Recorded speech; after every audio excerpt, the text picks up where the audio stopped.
The 4 demon beasts departed after extending more words of gratitude, and Han Li sat within the hall as he summoned the wooden box holding the blood apricot again. He extricated the fruit from within the box before holding it between 2 of his fingers and carefully inspecting it. I've been looking for this for a long time. Who would have thought it'd turn up on my doorstep without any effort? With this, I've secured yet another ingredient required to manifest the Provenance True Devil projection. With the spirit medicines I found in the holy city of the Tianping race, I'm only missing the legendary flame metal essence now. After I find that, I'll be able to manifest the projection with the golden marrow crystal insects. Han Li murmured to himself as a hint of excitement appeared on his face. He then placed the fruit back into the wooden box, and it disappeared amid a flash of azure light. After that, Han Li rose to his feet and made his way out of the hall. Moments later, he'd arrived in a corner of the medicine garden in his cave abode.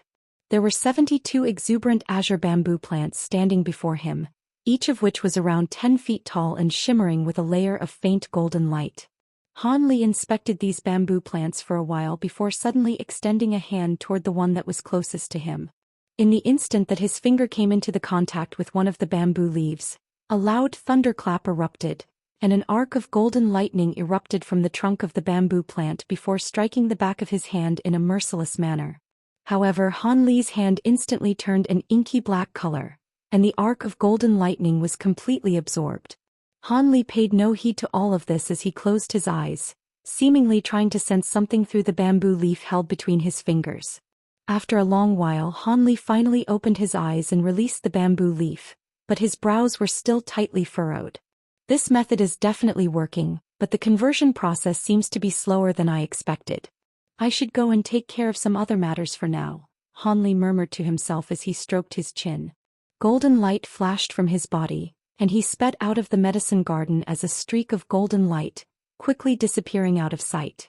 Not long after that, Han Li appeared in another rectangular stone chamber. There were 7 or 8 cauldrons of different sizes placed in a circle within the room, and a tall stone platform stood at the center. There was a large round bowl on the surface of the platform that was tightly covered by a white jade lid, and the lid was emanating a layer of faint white glacial qi. The lid had been constructed from a large chunk of profound ice. On the wooden shelves positioned all around the stone chamber were various jars and vials of different sizes, from which a rich medicinal aroma was wafting through the air. This was none other than Han Li's designated pill refinement chamber. All of the jars and vials contained various medicines, most of which were quite ordinary, but were used quite frequently and were indispensable. Han Li couldn't be bothered to stow them away in his storage bracelet, so he stored them all in here. After sweeping his gaze across all of the cauldrons, his eyes settled on a medium-sized azure cauldron. Han Li lifted a hand and made a grabbing motion toward the lid on the stone platform, and the lid immediately rose into the air before falling heavily onto the ground beside the platform with a loud thump, indicating that it was quite heavy. As soon as the lid was removed, a burst of crimson flames erupted out of the hole on the stone platform, and the entire stone chamber was plunged into an unbearably sweltering environment. Han Li immediately pointed a finger toward the azure cauldron without any hesitation, and it swayed before vanishing on the spot. In the next instant, the cauldron appeared in the air above the crimson flames, rotating in mid-air as it was illuminated by the scorching fire. Han Li chanted something and made a hand seal before casting an incantation seal toward the azure cauldron. The cauldron then shrank and swelled erratically before plummeting straight downward, descending onto the hole in a tight fit and concealing all of the crimson flames beneath it. Han Li exhaled upon seeing this before sweeping a hand over the storage bracelet on his wrist, and azure light flashed as a jade box appeared. He carefully removed the lid of the box to reveal several purple fruits, each of which was around the size of a fist. The fruits were all very round and supple, seemingly filled with translucent fruit juices, and emanating a peculiar alluring aroma. Each fruit possessed a core in the form of an extremely lifelike miniature dragon, creating quite a mesmerizing sight to behold. These were none other than the Zhou Xian dragon fruits that Han Li had obtained during his trip to the Wood Tribe territory. The rising dragon pills refined using this precious fruit was extremely effective for cultivation progression for early spatial tempering and mid-spatial tempering cultivators. Han Li had now reached the spatial tempering stage, so he was naturally going to begin refining this pill. However, this was the first time he'd ever seen a spirit pill with such a difficult refinement process. Just the ingredients required to refine this pill had to be refined on their own, and that would take the better part of a month. Thankfully, Zhou Xian dragon fruits also took an extremely long time to mature, requiring roughly 30,000 to reach maturity. He was too busy accelerating the growth of his golden lightning bamboo and azure shifting fruit earlier, thereby neglecting the Zhou Xian dragon fruits, so he'd have to wait a few years for them to mature. With that in mind, Han Li stowed the Zhou Xian dragon fruits away before making a grabbing motion toward one of the nearby wooden shelves. A dozen or so vials and jars immediately came flying toward him. Han Li stayed in the pill refinement chamber for half a month. When he emerged again, he entered his secret chamber to consolidate his new cultivation base. Of course, at the same time he began studying the Spring Dawn Sword formation. During this time, the 4 demon beasts returned to offer up a bunch of valuable materials and ingredients, all of which were quite valuable, but most of them were not very useful to Han Li at the moment. The gifts were naturally accepted by the Weeping Soul Beast in Han Li's stead, and the 4 demon beasts were unable to verify the authenticity of this Han Li, but they were still extremely respectful and expressed their gratitude once again. Following the instructions from the second nascent soul, the Weeping Soul Beast accepted all of the items before seeing off the 4 demon beasts. As for what they did from here onward, that was not something for Han Li to be concerned about. Thus, days passed by one after another, and after several years, the first batch of Zhou Xian dragon fruits had finally reached maturity. Han Li emerged from seclusion and began to refine a large number of rising dragon pills. During the process he discovered that not only was the pill refinement process extremely difficult, the success rate was also shockingly low. Even with his current level of mastery in pill refinement, he still only had a 20% to 30% success rate. Han Li had expected that refining these pills would be quite difficult, but he was still greatly taken aback by such a pitiful success rate. Only then did he realize that spatial tempering stage pills were even more difficult to refine than the rumors suggested. It was no wonder that he'd never seen pills of that caliber being sold during the auctions held in Deep Heaven City. It was most likely the case that pill refinement masters could barely refine enough for their own breakthroughs, so they certainly weren't going to sell them. As for directly consuming the pill for general cultivation purposes, that wasn't a practice that was completely unheard of, but it was most definitely exceedingly rare. Even though Han Li was feeling a little depressed, he had the small vial to help him nurture more fruits, and the other ingredients used weren't all that precious or rare, so this was only a test of patience. Thus time flew by through a repetitive cycle of pill refinement and seclusion. 40 years later, Han Li was sitting in a cross-legged manner on the ground within the secret chamber of his cave abode while making a hand seal. Golden light was swirling all over his body, and he was concentrating fully on his cultivation. All of a sudden, he was struck by a bone-chilling sensation, and he hurriedly opened his eyes as he rose to his feet. It seems like an immensely powerful cultivator is sweeping their spiritual sense through this place. Could it be? A bewildered look appeared on Han Li's face. For him to be struck by such an overwhelming sense of spiritual pressure even through the layers of restrictions he'd set up outside his cave abode clearly indicated that this was a cultivator far beyond his cultivation base. However, why would a body integration cultivator come to a bleak and barren island like this one? Could it be the elders from the Tianping race or perhaps other old monsters from the flying spirit race? Countless thoughts raced through Han Li's mind, but he only hesitated momentarily before opening the stone doors and departing from the secret chamber. Moments later, Han Li appeared in a hall where a massive formation had been carved onto the ground. At the center of the formation was a stone platform, upon which was placed a hexagonal bronze mirror that was emanating faint silver light. This was none other than the myriad dragon bead restriction that Han Li had modified several times after mastering the 9 palaces' heavenly talismans. Not only could this restriction now cover an area of thousands of kilometers, it was also far more profound than it had been in the past. Han Li strode forward and stood at the center of the formation before making a hand seal to cast a streak of azure light into the formation. The entire formation instantly began to ring incessantly as lights of different colors appeared, then surged toward the bronze mirror in unison. As soon as the lights disappeared into the mirror, the silver light on its surface flashed, and it projected a silver light screen that was around 10 feet in size. There were specks of light of different sizes flashing on the light screen, and Han Li's gaze was immediately drawn to the two most piercing specks of light in the corner of the silver screen. What? There are two of them? Han Li was given a massive shock before staring at the two specks of light with an intense, unblinking gaze. 10 full minutes passed, but the two specks of light remained completely stationary on the light screen, showing no intention of approaching Han Li's cave abode, but seemingly not in a hurry to leave either. Han Li was becoming more bewildered by the minute. It was quite clear that these two fearsome beings weren't targeting him. Otherwise, they would have flown here as soon as their spiritual sense had swept over his cave abode. However, they weren't departing either, which suggested that they weren't just passing through. As such, Han Li was truly perplexed. With their cultivation bases, they clearly wouldn't just appear here for no reason to have a chat. Who knew if these two were friend or foe? At present, the two of them were only several thousand kilometers away from his cave abode, and they could even attack him from this distance. With that in mind, Han Li was growing quite concerned. Furthermore, the bone-chilling sensation that he'd been struck with when their spiritual sense had swept through this place was extremely unsettling, particularly when he didn't know their objective. He pondered the situation with a grave expression, then looked down at the formation beneath his feet, and he finally made up his mind as he gritted his teeth.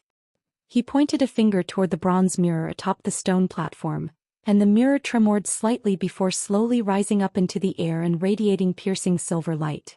At the same time, Han Li began to chant something before opening his mouth to expel a ball of blood essence. The ball of blood essence exploded around a foot away from the mirror, transforming into a cloud of crimson mist that enshrouded the mirror within. Silver light flashed on the surface of the mirror, instantly absorbing the blood mist.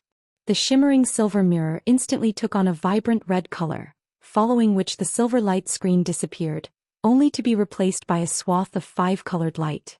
An incredible scene ensued. In the instant that the five-colored light formed another light screen, bursts of white spiritual mist emanated from its surface. The mist tumbled and surged before forming an extremely clear image. Everything within the image was manifested from mist, and aside from the fact that they were several times smaller than in real life, they were all extremely lifelike and realistic. Han Li peered into the image and his pupils abruptly contracted. The setting in the image was very familiar. It was the area near a certain small mountain located quite close to the edge of the sea of black infernal mist.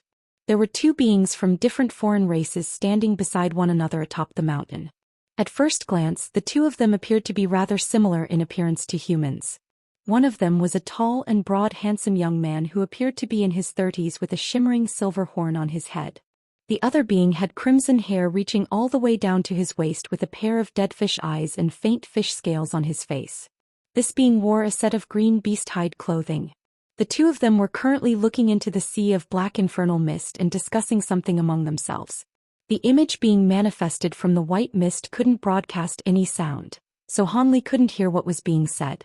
However, his heart immediately sank at the sight of these two beings, who were clearly not from the flying spirit race.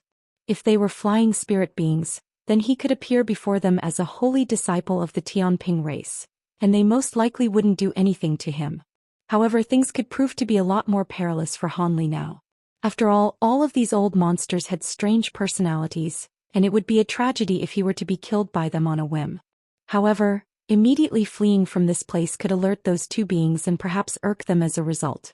Just as Han Li was pondering what the best course of action in this situation was, the white-robed young man with the single silver horn on his head suddenly turned to face Han Li from within the image with a meaningful look, following which a burst of piercing silver light erupted from his eyes.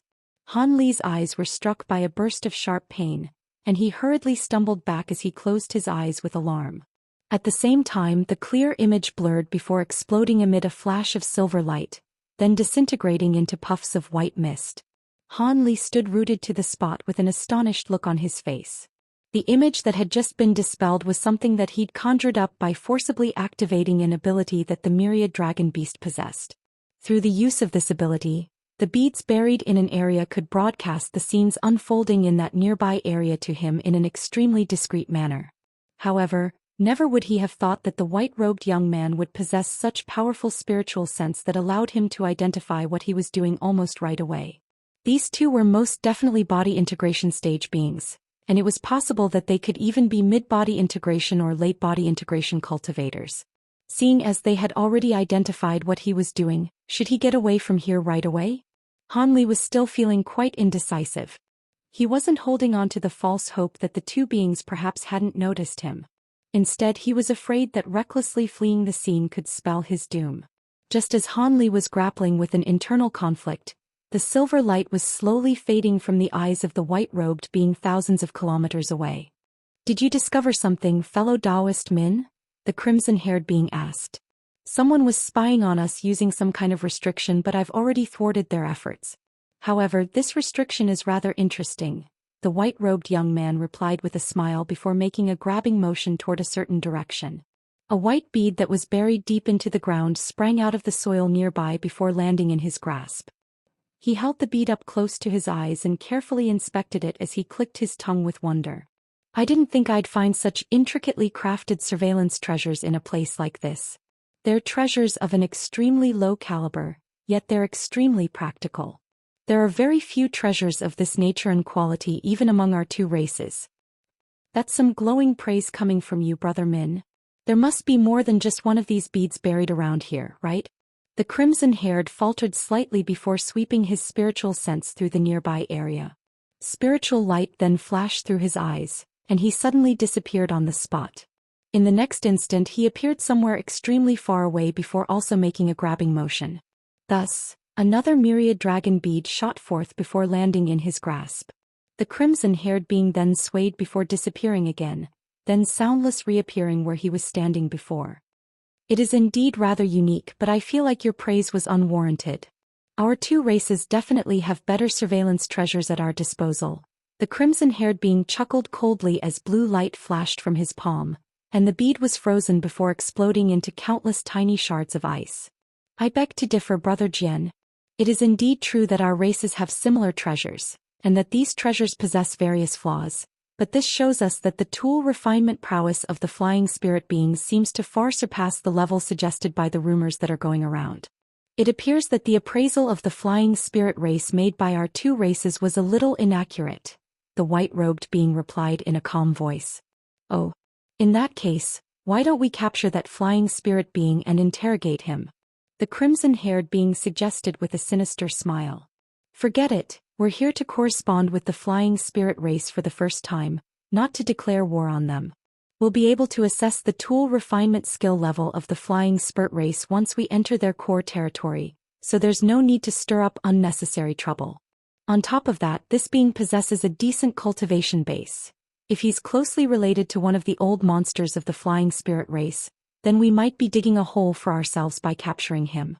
Besides, we've stumbled upon an unexpected reward, haven't we?" The white-robed man cast his gaze toward the black mist in the distance with a greedy look in his eyes. "You're right, Brother Min. These flying spirit beings sure are wasting a precious resource, though. I can't believe they'd just leave such valuable true spirit Yin-Chi here without anyone to look after it. Although that certainly is a good thing for us," the crimson-haired being said with an excited look on his face. "Normal flying spirit beings may be oblivious to this, but there's no way that those old monsters of the flying spirit race won't know what this mist can be used for, so we should be more careful. In all honesty, if it weren't for the fact that we truly need this stuff right now, I really don't want to stir up additional trouble in the flying spirit race territory," the white-robed man said in a hesitant voice. "Haha, are you afraid that the flying spirit race would dare to attack us, Brother Min? We're here on behalf of our two races. Those old farts wouldn't dare to lay a finger on us unless they want the entire flying spirit race to be wiped off the face of the spirit realm. Even if we take this Yin-Chi away from this place, they wouldn't dare to do anything to us," the crimson-haired being chortled in a nonchalant manner. "Perhaps. However, I'm not sure whether we've been lucky or unlucky. We detected that this area was where the profound heavenly spirit/sword had appeared, but after coming all the way here and performing a blood sacrifice, we were unable to summon the profound heavenly treasure. If it weren't for the fact that the high priest of our race conducted another bout of divination, we wouldn't even know that the treasure had been taken into flying spirit race territory. Come to think of it, that's quite strange. Could it be that the flying spirit beings got their hands on the profound heavenly spirit/sword before us?" The white-robed man sighed. "That's most likely the case.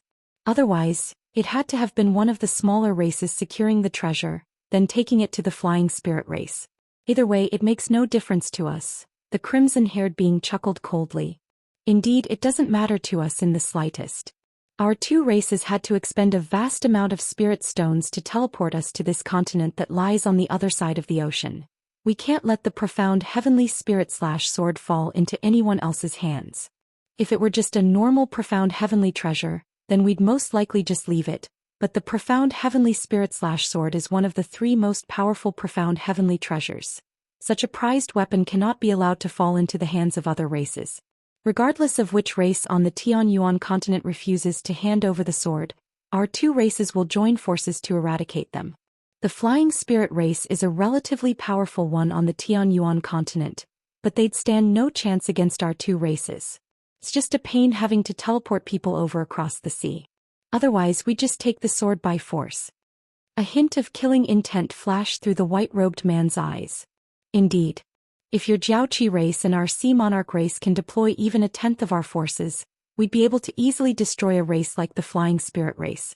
However, due to the vast distance that separates us, we'll have to resort to negotiation first. The Flying Spirit race better obey our wishes or else.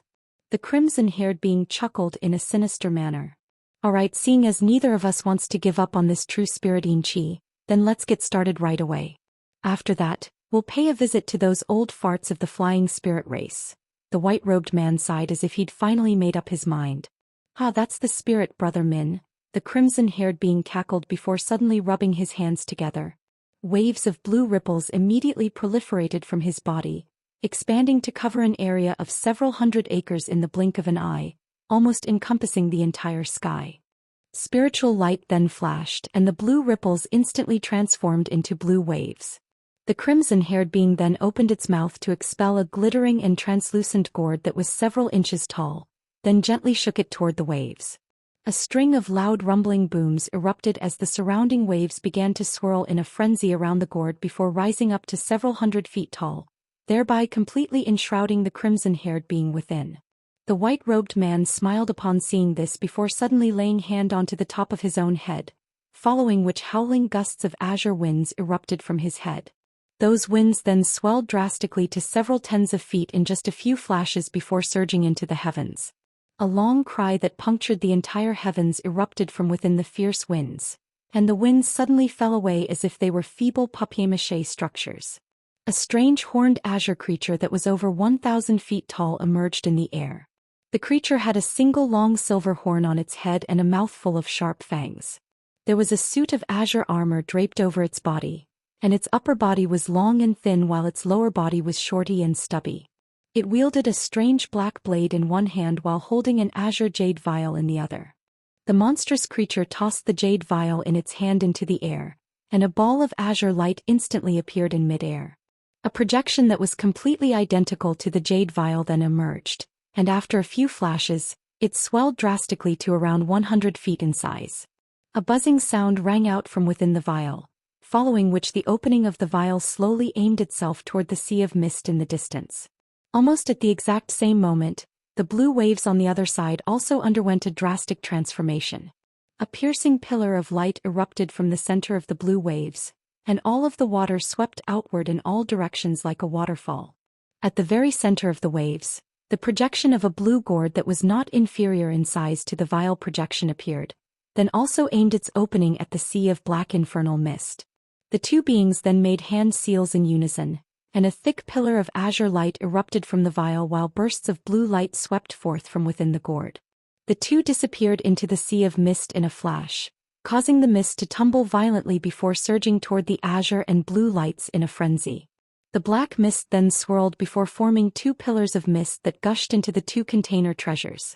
The rate at which the two treasures were taking in mist was truly astounding. In mere moments, a vast expanse of empty space had been cleared out in the wake of the blue and azure lights, but the black mist quickly filled up that space again. However, there seemed to be no end to the capacity of the two containers, and they showed no sign of stopping as they continued to suck in more and more black mist. Right at this moment, the crimson-haired being appeared in the air above the blue gourd projection, looking down in silence with a cold expression on his face. Meanwhile, the massive monster that had been summoned by the white-robed man was seated beneath the vial projection in a cross-legged manner with its eyes closed. The amount of black mist sucked in by the two treasures was quite incredible, but the amount of black infernal mist in the area was certainly nothing to be scoffed at either. The two beings persisted for 2 days and 2 nights, but they'd only sucked away a tiny portion of the sea of black mist. If they wanted to completely take all of the black mist with them, then it would take at least a month or 2. However, the two beings didn't appear to be in any hurry as they continued to spur on their 2 treasures, appearing as if they had all the time in the world. Han Li had witnessed what these 2 beings were doing through the use of his myriad dragon beads, and he was starting to become quite uneasy again. With these 2 staying here for so long, how was he supposed to cultivate with peace of mind? It would naturally be best if they departed after taking the entire sea of mist, but it would be very bad if they directed their attention to him after that. However, fleeing the scene would likely incur just as much risk as staying, so Han Li refrained from doing so. Even so, he had still finished packing up everything within the cave abode a day ago. Aside from the 72 golden lightning bamboo plants in which his flying swords had been sealed, all of the other important items had been stowed away into his storage bracelet, thereby allowing him to immediately escape at the first sign of trouble. A day later, both of the foreign beings cast incantation techniques to make their container treasures swell to around twice their original sizes, and the rate at which they were sucking in mist also accelerated significantly. Perhaps they had also used some other abilities to enhance the 2 treasures, seeing as a dozen or so pillars of mist were now gushing into the treasures as opposed to the original 2 pillars. Each and every pillar of mist was rotating as they surged through the air, thereby sweeping up the mist in a wider area around them to surge into the container treasures together. Thus, the rate at which the sea of mist was being depleted accelerated significantly, and the mist was thinning almost at a rate that was discernible to the naked eye. The crimson-haired being chuckled upon seeing this before turning to the white-robed man. "Brother Min, looks like we'll be able to take all of the true spirit Xianxia here in around a dozen or so more days." The white-robed man smiled upon hearing this, and he was just about to say something in reply when his expression suddenly changed slightly. Immediately thereafter, an infuriated cry erupted from deep within the sea of mist. As soon as the roar rang out, the black pillars of mist surging toward the container treasures faltered before dissipating amid a string of dull thumps, as if they'd been struck by some kind of invisible power. Even as the pillar of azure light and waves of blue light continued to sweep through the mist, the black mist remained completely tranquil and refused to be taken. The 2 beings glanced at one another upon seeing this, and both of them could see their own grim expression mirrored in one another's eyes. At this moment, the monstrous cry within the mist became slightly louder, as if there were something flying quickly toward them from deep within the sea of mist. "Is it that thing?" the crimson-haired being asked without any context. However, the white-robed being seemed to be aware of what his companion was referring to, and his brows furrowed as he replied, "It most likely is. I was wondering why those Tianping beings hadn't touched the true spirit Xianxia here. Turns out such a thing was lurking within it. They've always regarded bird-type true spirits as divine deities, so the thing in there was most likely left behind by such a true spirit as well," the crimson-haired being said with a wry smile. "That's most likely the case. We don't know what state it's evolved to yet, but if it's already evolved to the final stage, then we have to retreat right away," the white-robed man sighed. "Indeed, I have no intention of falling to that thing. Even my soul won't be able to reincarnate in that case," the crimson-haired being sighed in a grim manner. The white-robed man didn't say anything in response this time. Instead, he made a hand seal before pointing a finger at the massive gourd projection. The projection shattered amid a dull thump, and a speck of azure light shot forth from within before landing in his grasp. It was none other than that azure jade vial, and it disappeared without a trace amid a flash of azure light. The crimson-haired being also made a grabbing motion in a cautious manner, and the waves down below vanished as the massive gourd instantly shrank down to its original size before landing in his grasp. The 2 beings then stood side by side, looking on into the sea of black mist in silence. Judging from the sound of that monstrous cry, whatever they were waiting for seemed to be quite close already, but only after 10 minutes did a gust of fierce winds erupt from within the sea of mist. Immediately thereafter, a white figure appeared in a flash, revealing itself to be a gargantuan creature that was several thousand feet in size. As it flashed through the sea of mist, it swept up a rank odor as it appraised the 2 beings with a frosty light in its eyes. This was a white skeletal bird with 9 different heads. Each and every one of the heads had eerie green ghostly flames burning within their eye sockets, and wisps of inky black yin qi were swirling around its body, giving the bird an even more sinister appearance. "Those are the remains of a 9-headed bird," the crimson-haired being exclaimed as soon as he caught sight of the skeletal bird. "Thankfully, it's still only at the second stage of its corpse transformation and hasn't yet evolved to become an infernal nether corpse of the final stage, so it's only comparable to the two of us in power.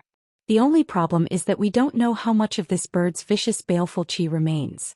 If it's retained more than half its baleful qi, then we'll most likely have to retreat," the white-robed man said in a calm voice, but a faint hint of fear flashed through his eyes as he spoke. "Let's give it a try to find out. Would you really be willing to give up on the true spirit yin qi here, Brother Min?" the crimson-haired being asked with gritted teeth as he stared at the skeletal bird with a grave expression.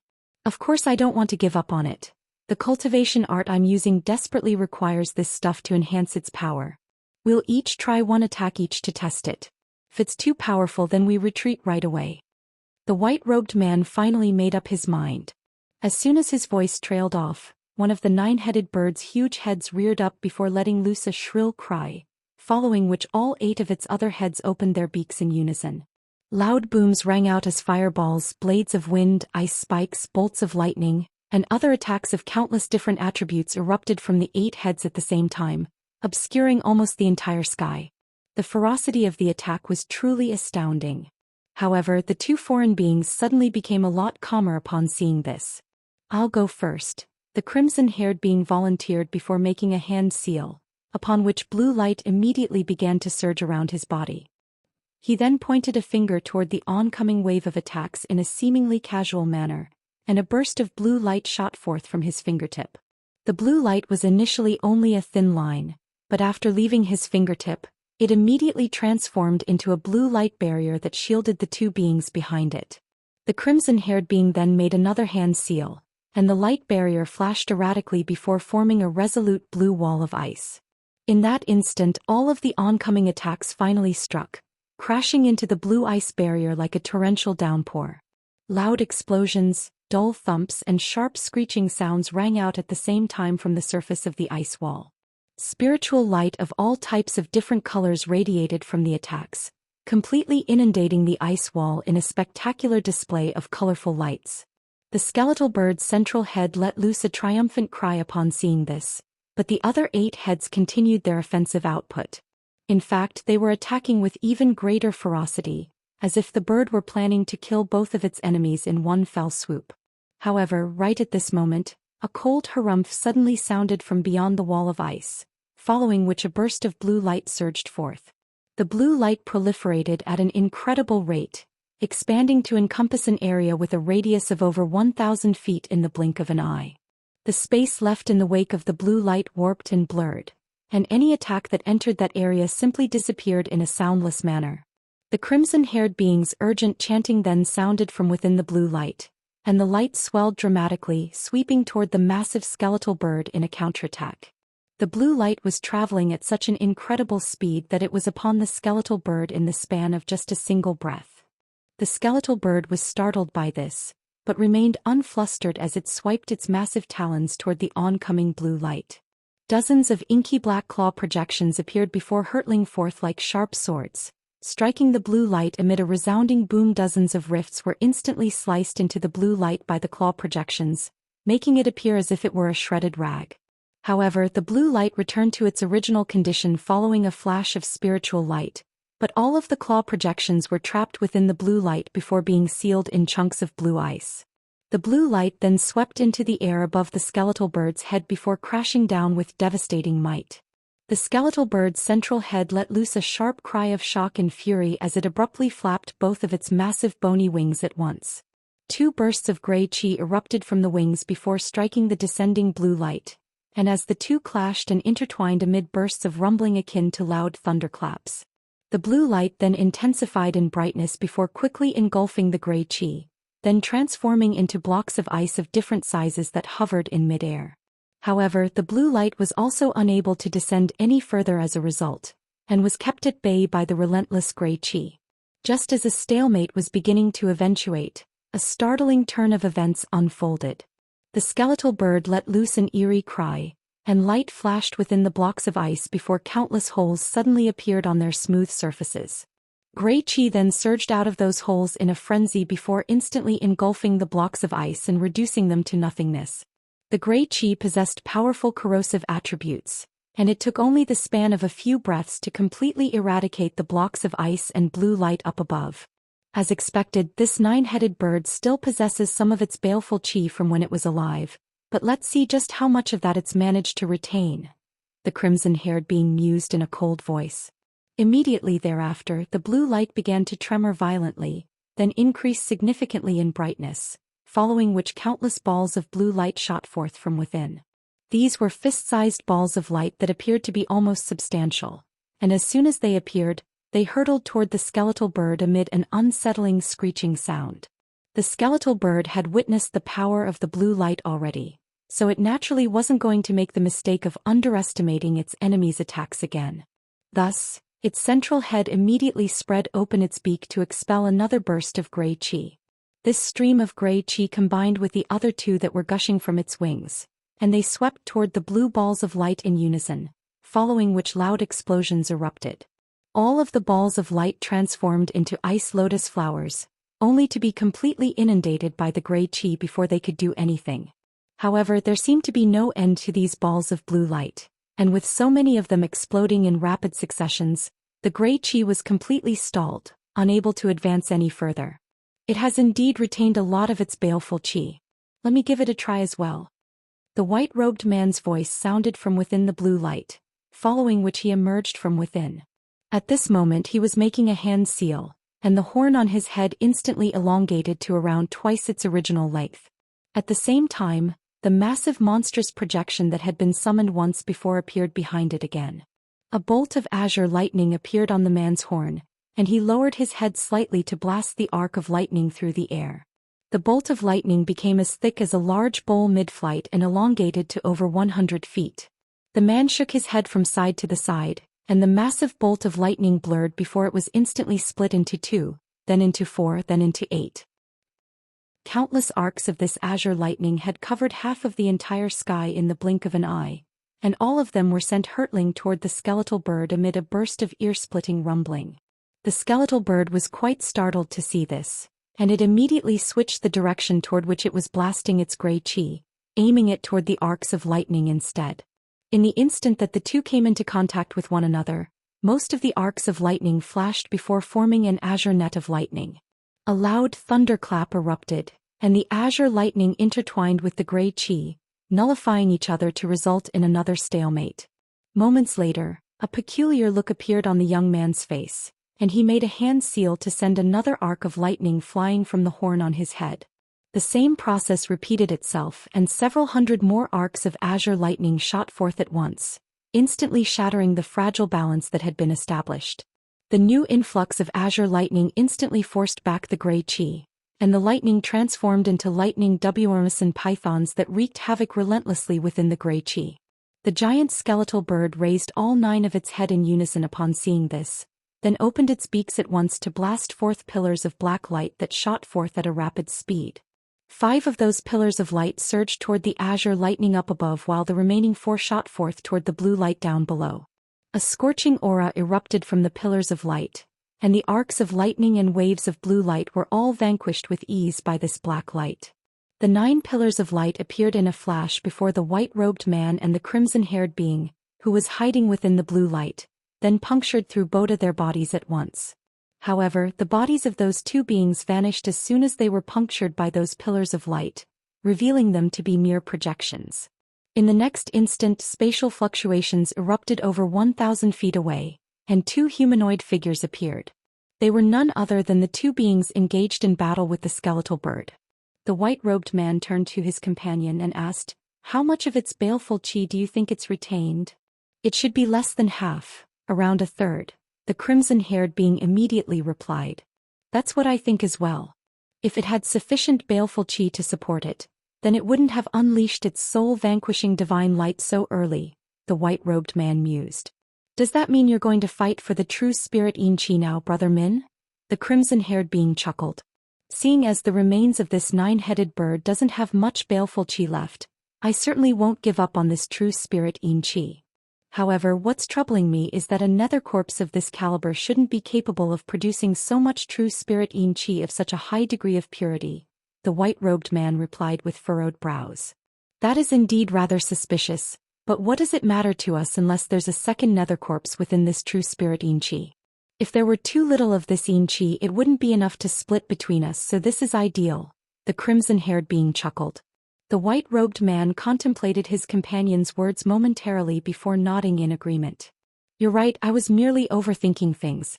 Let's go all out and kill this thing as quickly as possible. My thoughts exactly. A cold expression immediately appeared on the crimson-haired being's face.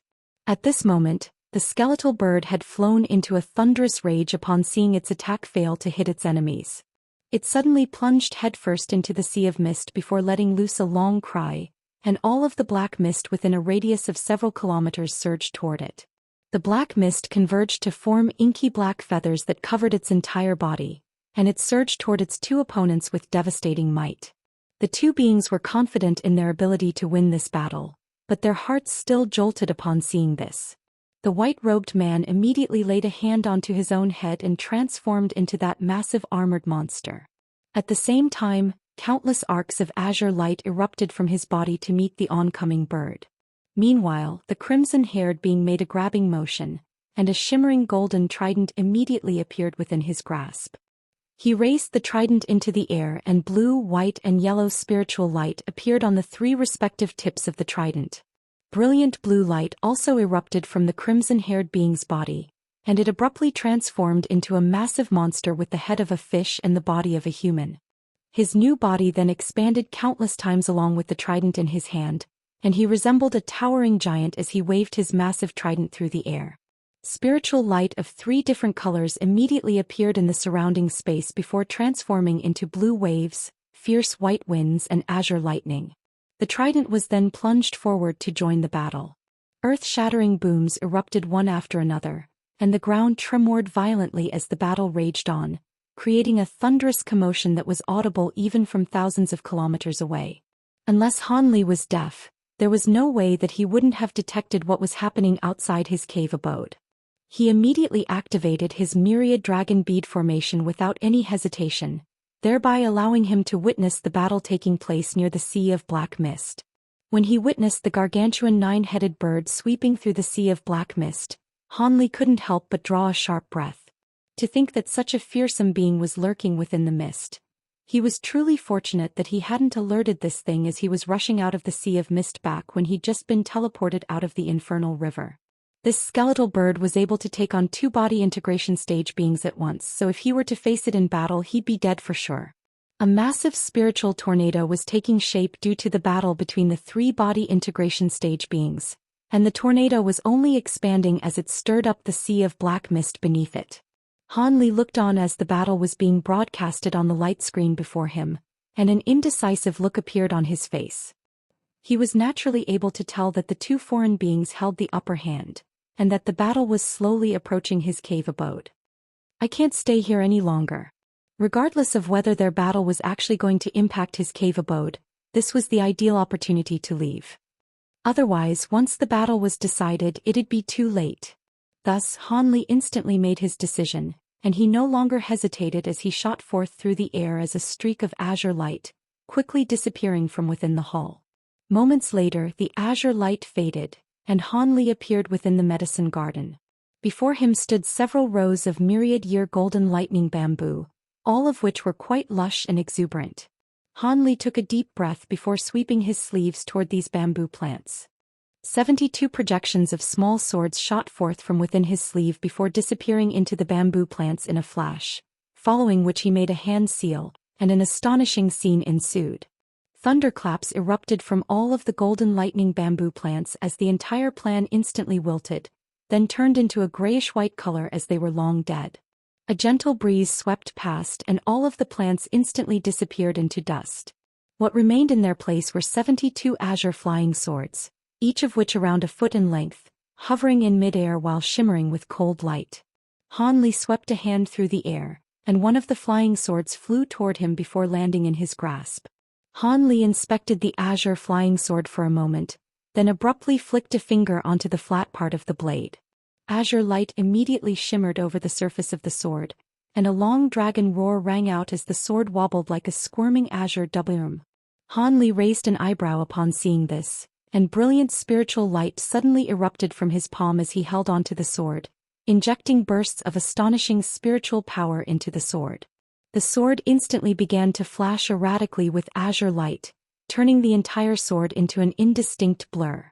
Han Li's eyes narrowed as he extended a finger toward the sword, only for his finger to pass through it without any impediment, as if the flying sword were merely an illusion. Han Li was ecstatic to see this, and he made a hand seal before sweeping his spiritual sense toward all of the flying swords. The 72 flying swords rose up into the air at once, circling around before disappearing into Han Li's body. Han Li then flew out of the medicine garden as a streak of azure light, and moments later, he appeared at the foot of the giant mountain where his cave abode was situated. A streak of azure light then ascended before flying toward the opposite direction of the sea of black infernal mist. With the powerful spiritual sense of the three-body integration stage beings in the distance, there were no concealment measures that Han Li could take that would allow him to avoid detection. Thus, he made no effort to conceal himself at all as he blatantly flew away into the distance.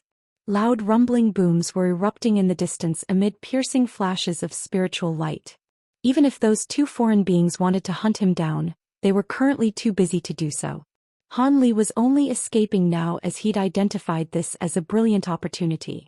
In the distance, the white-robed man that had transformed into the massive monster was blasting forth countless arcs of azure lightning from his hands to force back the oncoming skeletal bird.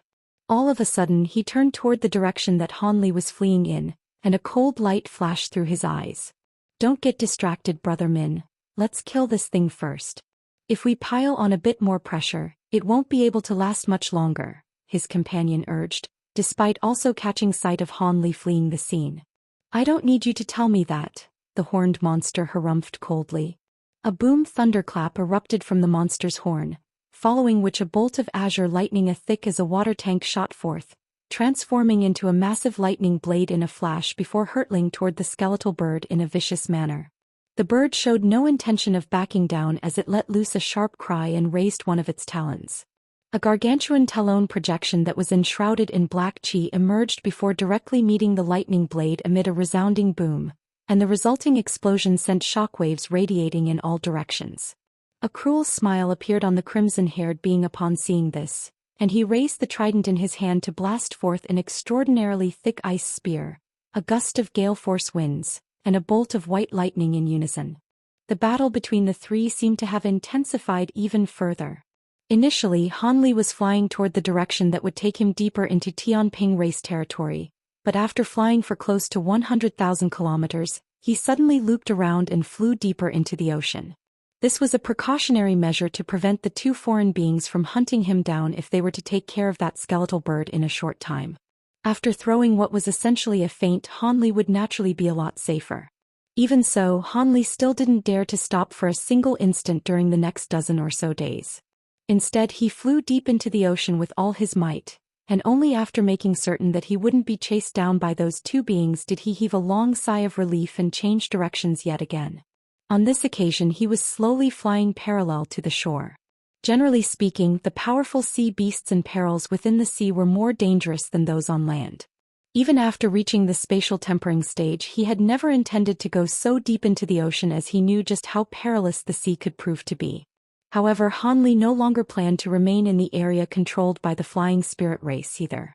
On one hand, he wanted to get away from the Tianping race, and on the other hand, the arrival of the two foreign body integration stage beings struck him with a sense of foreboding, thereby further fueling his decision to get away from this place. He was going to keep flying along the seashore until he flew out of flying spirit race territories. Powerful sea beasts from deeper in the ocean general wouldn't come so close to the shore, and most flying spirit beings detested the ocean, so it was rather unlikely that he'd encounter any of them here. Thus, he'd be able to avoid a lot of trouble by taking this course of action. Having made up his mind, Han Li flew toward the east. At his current cultivation base, even though he wasn't flying at full speed as he was trying to be more cautious in his journey, It was still no issue at all for him to cover millions of kilometers in a single day. As he flew along, he pulled out one of his azure flying swords and stroked it with a finger while wearing a contemplative look on his face. All of his azure bamboo cloudsworm swords had been converted to pure wood attribute treasures, and they'd all become as light as air. Furthermore, injection of magic power could make the swords transition between a substantial state and a light form. Han Li held onto the hilt of the sword and injected his magic power into it. A vast expanse of azure light immediately erupted before him like a peacock spreading its tail, but as he flicked his wrist through the air, all of the azure light instantly converged to form an azure long sword.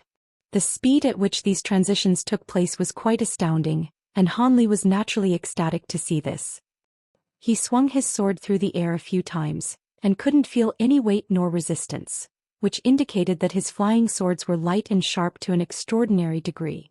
In that, he could use these flying swords to instantly kill someone at a whim from several kilometers away. However, Han Li's brows then furrowed slightly. For these flying swords to become so light and singular in terms of attributes surely meant that they wouldn't be as resolute as they'd been in the past. With that in mind, Han Li hesitated momentarily before flipping over his other hand to produce another identical flying sword. The two swords flashed through the air before clashing with one another amid a flash of azure light, following which a crisp crack rang out. Crap! Han Li was given a massive fright, and after the azure light faded, the sight that greeted him made his expression darken slightly. The two flying swords had both snapped in half following their clash, and their four segments were currently hovering in the air before him. His newly refined azure bamboo cloudsworm swords were even more brittle and fragile than he'd feared. Wait, these azure bamboo cloudsworm swords are my bonded treasures. How could I have remained unscathed despite the fact that these swords have been damaged? Han Li was feeling rather bewildered as he tossed the four segments of the two flying swords into the air before making a hand seal. A peculiar scene then ensued. The four segments of the swords joined together again before reverting back to form two completely unscathed swords again. That's the void form ability, Han Li exclaimed as his eyes lit up. The fact that the flying swords had taken on a blurry and indistinct form when he'd injected his spiritual power into them had raised his suspicions about this, and he could completely confirm those suspicions now. This was an extraordinary ability that was rumored to exist among sword cultivators of the human race. Han Li had heard of it on many occasions, but he'd never witnessed any flying swords that possessed such an incredible ability, and he didn't think that his flying swords would attain an ability like this after his sword planting experiment. It was said that flying swords with such an ability could take on a completely insubstantial form and be recovered back to their original form even after being pulverized into countless segments. As such, his flying swords were essentially indestructible, and there was no need to worry about them being damaged unless he came up against some special treasures. Of course, this was only true in theory.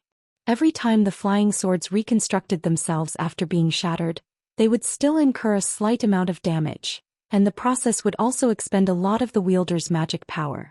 If they were broken too many times or the wielder's magic power ran out, then even with the void form ability, the flying swords would still be completely destroyed. Even so, Han Li was still overjoyed. He was finally beginning to understand why the elderly man had been so critical of his decision to add materials of other attributes into his flying swords. The man's flying swords most likely possessed this extraordinary ability as well. However, he hadn't employed the sword planting method, so it would have certainly taken him countless years to develop that ability within his flying swords, unlike Han Li, who was able to achieve this in a mere century or so with the assistance of his golden lightning bamboo and the small vial. He opened his mouth to expel a burst of azure light, and the two flying swords instantly shrank down to less than a tenth of their original size within the azure light, reducing them down to around an inch in size each. The azure light then swept back into Han Li's body along with the flying sword. If he wanted to continue to refine his flying swords to truly achieve oneness with them, he wouldn't be able to do so through the use of any external items. He'd only be able to use his own power to slowly nurture them.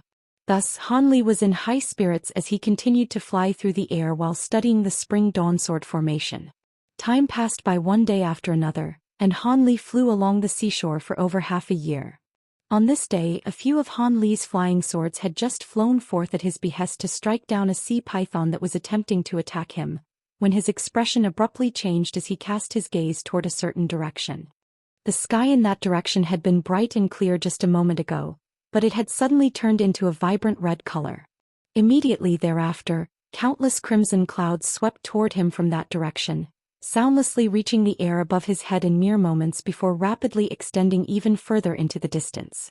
In the blink of an eye, those clouds had stretched to as far as Han Li's eyes could see in all directions, and the air around him reeked of a strong rank odor. It was as if he'd somehow found himself in a completely unfamiliar world.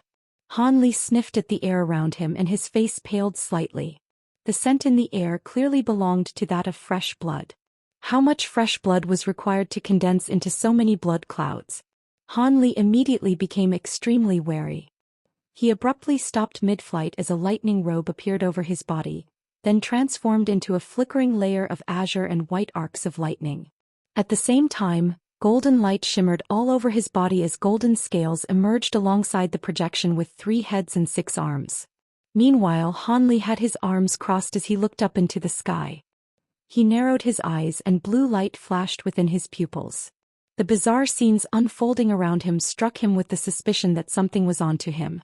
Thankfully, with his current cultivation base and the new abilities he'd mastered, he had a decent chance of escaping even in the face of a body integration cultivator. Thus he was still quite calm and collected.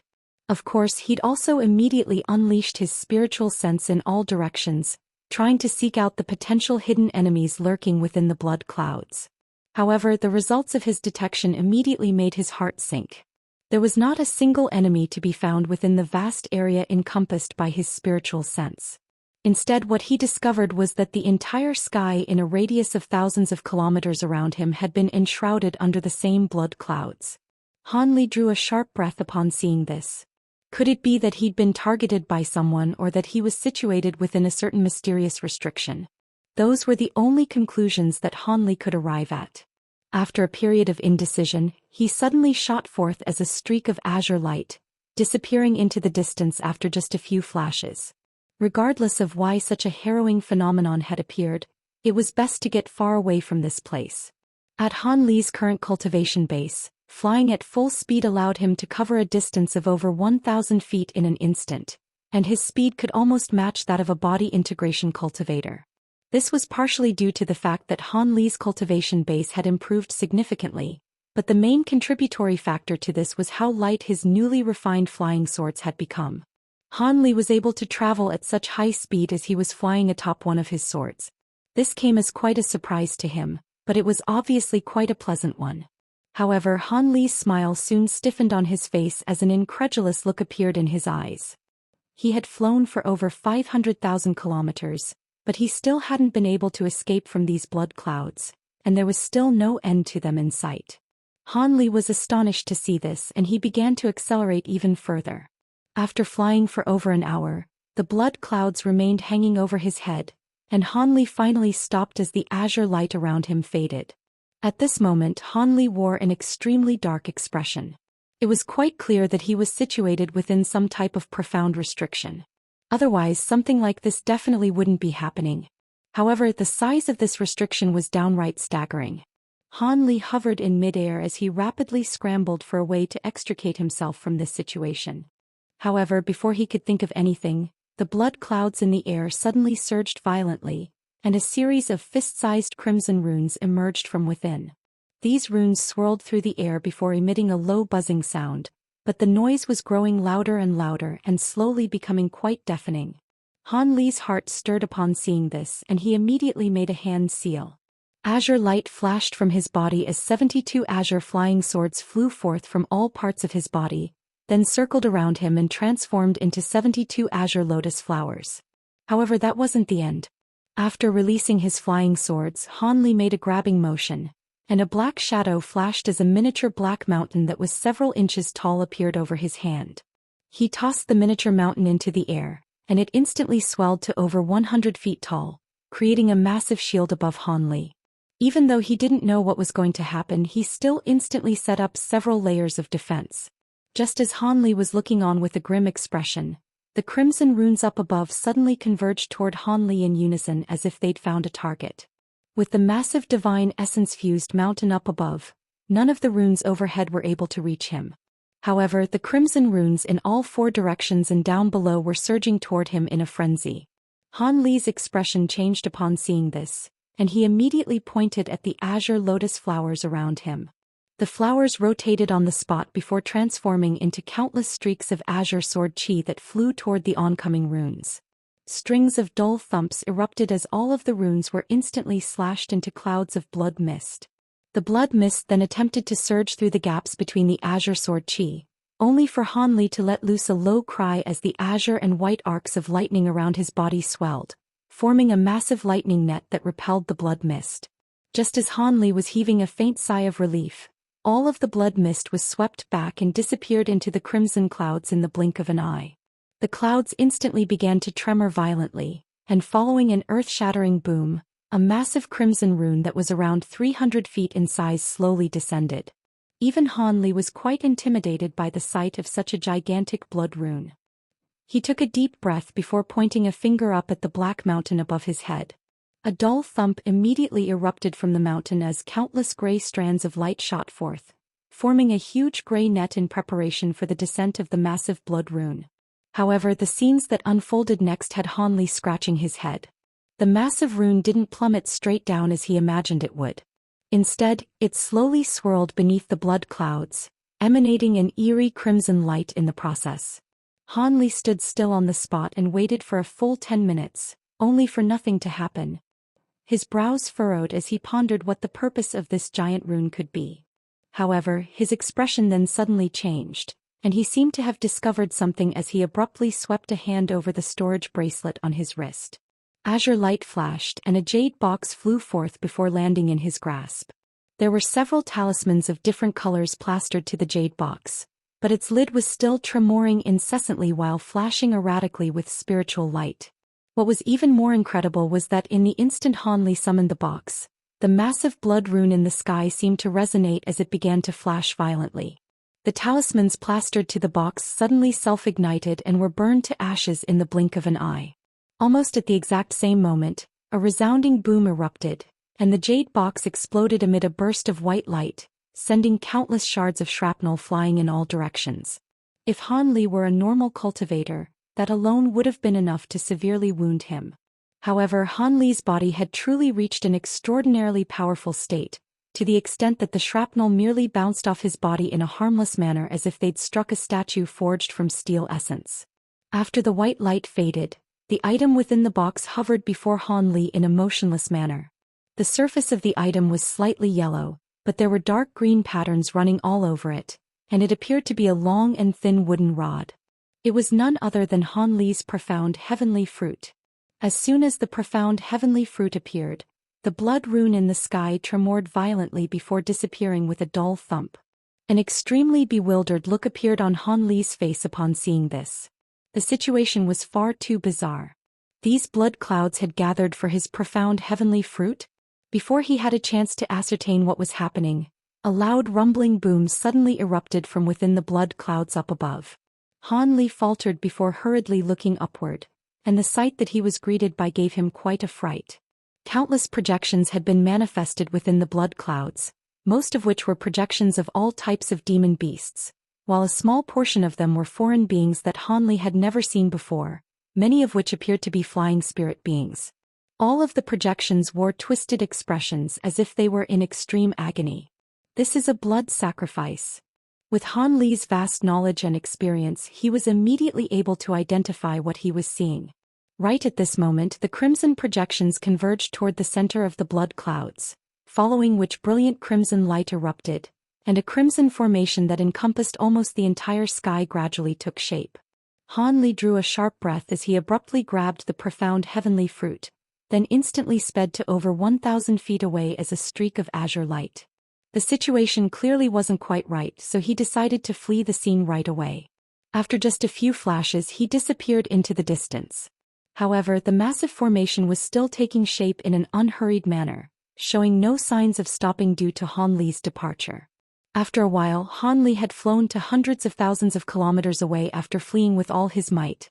He was still enshrouded under the blood clouds, but he'd lost sight of the massive formation long ago. Han Li heaved a long sigh of relief, and only now did he finally slow down a little. All of a sudden, a loud rumbling erupted within the blood clouds overhead again. Han Li's heart sank upon hearing this familiar sound, and he hurriedly raised his head. The sedentary blood clouds up above suddenly dispersed, and the entire sky warped as crimson light flashed, following which a massive crimson formation appeared.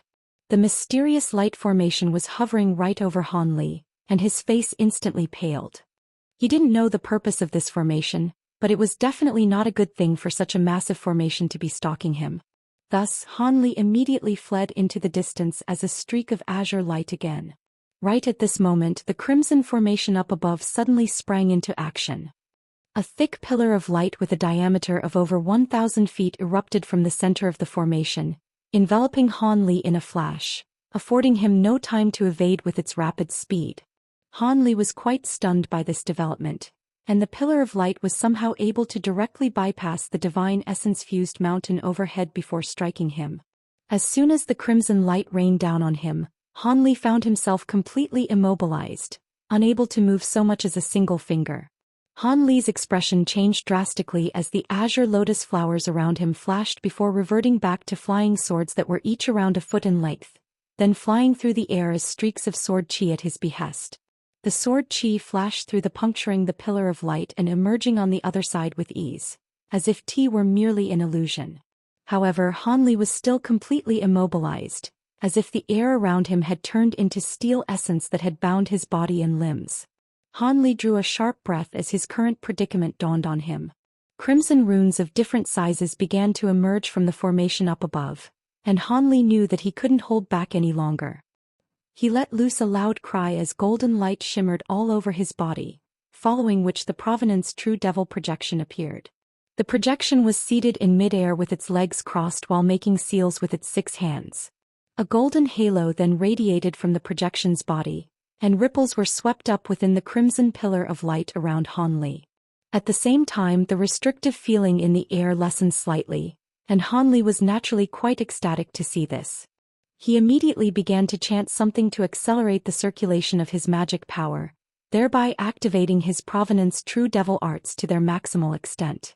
However, right at this moment, brilliant crimson light suddenly erupted from the formation overhead.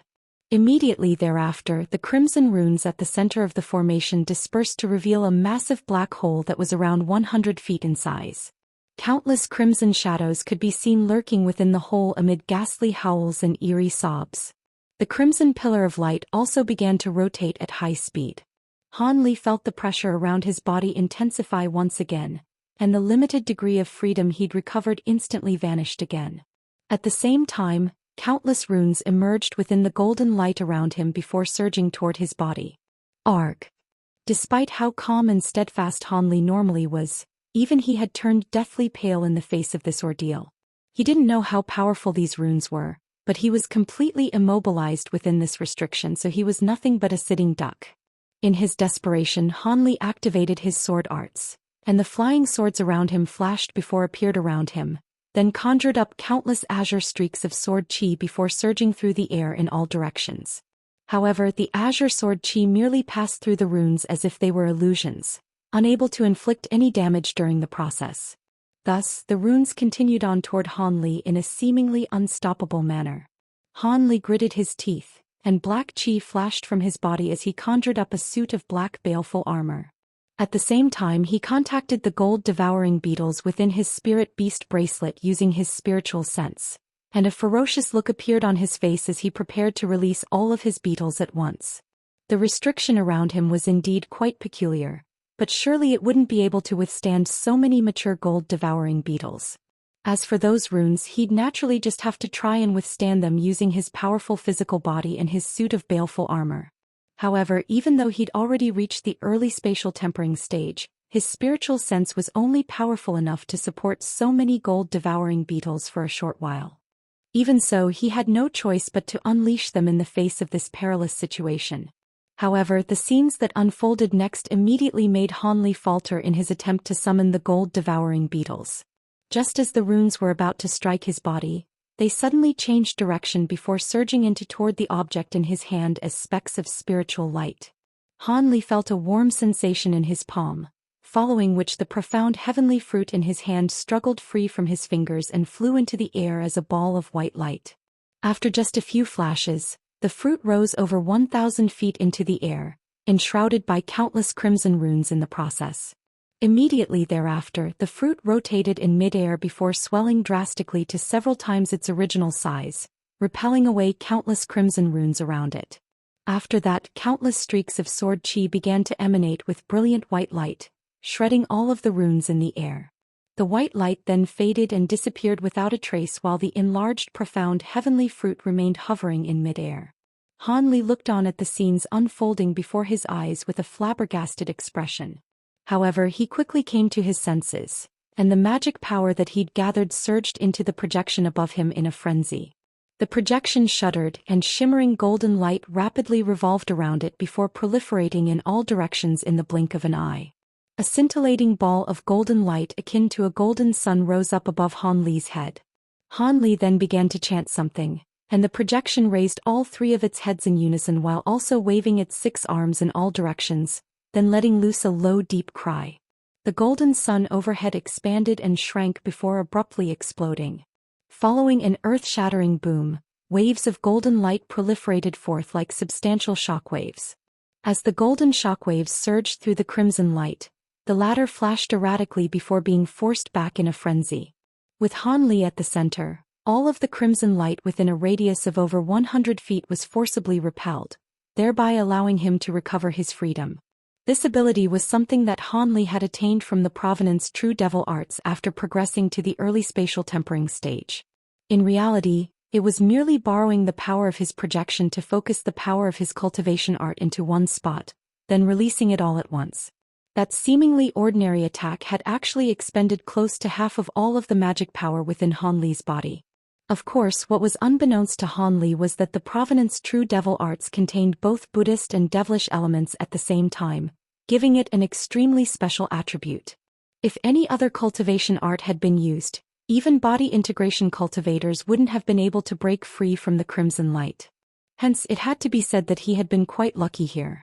However, after finally escaping from the restriction of the crimson pillar after expending extensive effort, a burst of loud howling suddenly rang out from within the black hole in the crimson formation up above, following which countless vibrant crimson threads shot forth, attempting to ensnare the profound heavenly fruit. However, the profound heavenly fruit seemed to have attained sentient will as it tremored gently before releasing boundless white light. The white light and crimson threads instantly intertwined with one another amid a series of crackles and pops. The white light was extremely sharp and managed to shred most of the crimson threads, but it was quickly overwhelmed and enshrouded in a massive crimson cocoon. The profound heavenly fruit struggled with all its might within the crimson threads, but the 2 waves of white light it had unleashed just then had clearly expended all of its power. Thus, it was dragged toward the large black hole in a powerless manner. However, right at this moment, golden light exploded within the crimson light down below, sweeping aside a vast expanse of crimson light. Immediately thereafter, a streak of azure light shot forth from within the crimson light, then surged toward the crimson cocoon and forming a massive azure hand that grabbed toward it. The azure hand caught the crimson cocoon in a tight grasp, following which countless streaks of sword chi shot forth from within the massive hand to strike down on the cocoon. However, a peculiar scene then ensued. The sword chi merely passed through the cocoon as if it were an imaginary structure, unable to damage it in the slightest. The azure light receded, and the massive azure hand transformed into Han Li.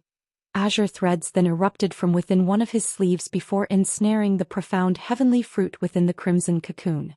However, the enormity of the crimson cocoon's pulling power was far beyond what Han Li had imagined, so the profound heavenly fruit was still slowly rising up into the air.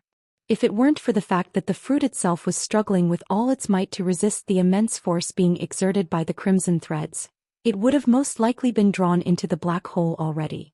Even so, it would only a matter of moments before it would disappear into the hole. In his state of urgency, Han Li abruptly pointed a finger toward the azure flying sword in the air, and a long cry erupted from the sword, following which it blurred into a faint azure mark, as if it had lost all of its substance. This was none other than the sword's void form ability. Immediately thereafter, the azure blur shot forth, slashing through the air amid a string of dull thumps. The seemingly insubstantial crimson threads were instantly sliced into countless segments. Han Li was ecstatic to see this, and he immediately swept a sleeve through the air before flying forth as an azure thread. At the same time, all of the other flying swords caught up to Han Li in a flash, then disappeared into his body. At Han Li's current speed, he was able to cover a distance of around 2,000 feet in the blink of an eye. After just a few more flashes, he was going to completely disappear into the distance.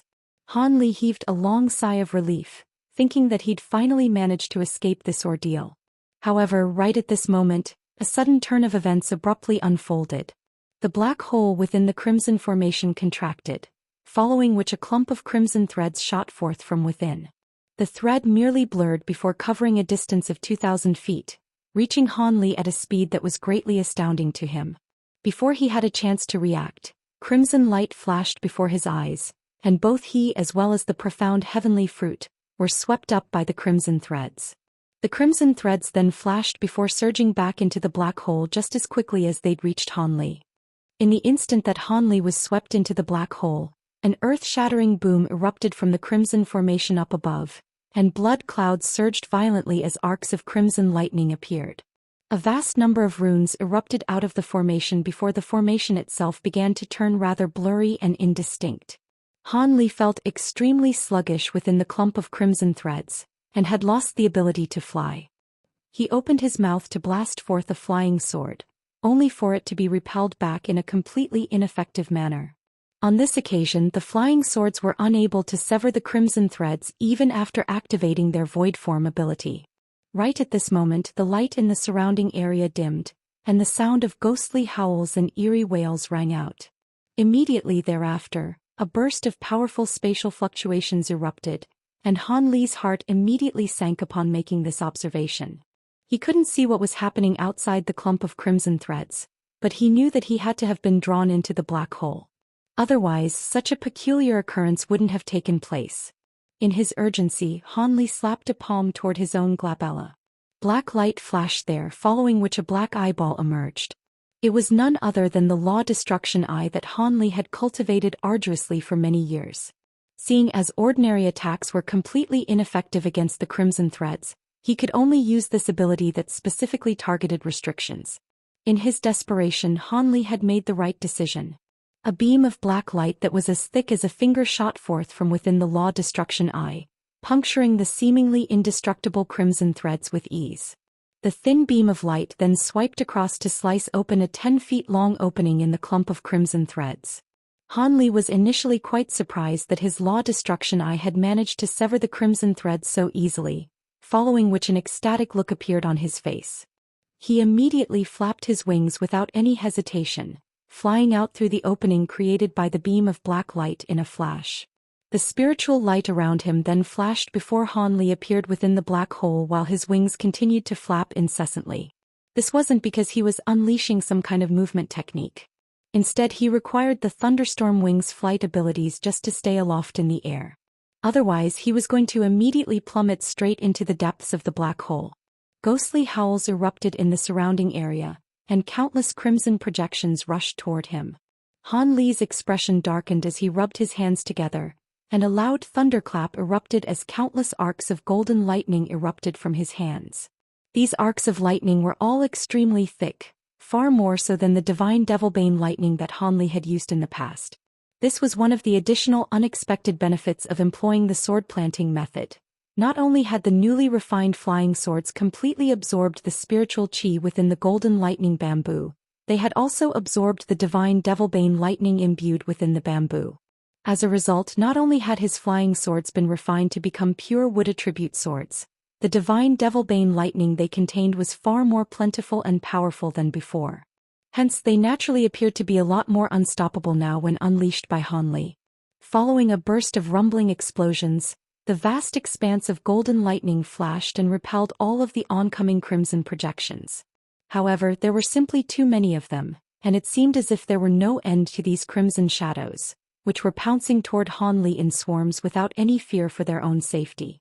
Some of the more substantial ones were even able to open their mouths to blast forth putrid crimson threads then punctured through the net of divine Devilbane lightning, piercing right through to Han Li. However, all of these threads were kept at bay by the void-form sword chi he'd unleashed. Streaks of azure light flashed through the air, shredding crimson threads into countless segments. At this moment, a rumbling sound rang out from within the crimson formation, and the spatial fluctuations erupting from within the black hole intensified even further. Han Li only had to look around to realize that he was facing some kind of unknown peril. His expression changed drastically as he flapped his wings, flashing over to the edge of the black hole in an attempt to escape. However, Han Li then stumbled back following a dull thump, as if he'd crashed into an invisible wall. He flapped his wings violently several times, and only then was he able to arrest his momentum with an enraged look on his face. Just as he had stabilized himself and was about to unleash another powerful ability to break this invisible barrier, a burst of enormous suction force suddenly erupted from deep within the black hole. The suction force was so immense that Han Li was drawn back to the same place he had been situated at before almost without being able to offer any resistance, and he was quickly dragged beyond that point, pulling him further into the black hole. Han Li's expression changed drastically, and it wasn't difficult to imagine the shock surging through his heart. The crimson formation began to tremor even more violently, and the surface of the formation had already formed one massive blur and become quite transparent, as if it were going to disappear at any moment. Many things had happened during this time, but only the span of a few breaths had actually passed. Han Li was trapped by the suction force from the black hole, and in his desperation he unleashed all of his abilities at once without any inhibitions in the hope that they would free him from his ordeal. All of a sudden, golden light, gray light, five-colored flames, golden arcs of lightning, and streaks of azure sword chi erupted forth in unison. The power of so many abilities unleashed at once was obviously quite astounding. Balls of five-colored flames appeared around Han Li before completely inundating his body, and despite how powerful the suction force was, it still eased during that instant. Han Li was ecstatic, and he was just about to fly out of the black hole when an anguished wail erupted from the crimson shadows in the surrounding area. Immediately thereafter, a string of dull thumps rang out, and all of them exploded at once to form bursts of crimson light. These bursts of light then instantly disappeared without a trace into the depths of the black hole. Han Li immediately sensed his surroundings blur and warp, and a sense of déjà vu welled up in his heart. His countless past experiences in teleportation alerted him to the fact that he was being teleported away once again. He didn't know where he was going to be teleported to, but it certainly wasn't going to be somewhere good. Thus, he immediately blasted forth a pillar of black light from his law destruction eye again, and the light quickly disappeared into the darkness. The blurry scenes around him congealed slightly before continuing to blur and warp. Han Li wore a thunderous expression as he blasted one beam of black light after another out of his glabella. At the same time, the golden projection above his head was swinging all 6 arms through the air, sending streaks of golden light flashing past in an attempt to cut off the teleportation. However, a loud buzzing sound rang out from within the cave, and all of the attacks disappeared in a flash, seemingly having not resulted in any effect. It was quite clear that this teleportation wasn't like anything he'd seen before, as it was completely immune to the effects of these attacks. Han Li's heart sank and he was struck by a sense of powerlessness for the first time. At the same time, a peculiar look appeared on his face. In his past experiences with teleportation, he should have been teleported away already right after his surroundings blurred. So why was this process taking so long? Just as Han Li was scrambling for answers as well as a way to save himself, a sharp pain suddenly shot through the hand that was holding the profound heavenly fruit, as if he'd just been pricked by a sharp needle. He immediately looked down in a startled manner to discover that even though he's activated his Provenance True Devil Arts to their maximal extent, a small hole had still been stabbed into his hand, and blood was flowing from the small puncture wound. An extremely sharp wooden spike had appeared on the profound heavenly fruit, and it was stained with blood, so it had clearly been responsible for inflicting the injury. Han Li's body was even more resolute than the average treasure, and when activating his Provenance True Devil Arts, his hands were several times more robust than normal. As such, it was simply incredible that he was injured so easily by a small wooden spike. If he hadn't have seen it for himself, he would have found it very difficult to believe.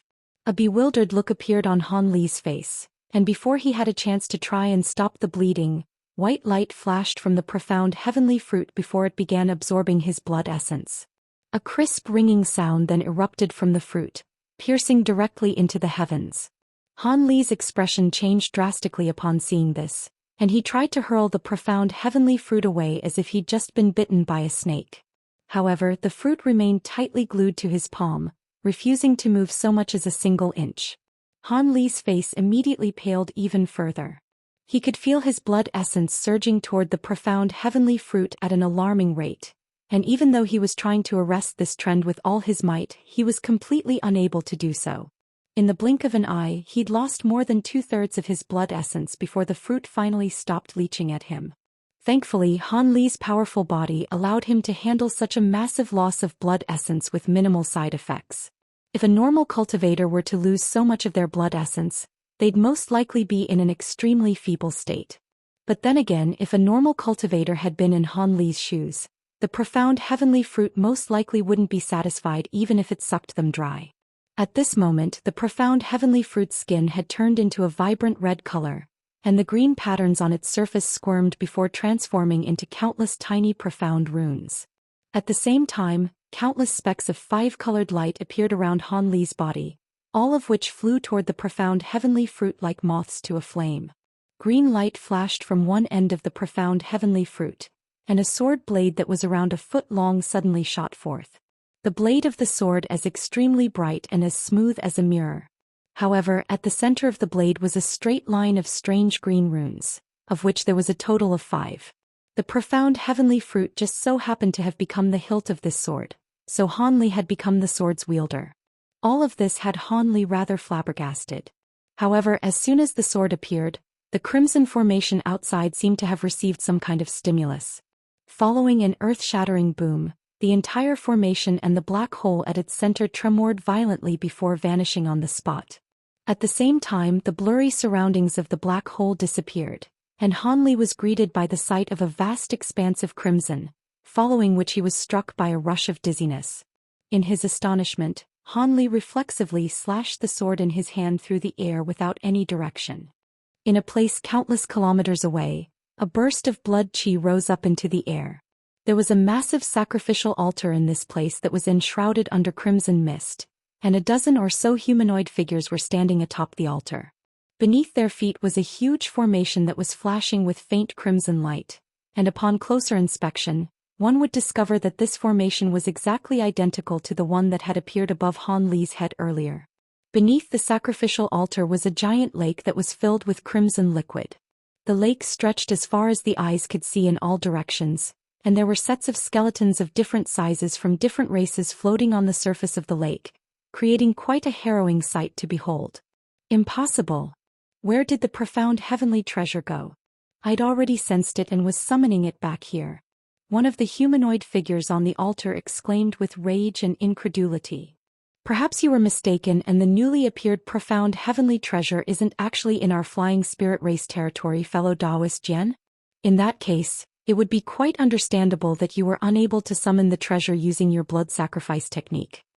A faint female voice also sounded from the altar in response. The one who had spoken was a middle-aged beauty wearing a white cloak with a pair of 5-colored wings on her back, and her voice suggested that she was taking some pleasure from her companion's misfortune. Mistress Bu, Brother Jian and I set up this summoning formation together, and both of us definitely sensed the profound heavenly spirit sword through the power of our blood sacrifice, but something went wrong during the summoning process and it suddenly disappeared. Could it be that this sword has already attained sentient will, and it sliced open space before hiding into a spatial rift? Another young man suddenly said. This young man had a single shimmering horn on his head, and he was none other than the Jiaoqi being that Han Li had seen on the massive island half a year ago. The one who had spoken first was naturally none other than that crimson-haired being from the Sea Monarch race, and he currently wore a furious look on his face.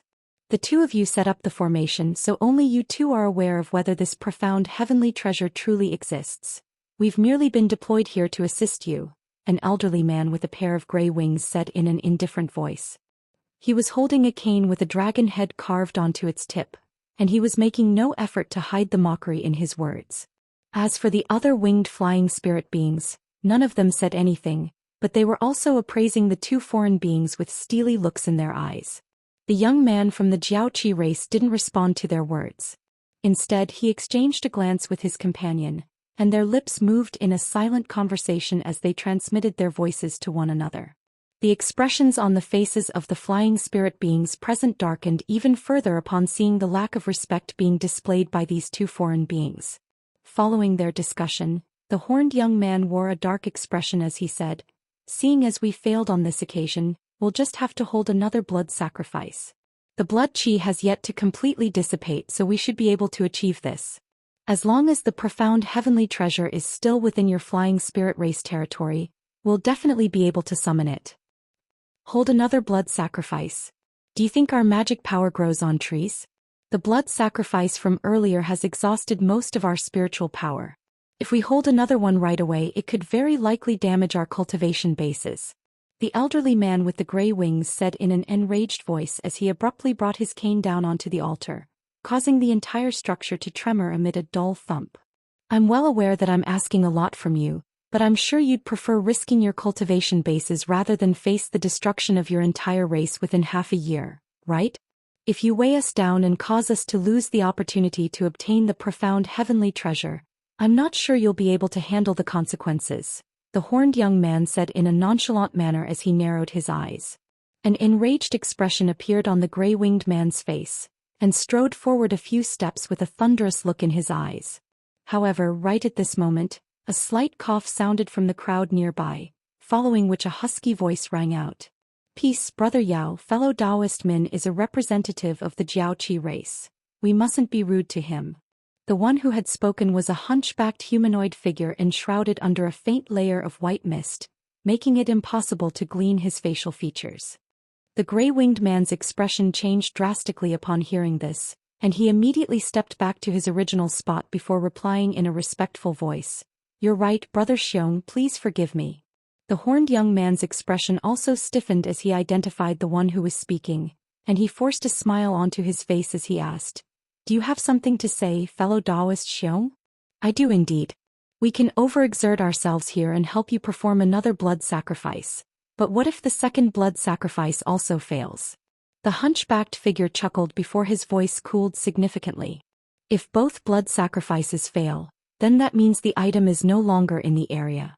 In that case, we'll immediately depart from this place, and we definitely won't revoke our earlier promise to all of you," the horned young man replied. The crimson-haired being remained silent as he spoke, seemingly expressing passive approval of his words. "Good. That's all I needed to hear. We'll help you once again then. All of you, set aside your egos and perform the blood sacrifice again," the hunchbacked figure instructed. Strangely enough, all of the other flying spirit beings present were all high-ranking figures, but none of them dared to express any displeasure toward this instruction as all of them silently nodded. Moments later, the surface of the blood lake began to bubble and surge. At the same time, bursts of black chi began to appear above the lake, and the sea of crimson mist up above also began to churn violently. The sacrificial altar at the center of the blood lake was completely enshrouded under a layer of crimson light, and incantations could be heard being chanted within.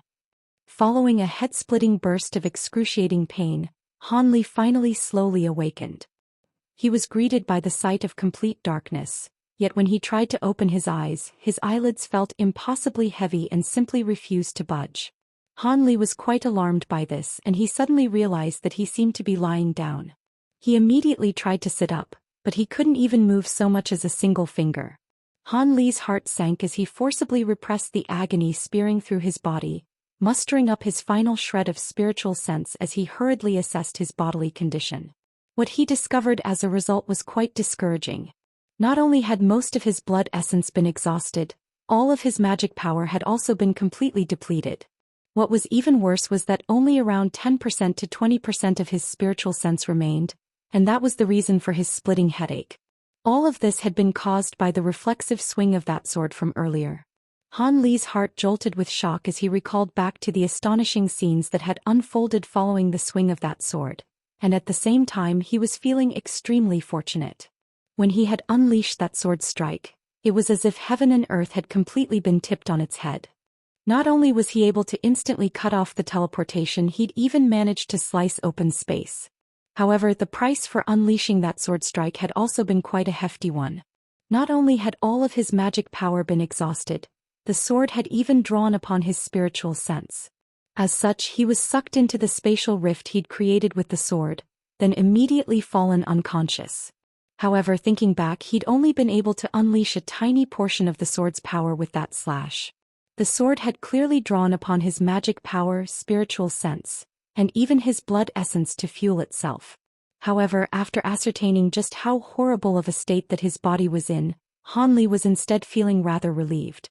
Blood essence, magic power, and spiritual sense were all things that could be recovered through pill consumption, as well as rest and recuperation. As such, no permanent damage had been done and he'd be able to recover in a few years. His surroundings were quite peaceful, and the fact that he'd appeared in this place alive indicated that he'd at least most likely escaped from that perilous ordeal. He couldn't open his eyes and nor could he release his spiritual sense, but from the humidity in the air and the slightly salty breeze washing over him, he could ascertain that he was situated on a certain beach. The ground below was quite soft and he seemed to be lying on a patch of grass. Could it be that he hadn't been teleported too far away? With that in mind, Han Li was beginning to grow concerned again. However, in his current condition he was unable to move at all, so he could only continue to lie on the grass. After a long while, Han Li's eyelids twitched, and he was able to just barely peel back his eyelids by a sliver. He was immediately greeted by the sight of clear blue skies that were completely devoid of those nightmarish blood clouds, and he heaved a faint sigh of relief. A few hours later, Han Li was able to move his neck, thereby allowing him to swivel his head from side to side in order to survey his surroundings. He seemed to be situated within a small valley with short hills on three sides while a narrow exit stood on the remaining side. The entire valley was only just over 10,000 feet in size, and he was situated right at its very center. A hint of amusement appeared in Han Li's eyes, and his lips began to curve up into the faint smile, but even that immediately made him grimace with pain. Only then did he discover that all of the muscles in his entire body had become extremely sore and lethargic. This was a feeling that he'd never been afflicted by ever since he cultivated the Provenance True Devil Arts. It appeared that aside from his magic power and spiritual sense, unleashing that sword strike had also caused something else to be depleted from his body. Otherwise, there was no way that his powerful body would be reduced to such a sorry state. Han Li continued to ponder his current situation as he lay on the bed of grass. After the better part of a day had passed, Han Li was finally able to move one of his fingers, thereby indicating that he'd recovered a shred of strength. A hint of elation appeared on Han Li's face, but his expression soon stiffened. Right at this moment, a string of dull thumps suddenly erupted from outside the valley. From the tremors running through the ground beneath his body, Han Li could sense that there was a gargantuan being making its way toward the valley. Han Li cast his gaze toward the entrance of the valley as a grave expression appeared on his face. Moments later, a massive creature that was over 100 feet tall barged into the valley. It was a massive crab with hooked spikes all over its body. The crab had a pair of shimmering green eyes, and its exoskeleton was emanating faint azure light, making it appear as if it were wearing a suit of azure armor. Initially, the giant crab failed to notice Han Li as it rapidly scurried sideways toward one of the nearby hills. Moments later, it had arrived in front of a rock face, then picked up a fallen gray rock with its massive pincers before stuffing the rock into its mouth. A bone-chilling string of chewing sounds rang out from within its mouth. Yet Han Li was quite relieved to see that the giant crab wasn't attacking him. The giant crab devoured a dozen or so rocks before suddenly turning around and catching sight of Han Li. Han Li's pupils contracted as he looked into the giant crab's eyes. A strange hissing sound erupted from the giant crab's mouth as it swung its giant pincers in an intimidating manner, then rushed directly toward Han Li. Han Li's expression darkened as a cold light flashed through his eyes. He glared expressionlessly at the oncoming giant crab, and even though he could barely move, there was no fear in his eyes. The crab was quite massive in stature, but it certainly wasn't slow. Within moments, it had reached within 70 to 80 feet of Han Li, and it'd be able to attack him with its giant claws after just one more flying lunge. A cold light flashed through Han Li's eye as his lower abdomen bulged slightly. At the same time, he puckered his lips together as if he were about to blast something out of his mouth. Right at this moment, a sharp screech rang out, following which a streak of silver light flashed through the air before striking the giant crab's body. The The crab's azure exoskeleton appeared to be indestructible, but the silver light was able to force its way through before plunging into the crab's body. A jet of green blood erupted forth, and the streak of silver light was revealed to be a silver trident that was around 10 feet long. However, its upper half had been completely plunged into the giant crab's back, and only its lower half could be seen. Having been wounded by that trident, the giant crab let loose an earth-shattering screech before immediately rushing toward the opening in the valley. The attack clearly hadn't inflicted any substantial wounds, but had merely enraged the giant crab instead. Han Li faltered upon seeing this before hurriedly also turning his gaze toward the opening of the valley. There he discovered a dozen or so humanoid figures of different heights. There were both male and female humanoid figures around them, and all of them were holding shimmering silver javelins, tridents, and other weapons that were made to be hurled. The men among them had their muscle-bound arms exposed while the women wore tight-fitting short-sleeved leather garments, and all of them gave off a tough and formidable aura. However, when Han Li's gaze swept over their lower bodies, a surprised look instantly appeared on his face. The lower limbs of these humanoid figures didn't consist of pairs of legs. Instead, all of them had serpentine lower bodies of different thicknesses and colors, as well as layers of faintly visible scales. These were definitely foreign beings, and they seemed to be from a foreign race that he'd never heard of. Before Han Li had a chance to consider this notion any further, the giant crab was already almost upon these beings. The burly man at the forefront of the ground let loose a low roar, and all of his companions quickly organized themselves into 2 orderly rows with 6 men at the front and 7 women at the back. The man let loose a loud cry, and everyone in the front row hurled their silver projectiles at once. 6 streaks of silver light flashed before striking the giant crab's body, but the projectiles were only half buried into its shell, thus unable to inflict any substantial damage. Instead, the giant crab only became more enraged as green blood flowed down its body. It opened its mouth to blast forth a ball of putrid white froth. The expression on the face of the man at the forefront of the group changed slightly, and he murmured something to himself, seemingly in quite a frustrated and furious manner. He then pulled out a flat round stone disc from behind his back, and the disc was shimmering with faint light, indicating that it seemed to be a more powerful weapon than the silver projectiles being used. The man hurled the disc toward the oncoming ball of white froth without any hesitation. In the instant that the stone disc left his hand, it transformed into a ball of red light that shot forth through the air before crashing into the white froth amid an earth-shattering boom. A ball of fierce flames then immediately enshrouded the white froth, and both of them nullified one another within moments. However, the giant crab had taken advantage of this opportunity to charge ahead, and it was now only just over 100 feet away from the foreign serpentine beings. Right at this moment, the 6 men in the front row split up into 2 groups that rushed forward on either side. They then flicked their wrists in unison before leaning back together, and the oncoming giant crab was suddenly brought to an abrupt halt. Blue light flashed through Han Li's eyes, and only then was he able to identify that there were semi-transparent threads attached to each of the 6 beings' wrists, thereby ensnaring the giant crab.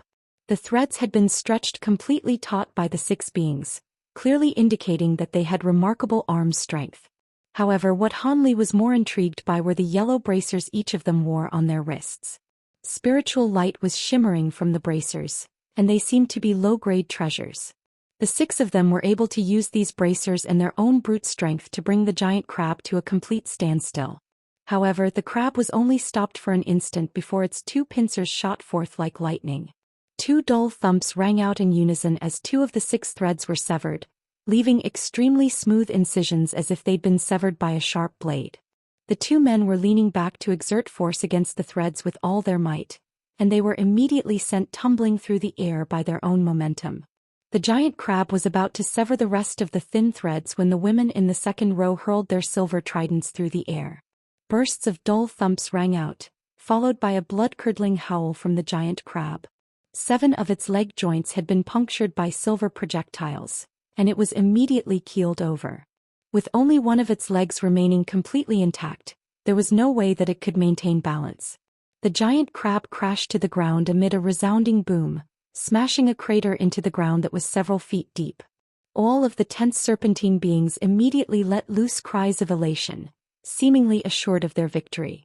Indeed, the crippled giant crab was completely at their mercy.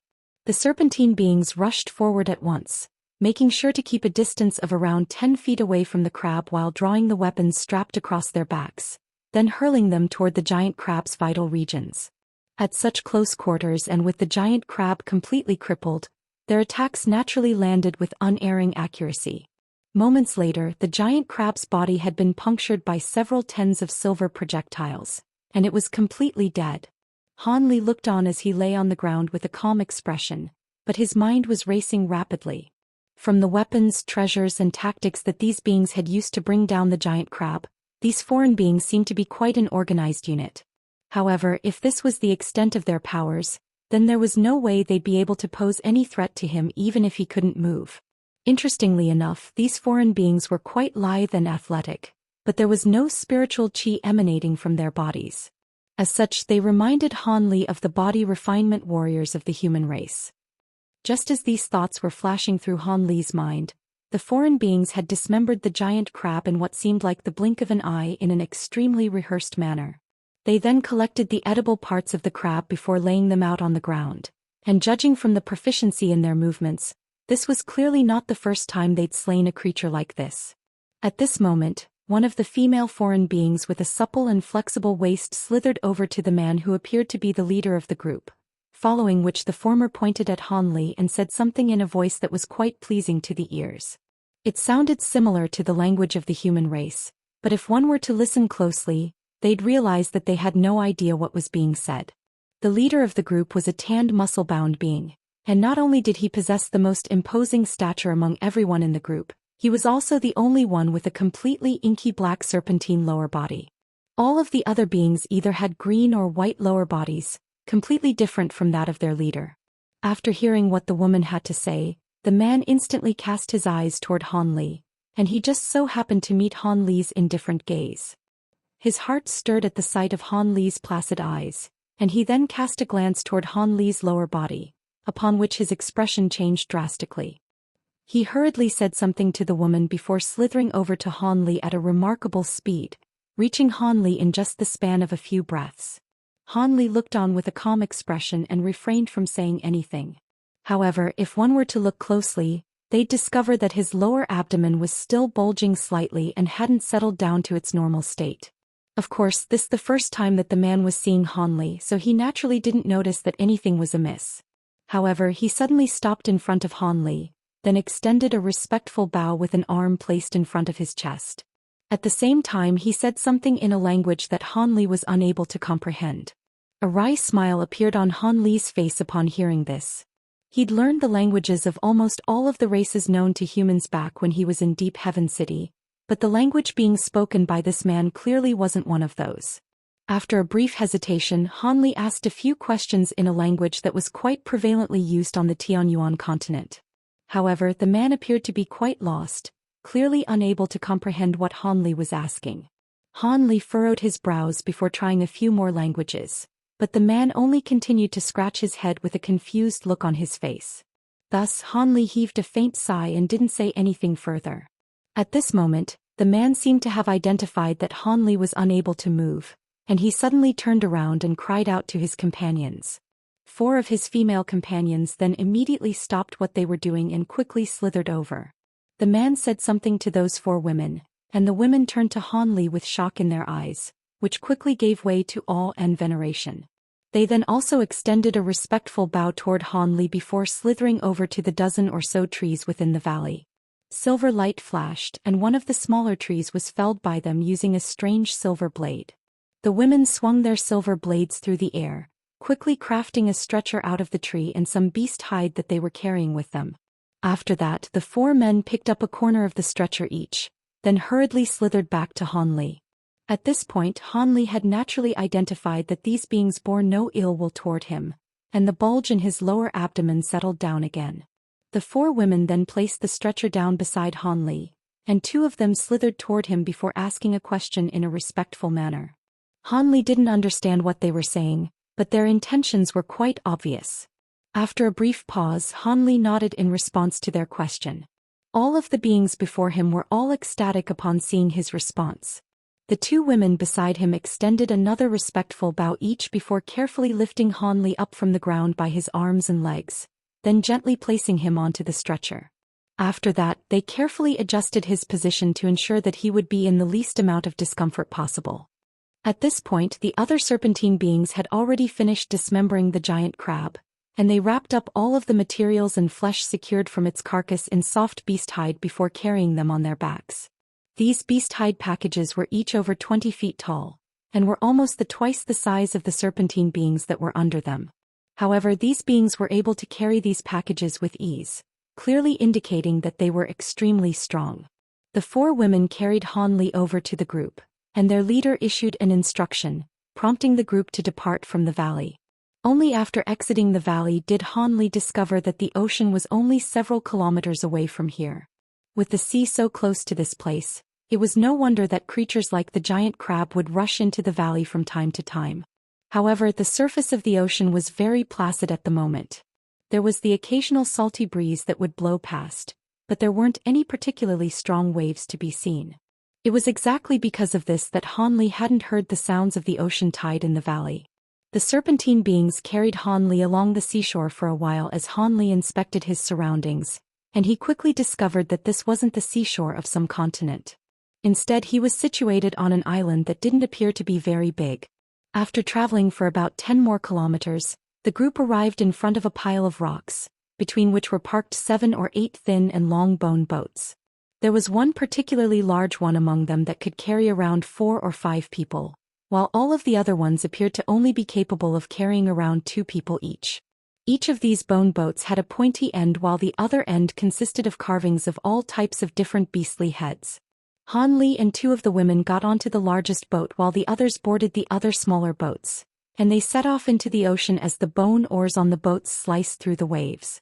With their remarkable strength and stamina, the serpentine beings were able to row their oars almost without any pause, and the boats sped through the waves like arrows.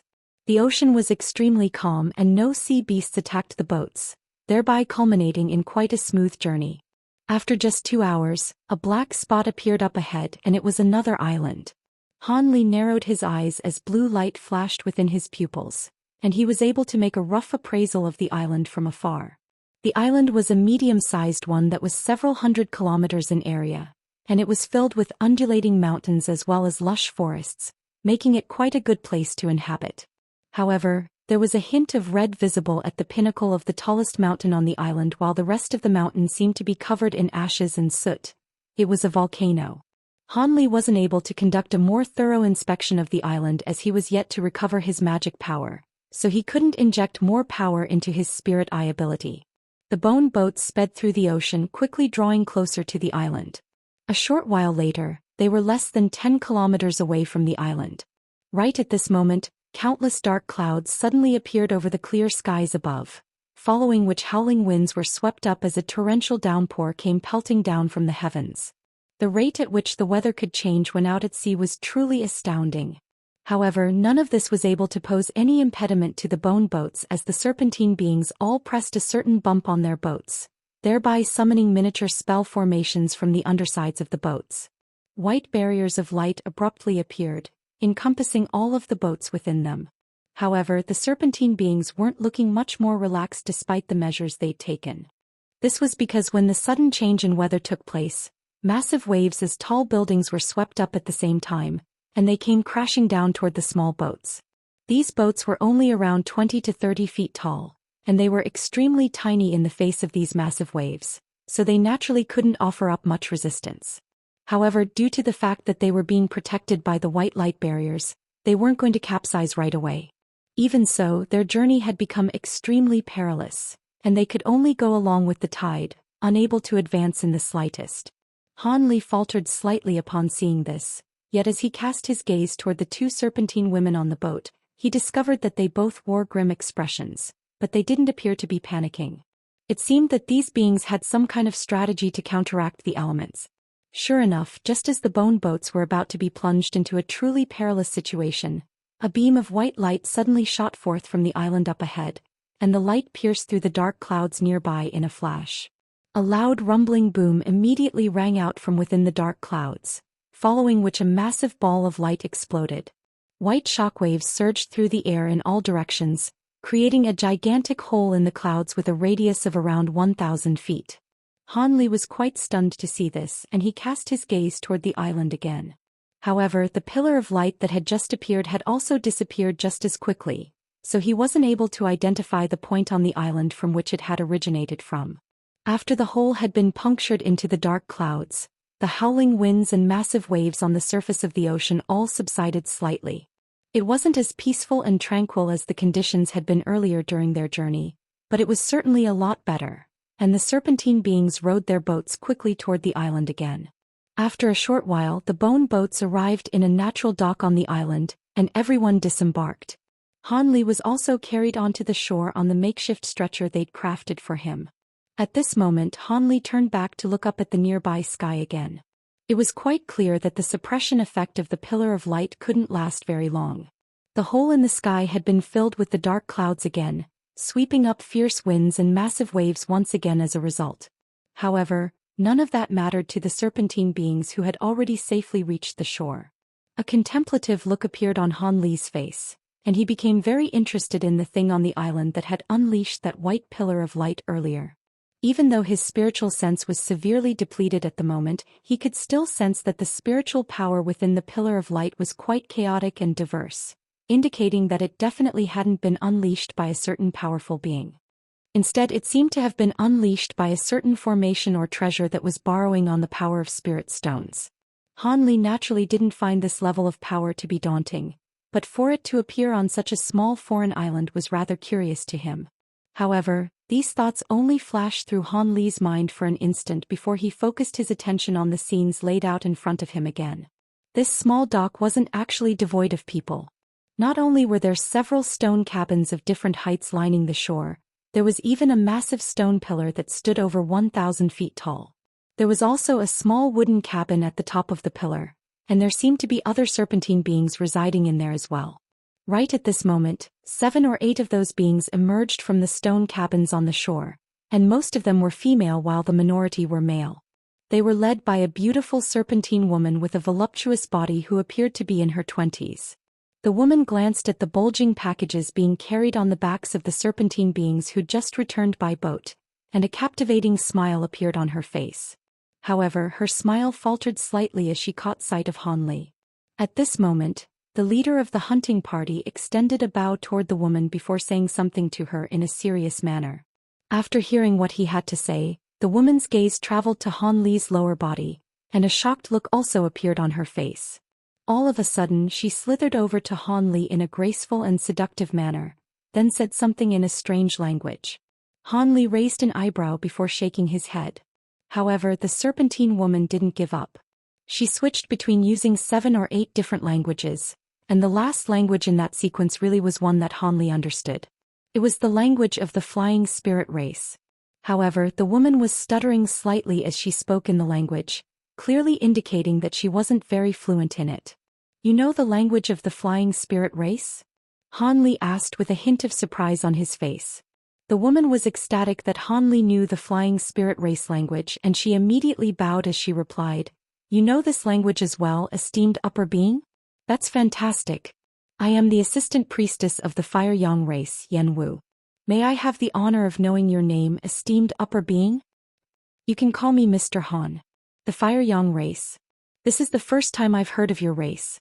I ended up here as the result of an accident. What is this section of the sea known as?" Han Li asked with furrowed brows. "Our Fire Yang race is only a small branch of the Naga race, so it's not strange at all that you haven't heard of us, Master Han. It is a brilliant honor for us that an esteemed upper being such as yourself has appeared in our race. However, I'm only the assistant priestess, so I do not know much about the upper race beings in the nearby region of the sea. I'll take you to our high priestess right away. If you have any questions, she'll be able to answer them," the serpentine woman replied in a manner that was neither haughty nor humble. Han Li's eyes narrowed slightly upon hearing this. His eyes roamed over the woman as he sensed the faint spiritual qi emanating from her body. This woman was only at around the qi condensation stage, but she was indeed a cultivator. However, seeing as her cultivation base was so low, their high priestess was most likely not powerful enough to pose a threat to him either. This sequence of thoughts raced through Han Li's mind in an instant, and he quickly arrived at a decision before nodding in an indifferent manner. The woman also heaved an internal sigh of relief after securing Han Li's approval. In her eyes, this upper being's aura was truly rather strange. If one were to call him powerful, the issue was that the spiritual pressure emanating from his body was almost non-existent and barely more powerful than her own. However, if one were to call him weak, she'd beg to differ, as her spiritual sense was completely unable to ascertain his cultivation base. Such a strange situation naturally had to be left to the high priestess to assess. Thus, after issuing a few instructions to the hunting party that had just returned, she pulled out a leather pouch, then released a snowy white spirit bird from within. This was a fist-sized bird that resembled a parrot. However, its eyes were of a scorching red color, as if they were a pair of miniature fireballs. The woman stroked the bird a few times while clucking to it in a peculiar manner, then releasing it from her grasp. The bird instantly flew deeper into the island as a streak of white light, disappearing in just a few flashes. "I've already sent a message to our high priestess. Allow me to guide you to our Fireyang city, Mr. Han," the woman said with a smile. Han Li merely nodded and closed his eyes upon hearing this. Thus, the woman immediately led the other 4 serpentine women who were carrying Han Li's stretcher toward the center of the island, along a small stone path. The island was several hundred kilometers in size, and even though these serpentine women were slithering quite quickly, it would still most likely take them a long time to reach the center of the island. However, with Yen Wu leading the way, a crude shack appeared up ahead after the group had traveled for several kilometers. There were a few male and female serpentine beings inside, looking after a dozen or so lizard beasts. On the other end of the shack was a black carriage that had been covered by a black cloth made from some unknown material. As soon as they caught sight of their assistant priestess, 2 of them immediately rushed out to greet her in a respectful manner. Yen Wu issued a few instructions in response while pointing at the aforementioned black carriage. The 2 serpentine beings were seemingly rather surprised by what they'd heard, and they couldn't help but steal a few glances at Han Li while nodding emphatically in response. They then immediately returned to the shack and strapped a pair of lizard beasts to the black carriage before drawing the other 3 over as well. Thus, Han Li was carefully lifted onto the black carriage by the serpentine women, and 2 of them sat on the lizard beasts drawing the carriage while the others got onto the other 3 lizard beasts. Due to the fact that these serpentine women were lacking legs, there was a tubular saddle strapped to the backs of each of these lizard beasts that allowed them to slide their tails into. Thus the group continued onward. These lizard beasts were rather maladroit and made for a rather bumpy ride, but they were quite fast in their movements, making a significant improvement compared to the ground being covered before. 4 hours later they arrived in front of an earthen city. This was a true earthen city completely constructed from yellow mud, and it was only a few kilometers in size. The buildings in the city were also mostly constructed from mud, and there were very few stone buildings within. Han Li was slightly surprised to see this, but his expression remained unchanged as he cast his gaze toward the dozen or so serpentine guards standing at the city gates instead. These guards were also mostly women with a minority of men among them, and all of them were wearing armor constructed from unknown materials.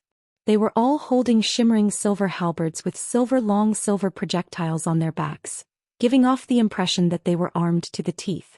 From a distance, Han Li could tell that there were also many armed serpentine beings standing atop the nearby earthen walls, and it seemed that all of them were on high alert. After arriving at the city gates, Yen Wu brought her lizard steed to a halt before jumping down from its back. A serpentine woman among the guards at the gates immediately made her way toward Yen Wu before extending a smiling greeting. Yen Wu also said something in response, but the smile on her face gave way to a serious expression as she pointed toward the carriage behind her. The female guard's smile also faded as she nodded in a solemn manner. She then waved a hand, and the guards behind her immediately opened up a path to allow everyone through. Thus, Yen Wu jumped onto her lizard steed again and the group entered the city. Han Li sat within the carriage and appraised his surroundings.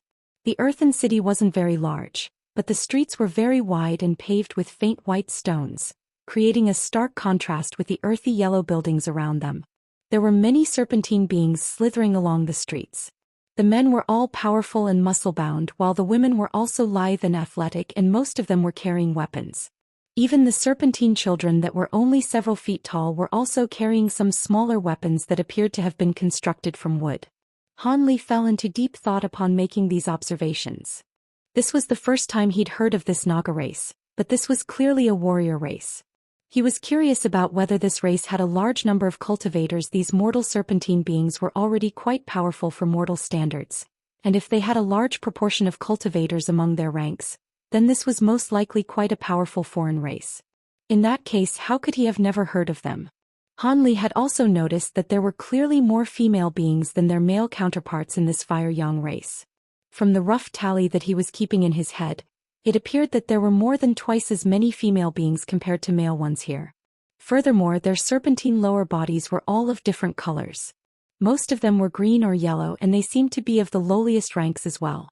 There were very few beings with white and black tails, but most of them were treated with respect and revered by their brethren, indicating that they were important figures within the race. Han Li analyzed everything that he'd seen in silence, and soon after that, the carriage arrived at a plaza that was paved with smooth and even stone panels. On one side of the plaza was a large palace that had been constructed from wood and mud, and shells of all types of different colors had been used to embellish the building. However, none of that had caught Han Li's attention. His gaze was instead fixed on a strange object at the center of the plaza. This was a conical object that seemed to have been constructed from a copper-like material. It was over 100 feet tall and had a wide base that tapered at the top. There was a series of strange patterns all over the surface of the object, as well as a faint layer of white light that was flashing from it. There were 7 or 8 white-robed serpentine beings standing around the object, all of whom had spiritual light shimmering from their hands. Han Li's eyes narrowed, and he immediately identified what these beings were loading into the underside of this strange object. They were fist-sized objects, but they were of all types of different colors and didn't appear to be spirit stones.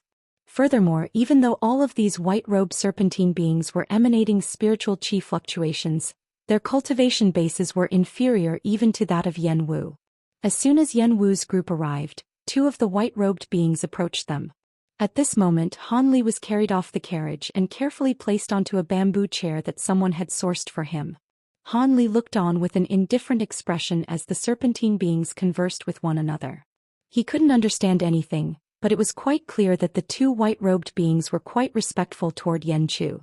Right at this moment, 2 rows of white-robed serpentine beings suddenly emerged from within the palace on the other side of the plaza.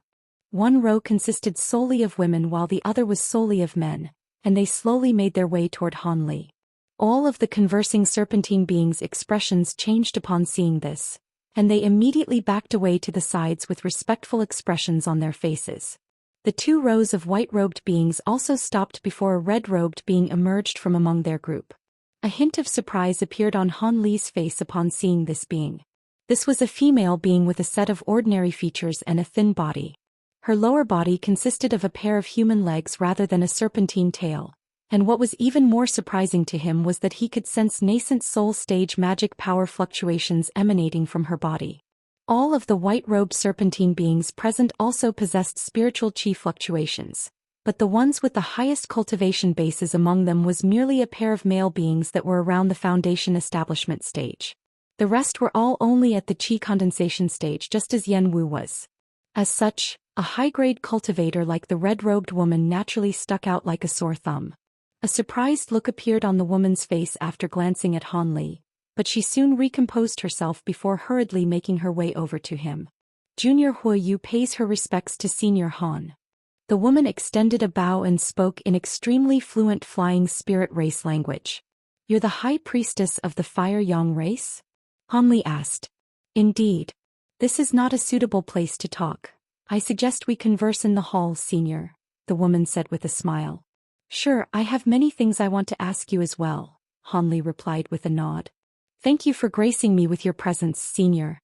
All of you hurry and invite Senior into the palace. The woman was ecstatic and immediately turned around to issue an instruction to the white-robed serpentine women. The row of serpentine women immediately sprang into a chaotic frenzy, following which 2 of them hurriedly rushed forward, then carried the bamboo chair that Han Li was sitting on toward the palace in an extremely careful manner. The woman then waved a hand and everyone else also followed along. Moments later, Han Li found himself inside a hall within the palace. Han Li and the red-robed woman were the only ones seated within the hall, while all of the other serpentine beings stood off to the sides in a respectful manner. How is your condition, Senior? I can see that you're having a lot of trouble with movement. I have some pills that I refined which can assist in replenishing one's energy and repairing one's body. Would you like some, Senior? The woman asked in a respectful manner. It's all right, I only encountered a minor issue with my cultivation. I'll be fine after some rest, Hanli replied with a hint of a smile on his face. That's good to hear. I received a message from Wu'er informing me that you'd like to ask me some questions, Senior. I'll be sure to tell you everything I know, the woman said. Oh, I wanted to ask you what this region of the sea is known as well as whether there are any renowned cultivators in this area, Hanli replied. A peculiar look appeared on the woman's face upon hearing this, but she still replied, this area is known as the Flame Coral Islands, and there aren't any particularly powerful fellow Daoists in the nearby area. The most powerful ones only possess cultivation bases that are comparable to my own. The Flame Coral Islands? Do you have a map of the area? Hanli asked with furrowed brows.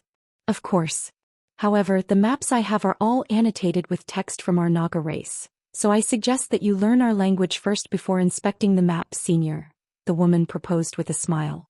Hanli's brows furrowed slightly upon hearing this, and only after a short while did he nod in response. Sure.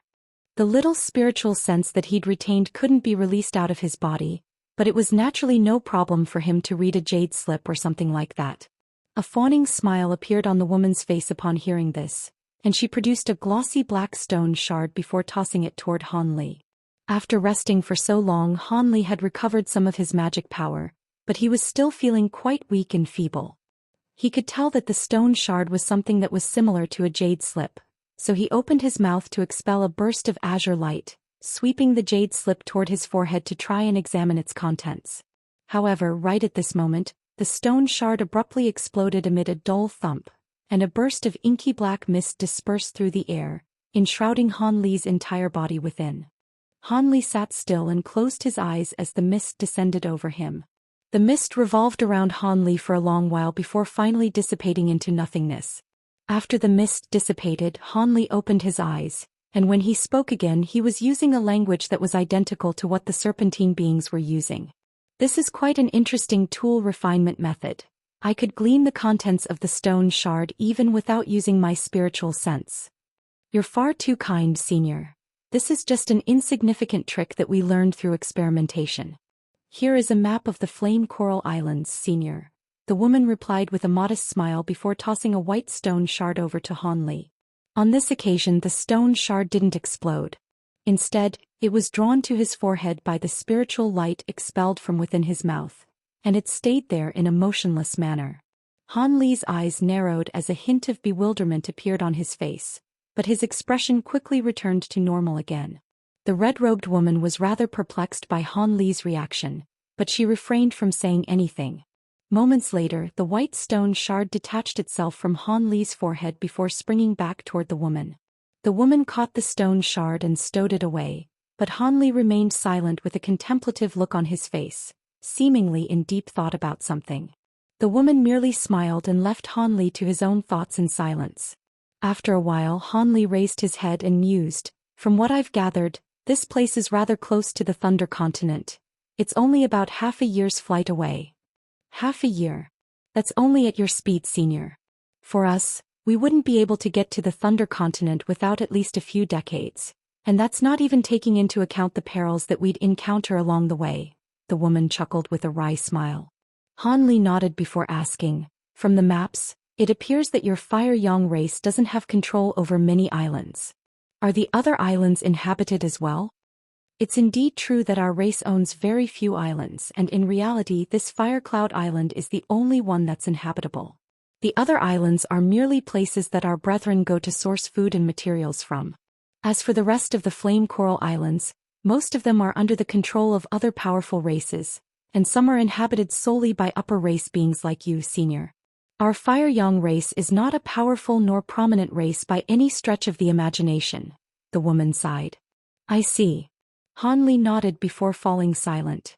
However, after a brief hesitation the woman asked, "You seem to have come from somewhere extremely far away, Senior. May I ask what business you have here? My cultivation base may be quite pitiful, but our race has inhabited this island for a long time, and we'd be happy to provide any assistance we can. The woman seemed to be quite eager to please. I am indeed not from this area. I unintentionally triggered some kind of restriction elsewhere and was teleported to this place.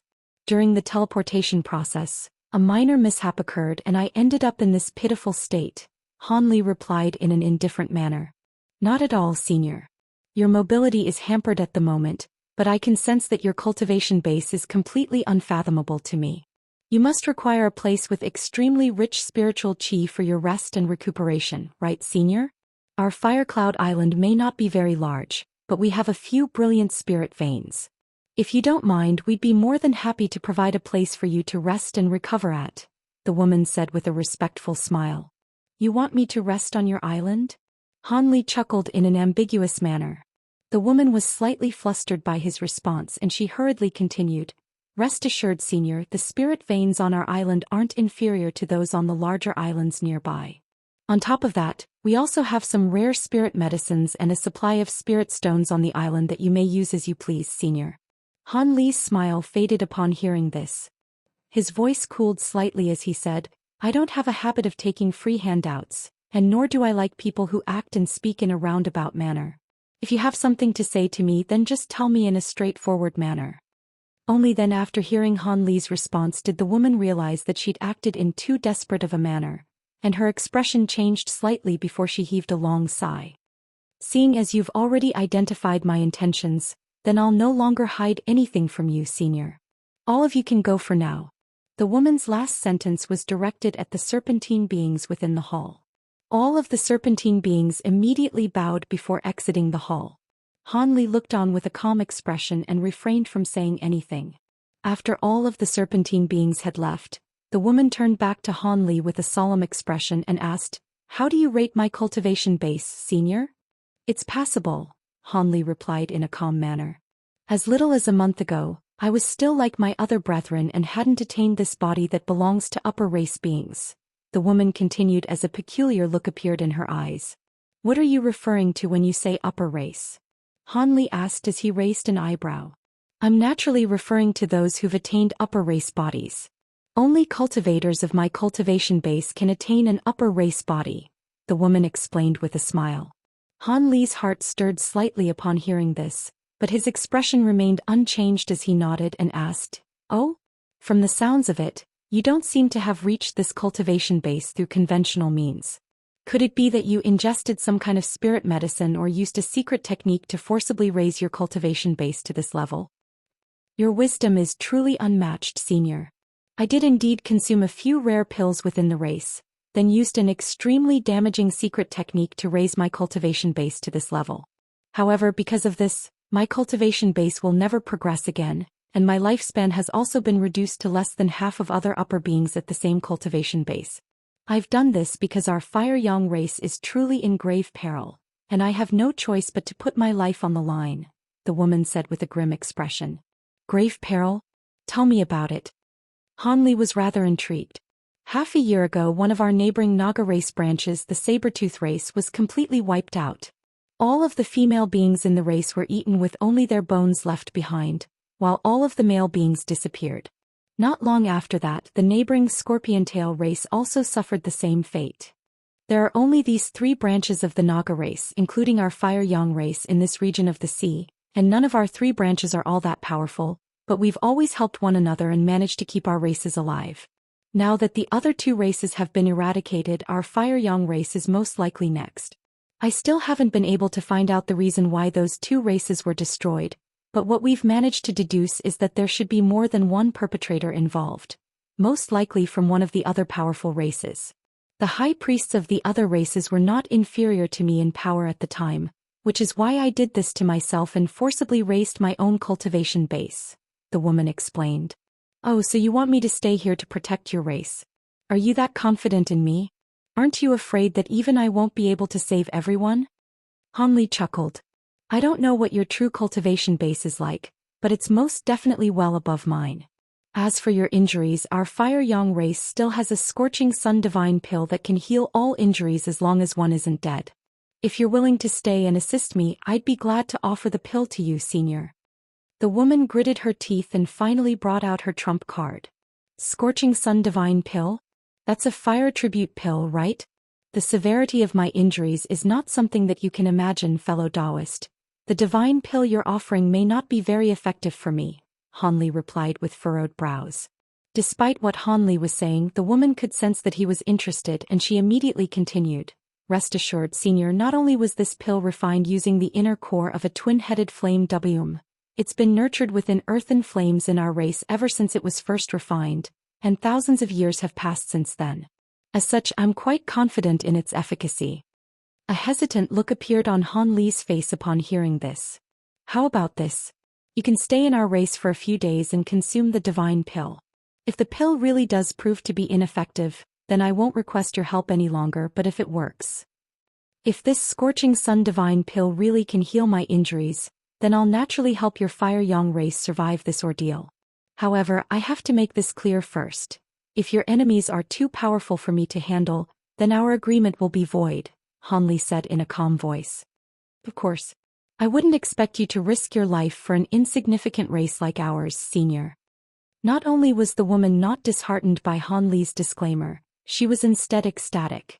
Thus, Han Li nodded in agreement and accepted this arrangement. The events that unfolded next were quite simple.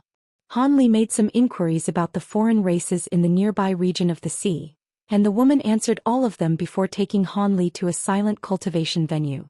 She produced a white veil-like treasure and gently swished it through the air, following which the treasure transformed into a large white cloud that was several tens of feet in size. The cloud flashed and lifted both Han Li and his chair up from the ground, hovering at altitudes of several tens of feet. The woman also flew onto the cloud, then chanted something, and the cloud flew out of the palace gates. All of the serpentine beings waiting outside the gates bowed respectfully to see off the departing duo.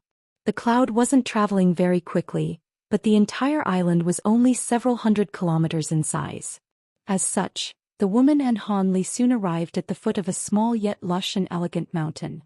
There was a courtyard consisting of several green wooden cabins situated at the foot of the small mountain, and the cloud stopped in front of the courtyard as the woman turned to Han Li with a smile.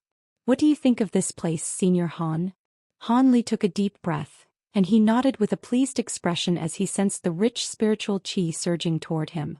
The woman was ecstatic to see this, and the white cloud immediately descended into the courtyard at her behest. She pushed open the doors of one of the wooden cabins, then turned to Han Li, preparing to carry him into the cabin. However, Han Li suddenly smiled at this moment and said, "There's no need to trouble you any further, fellow Daoist. I can go in on my own." Han Li's body swayed as he spoke, and he stood up on the white cloud before slowly hovering down from it. The woman was quite startled to see this. "My injuries still haven't healed, but I can at least move around now," Han Li explained with a smile. "Then I must congratulate you, Senior. I was considering sending a few of my disciples over to look after you, but it seems that won't be necessary now. I'm sure you don't want to be disturbed, Senior," the woman said as her expression reverted back to normal. "Indeed, I'd rather not have anyone close to me while I recover from my injuries. This is quite a good place. I'll stay here for a while. It'd be best if you could get that scorching sun divine pill to me as soon as possible. If it really does prove to be effective, I'll do my best to recover as quickly as possible, and I'll be sure to do what I can for your race thereafter," Han Li said with a serious expression. "Of course, Senior. It's just that the scorching sun divine pill is still being nurtured within the earthen flames, so it'll take me several days to extract it. I hope that's all right with you, Senior," the woman explained. "I'm naturally willing to wait a few days. You can go now. I'd like some rest," Han Li replied with a calm nod. Seeing as Han Li was asking her to leave, the woman naturally obliged. She immediately extended a respectful bow toward Han Li before departing from the courtyard atop her white cloud.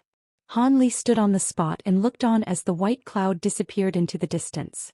Only then did he turn around and walk into the wooden cabin that had been prepared for him. The cabin wasn't very large, and it was only sparsely furnished with some wooden furniture. Han Li didn't look at anything else. He made his way straight over to the wooden bed in one corner of the room, then sat down upon it with his legs crossed. He exhaled as an exhausted look appeared on his face. "Just standing up for a while has completely expended all of the magic power I just saved up.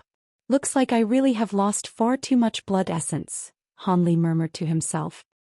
He then brushed a hand over his storage bracelet, and faint white light flashed as 4 or 5 vials of different designs appeared in his hand. Han poured out a few pills from each vial, then stuffed them all into his mouth at once before closing his eyes to digest the powers of the pills. Moments later he felt a scorching sensation in his dantian, following which a few bursts of cool and refreshing energy began to circulate throughout his body and meridians, nurturing and repairing his injuries in the process. Han was quite elated by this development. As expected of regenerative pills refined using myriad-year spirit medicines, they were truly very effective. A short while later, a faint layer of golden light surfaced over Han Li's body, and a faint flickering golden projection also appeared over his head. The wooden cabin fell completely silent. At the same time, the woman returned to the earthen city atop her white cloud, and descended in front of the palace on the plaza. Several tens of white-robed low-grade priests were still waiting for her there in silence. "Come with me, Yan. Also, summon the hunting party that first discovered Mr. Han. I have some questions to ask them," the woman instructed. "Yes." The white-robed serpentine beings did as they were told while Yan followed the woman into the palace again. "You stayed with that man throughout the entire trip here. Tell me your impression of him as well as all of the observations you made. Make sure not to skip any details," the woman said with a serious expression. "I'll be sure to tell you everything I know. At the time I was on duty at the dock." Yan was rather nervous in the face of the high priestess' steely demeanor, but she still gave a detailed recount of the observations she'd made during her time spent with Han Li. Even though the events being recounted were all quite boring and mundane, the woman still listened with an expression of rapt focus on her face.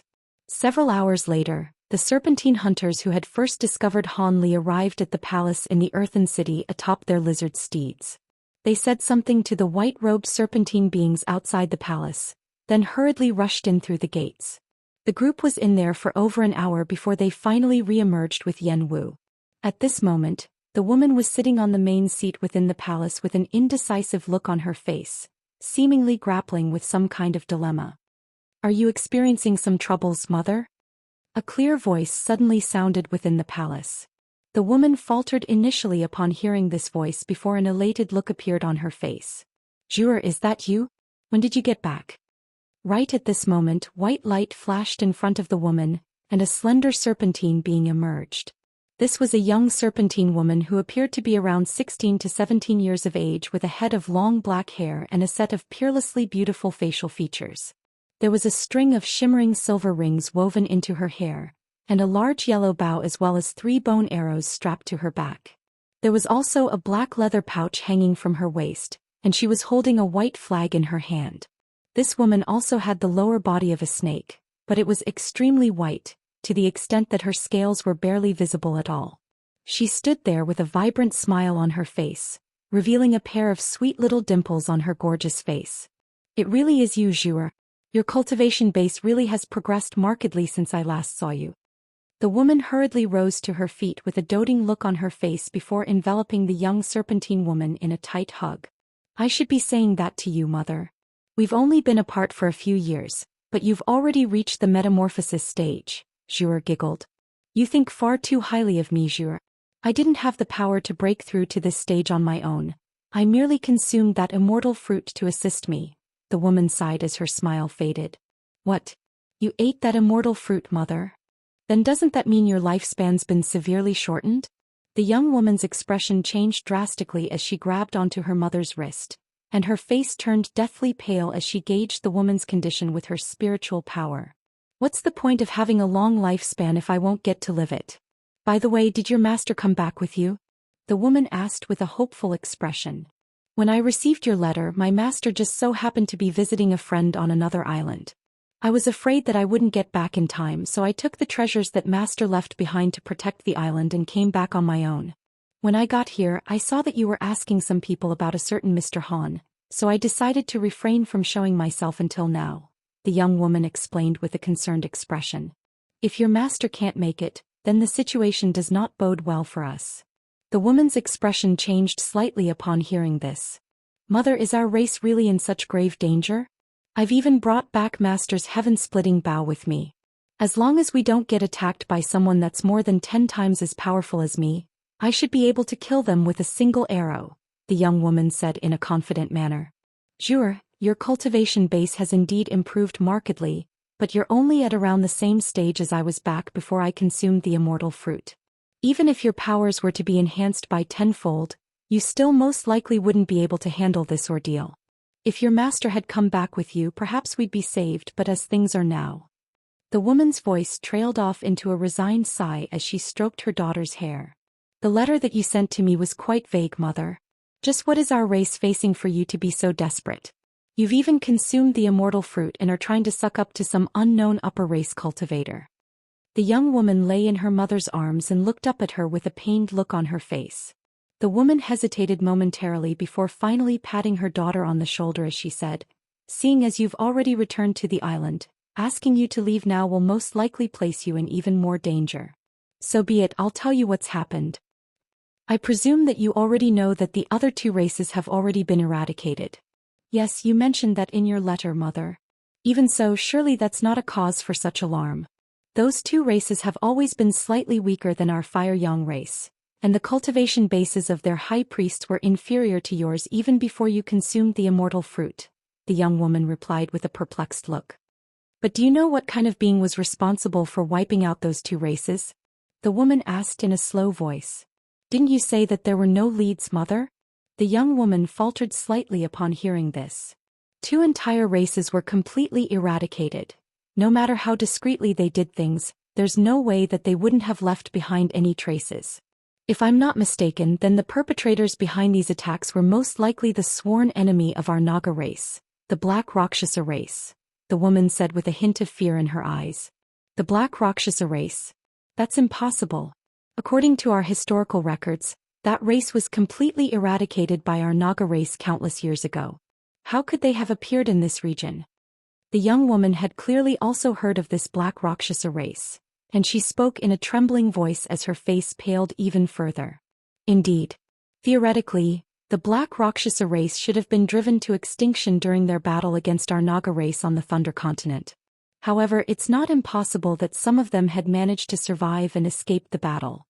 Aside from the Black Rakshasa race, what other types of beings would abduct our men and devour the flesh of our women? The only thing I don't understand is that our three races have been here for thousands of years.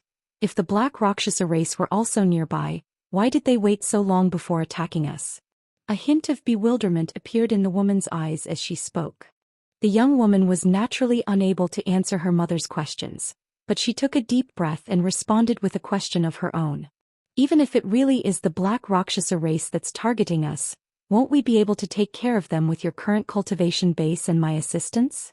I'd naturally be quite confident if we were facing normal Black Rakshasa beings, but from the traces that they'd left behind, it appears that there are Black Rakshasa royals among them, the woman replied with a shake of her head.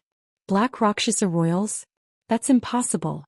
Several of our Naga race's heavenly priests combined their powers to unleash a powerful divination technique countless years ago. Didn't they discover at the time that all of the royalty of the Black Rakshasa race had been destroyed back then? The young woman exclaimed with incredulity in their eyes. We'd also thought at the time that all Black Rakshasa beings had been driven to extinction, but that clearly wasn't the case. Hence, it's certainly not impossible that a few Black Rakshasa monarchs had managed to escape from that battle. Those Black Rakshasa royals possess abilities that place us Naga beings at a severe disadvantage. And aside from Naga royalty, other Naga beings wouldn't even be able to unleash a tenth of their powers in the face of Black Rakshasa royals. Furthermore, the rate at which Black Rakshasa royals progress in their cultivation is definitely not inferior by much compared to the beings of the major races on the Thunder Continent.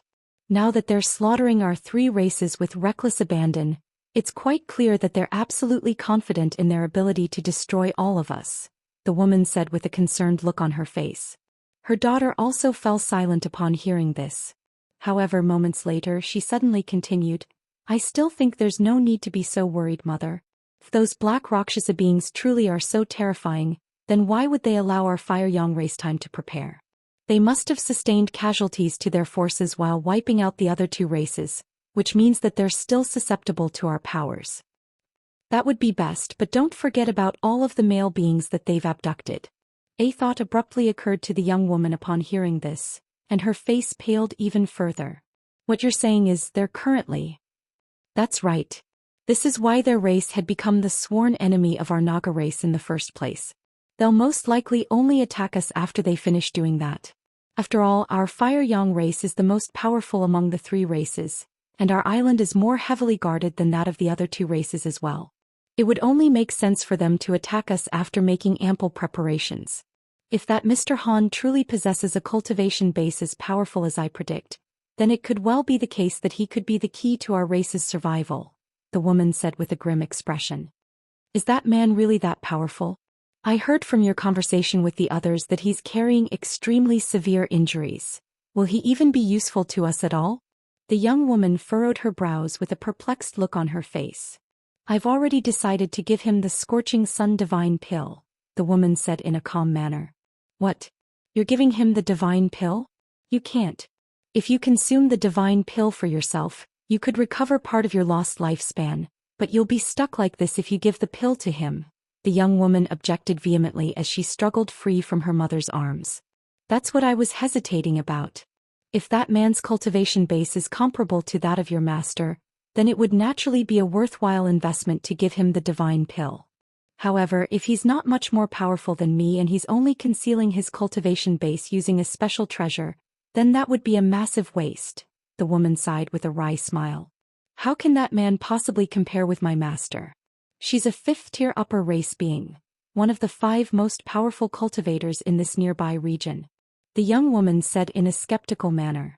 The woman hesitated momentarily before replying in a cautious manner. I couldn't ascertain that man's cultivation base, but I could deduce that he's most definitely far more powerful than me. Even with such severe injuries, my instincts still told me that he could kill me with ease. Otherwise, I wouldn't have made such an effort to beg him to stay. If that man really can help our race survive this ordeal, then giving him the Divine Pill wouldn't be a big deal. From your conversation earlier, it sounds like that man hasn't shown you any of his power this entire time. If we give him the Scorching Sun Divine Pill like this, it would simply be a blind investment. Even if we do choose to give him the pill, we have to test him first, the young woman said with furrowed brows. Test him? How are we going to do that when he's currently nowhere near his peak condition? The woman was tempted by this notion, but she didn't see how it was possible. Even if he's carrying severe injuries, a high-grade upper race being like him would undoubtedly possess powerful spiritual sense. How about I accompany you to visit him when you give him the Scorching Sun Divine Pill? I'll work something out when I see him in person. If that man really does possess unfathomable power, then we can give him the pill for the future of our Fire Yang race. If not, then we definitely can't hand over such an important pill, the young woman said with a determined expression. Well, the woman became rather hesitant upon hearing this. The Scorching Sun Divine Pill could indeed restore her lifespan to a significant extent, so she was quite reluctant to offer it to someone else unless it was for a worthy cause. Alright, you can give it a try, Zhou, but no matter what you do, don't overstep the mark and get on that man's bad side. The woman nodded in agreement in the end. Don't worry, mother, I'll do things within reason, the young woman replied with a sweet smile. I should be able to extract the divine pill from the earthen flames after 3 days. You can come with me to visit the man then.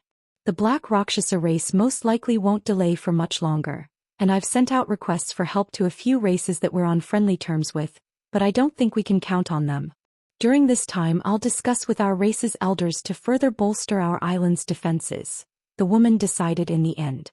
Zhou nodded emphatically in response, and after that the two of them began to discuss some details regarding their defensive efforts against the Black Rakshasa race. A day passed by in the blink of an eye. Han Li was sitting with his legs crossed at the foot of a small mountain close to 100 kilometers away, and he suddenly opened his eyes as the golden light emanating from his body faded. His slightly dull eyes seemed to have brightened a little, and he remained expressionless as he held up a hand in front of his face before slowly clenching it into a fist. He then heaved a faint forlorn sigh. Even though he'd recovered some of his magic power, he'd expended far too much spiritual power and blood essence. Even with his vast supply of pills, it would most likely take 3 or 4 years before he could recover to his peak condition. However, he had agreed to stay on this island, so he was naturally confident in his ability to protect himself. With that in mind, Han Li suddenly rustled his sleeve, and a black bracelet emerged from within, following which a streak of black light and a ball of golden light shot forth. The black and golden lights then revealed themselves to be a small black monkey and a small leopard-like beast, respectively. These were none other than his Weeping Soul Beast and his Leopard Kirin Beast. Han Li wasn't sure about the extent of the Weeping Soul Beast's powers, but he knew that the Leopard Kirin Beast was already comparable to a deity transformation stage being. He had only been barely able to summon these two beasts following an extensive period of rest and recuperation that had allowed him to recover some magic power and spiritual sense. Back when he had just awoken in that valley, there was no way that he would have been able to accomplish this. As soon as the two spirit beasts appeared, the Weeping Soul Beast leaped onto Han Li's shoulder with a cheeky smile on its face. The Leopard Kirin Beast charged into Han Li's arms, leaving an afterimage in its wake before licking the back of Han Li's hand in an affectionate manner, leaving a rather warm and abrasive sensation on his skin. Han Li smiled as he patted the two beasts, then forcibly activated his spiritual sense again to issue a few instructions to them. Thus, the Weeping Soul Beast leaped out off his shoulder, then swelled drastically amid a flash of black light before taking on an appearance that was completely identical to Han Li's, even down to the robes that they were wearing. Immediately thereafter, this Han Li sat down beside Han Li with his legs crossed and began meditating as well. Meanwhile, the Leopard Kirin Beast shot forth from within Han Li's arms and abruptly disappeared, having hidden itself somewhere within the room. After doing all that, Han Li swept a hand over his storage bracelet, and spiritual light flashed as a stack of formation flags of different colors appeared. He raised a hand, and the formation flags disappeared into the surrounding walls as streaks of spiritual light. At the same time, a flashing barrier of white light appeared outside the wooden cabin. Han Li finally heaved an internal sigh of relief after all that was done, and after a brief pause he suddenly raised an arm before appraising it with a solemn expression. There was an extremely faint yellow mark on his arm, and blue light flashed through his eyes as he carefully inspected. After a brief hesitation, azure light suddenly flashed from his arm, and he focused what little remained of his spiritual power toward the mark. The faint and indistinct yellow mark immediately became clearer and more defined as a result. Judging from its shape and size, one could tell that this was none other than the profound heavenly fruit, which had disappeared right after Han Li had unleashed the sword strike that had rendered him unconscious. As such, he had no idea how the fruit had managed to enclose itself within his arm. Han Li's brows were tightly furrowed as a slightly bewildered look appeared on his face. With the pitiful amount of magic power that remained in his body, all he could do was make the yellow mark slightly clearer than before. That was clearly the extent of his current capabilities. This made Han Li feel quite uneasy. Setting aside the power of the long sword that the profound heavenly fruit had transformed into, just the recollection of the price that he'd had to pay to unleash a single sword strike still sent chills running down his spine. If he were to use the sword in battle, he's most likely inflict just about the same amount of damage to himself as he would to his enemies. After a long while, Han Li finally let his arm fall back to his side. By this time he'd already made a decision. Once he recovered his magic power, he was going to immediately force this treasure out of his arm. Otherwise, it was far too unsettling to have such a volatile treasure enclosed in his arm. After stroking the mark with his finger for a while, a contemplative look appeared on Han Li's face as he consumed a few more types of pills. He was very interested in the Scorching Sun Divine pill, and the woman had made it sound like a miracle pill that could just about bring one back from the dead, but he certainly wasn't going to place all of his hopes on it. Not long after that he closed his eyes and entered a meditative state again. 2 days later, a white cloud flew over from afar, and atop the white cloud were none other than the woman and her daughter Zhu. The young woman still had the large bow and 3 arrows strapped to her back while her mother was holding a crimson jade box. Moments later, the two of them appeared in the air above the courtyard that Han Li was staying in. Is this the place where he's staying? Looks like he's set up a restriction. So he doesn't even trust us. Zhu looked down at the wooden cabins down below with a curious expression, then harumphed coldly at the sight of the cabin that was enshrouded under white light. Mr. Han is in a very vulnerable state right now and he's not closely acquainted with us, so it's no surprise that he would take such measures. In fact, I'd find it quite strange if no restriction had been set up during my absence. The woman chuckled in response. Thus, the two of them slowly descended atop the white cloud.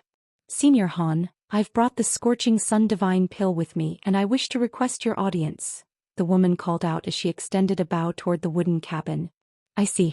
It's still a little inconvenient for me to move around, so please come in and forgive me for not greeting you in person, fellow Daoist Hua.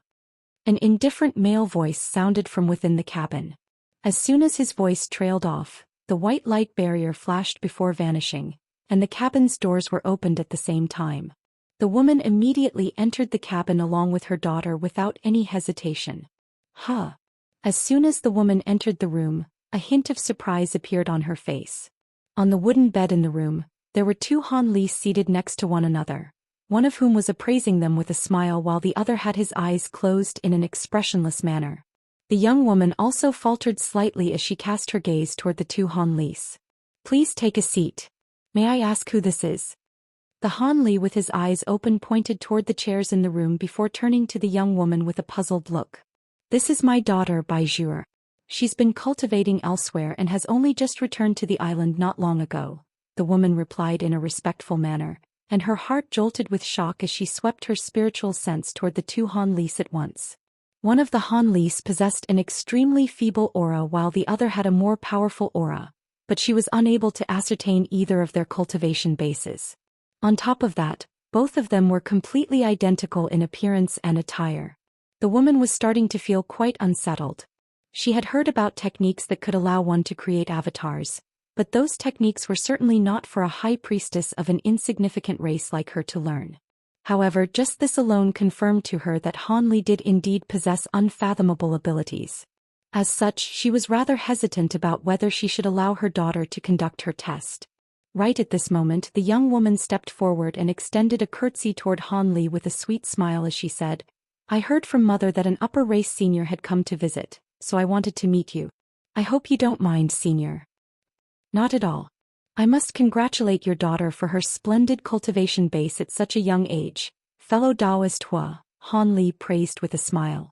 You're far too kind, senior. My daughter's cultivation base is nowhere near a noteworthy level for you. By the way, are you finding this a good place to stay? If not, you can tell me and I'll organize alternative lodging for you, the woman replied with a smile. There's no need for that. The spiritual qi here is quite abundant. Is the scorching sun divine pill in that box you're holding, fellow Daoist Hua? Han Li asked with a hint of intrigue in his eyes. That's right. This pill was procured by our very first high priestess back when. The woman nodded with a smile before recounting the origins of this pill to Han Li. Han Li was rather perplexed by the woman's sudden need to launch into a long story, but he still listened in a calm manner. Right at this moment, a sneaky look flashed through Zhuer's eyes as a green leaf appeared in one hand while she made an incantation seal with her other hand. Both hands were hidden up her sleeves, so her actions were quite discreet. A burst of invisible spiritual sense immediately surged toward the two Han Lis, and both of them reacted completely differently. The Han Li with his eyes closed remained seated motionlessly on the bed, seemingly as if he hadn't even detected what was happening. However, when the young woman's spiritual sense fell on his body, she felt as if she were sensing an inanimate object without even the slightest hint of spiritual sense fluctuations. This was naturally quite perplexing to the young woman. Such a situation wouldn't occur unless Han Li possessed an incredible secret technique that could completely conceal his spiritual sense, or he really was just a dead body. Before she had managed to figure out what was going on, her expression suddenly changed drastically, and her mouth abruptly gaped open as her face turned deathly pale. When her spiritual sense had fallen upon the body of the other Han Li, she felt as if it had plunged into a massive vortex, and all of the spiritual sense in her body was gushing toward that Han Li in a frenzy. This sudden development naturally made her extremely alarmed and horrified, and she hurriedly withdrew her secret technique while attempting to recover her spiritual sense with all her might. To her surprise, her spiritual sense was easily recovered without any impediment, thereby allowing her to avert what she had thought to be an irreversible crisis. Right at this moment, Han Li cast a glance toward her with a hint of a smile on his face while he conversed with her mother. The young woman's mouth gaped open upon seeing this, and she was at a complete loss for what to do. The woman seemed to have completely failed to detect what had just happened, and she introduced some of the properties of the Scorching Sun Divine Pill before handing the crimson jade box over to him. Han Li reverted back to his normal expression and expressed his thanks before accepting the box. After that, the woman bade Han Li farewell before exiting the room with her daughter, who was still yet to recover from her shock and horror. After the two women left, the Han Li that was seated on the bed with his eyes closed suddenly opened his eyes and asked, "Why did you decide to scare that girl for no reason?" He waved a hand through the air as he spoke, and the entire wooden cabin was enshrouded under a white light barrier again. "Master. That insolent little girl was only at a core formation stage, yet she dared to try and test your spiritual sense.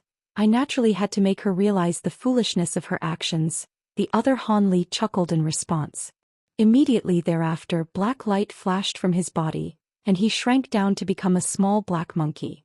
The monkey then leaped onto Han Li's shoulder before offering the jade box to him in a fawning manner.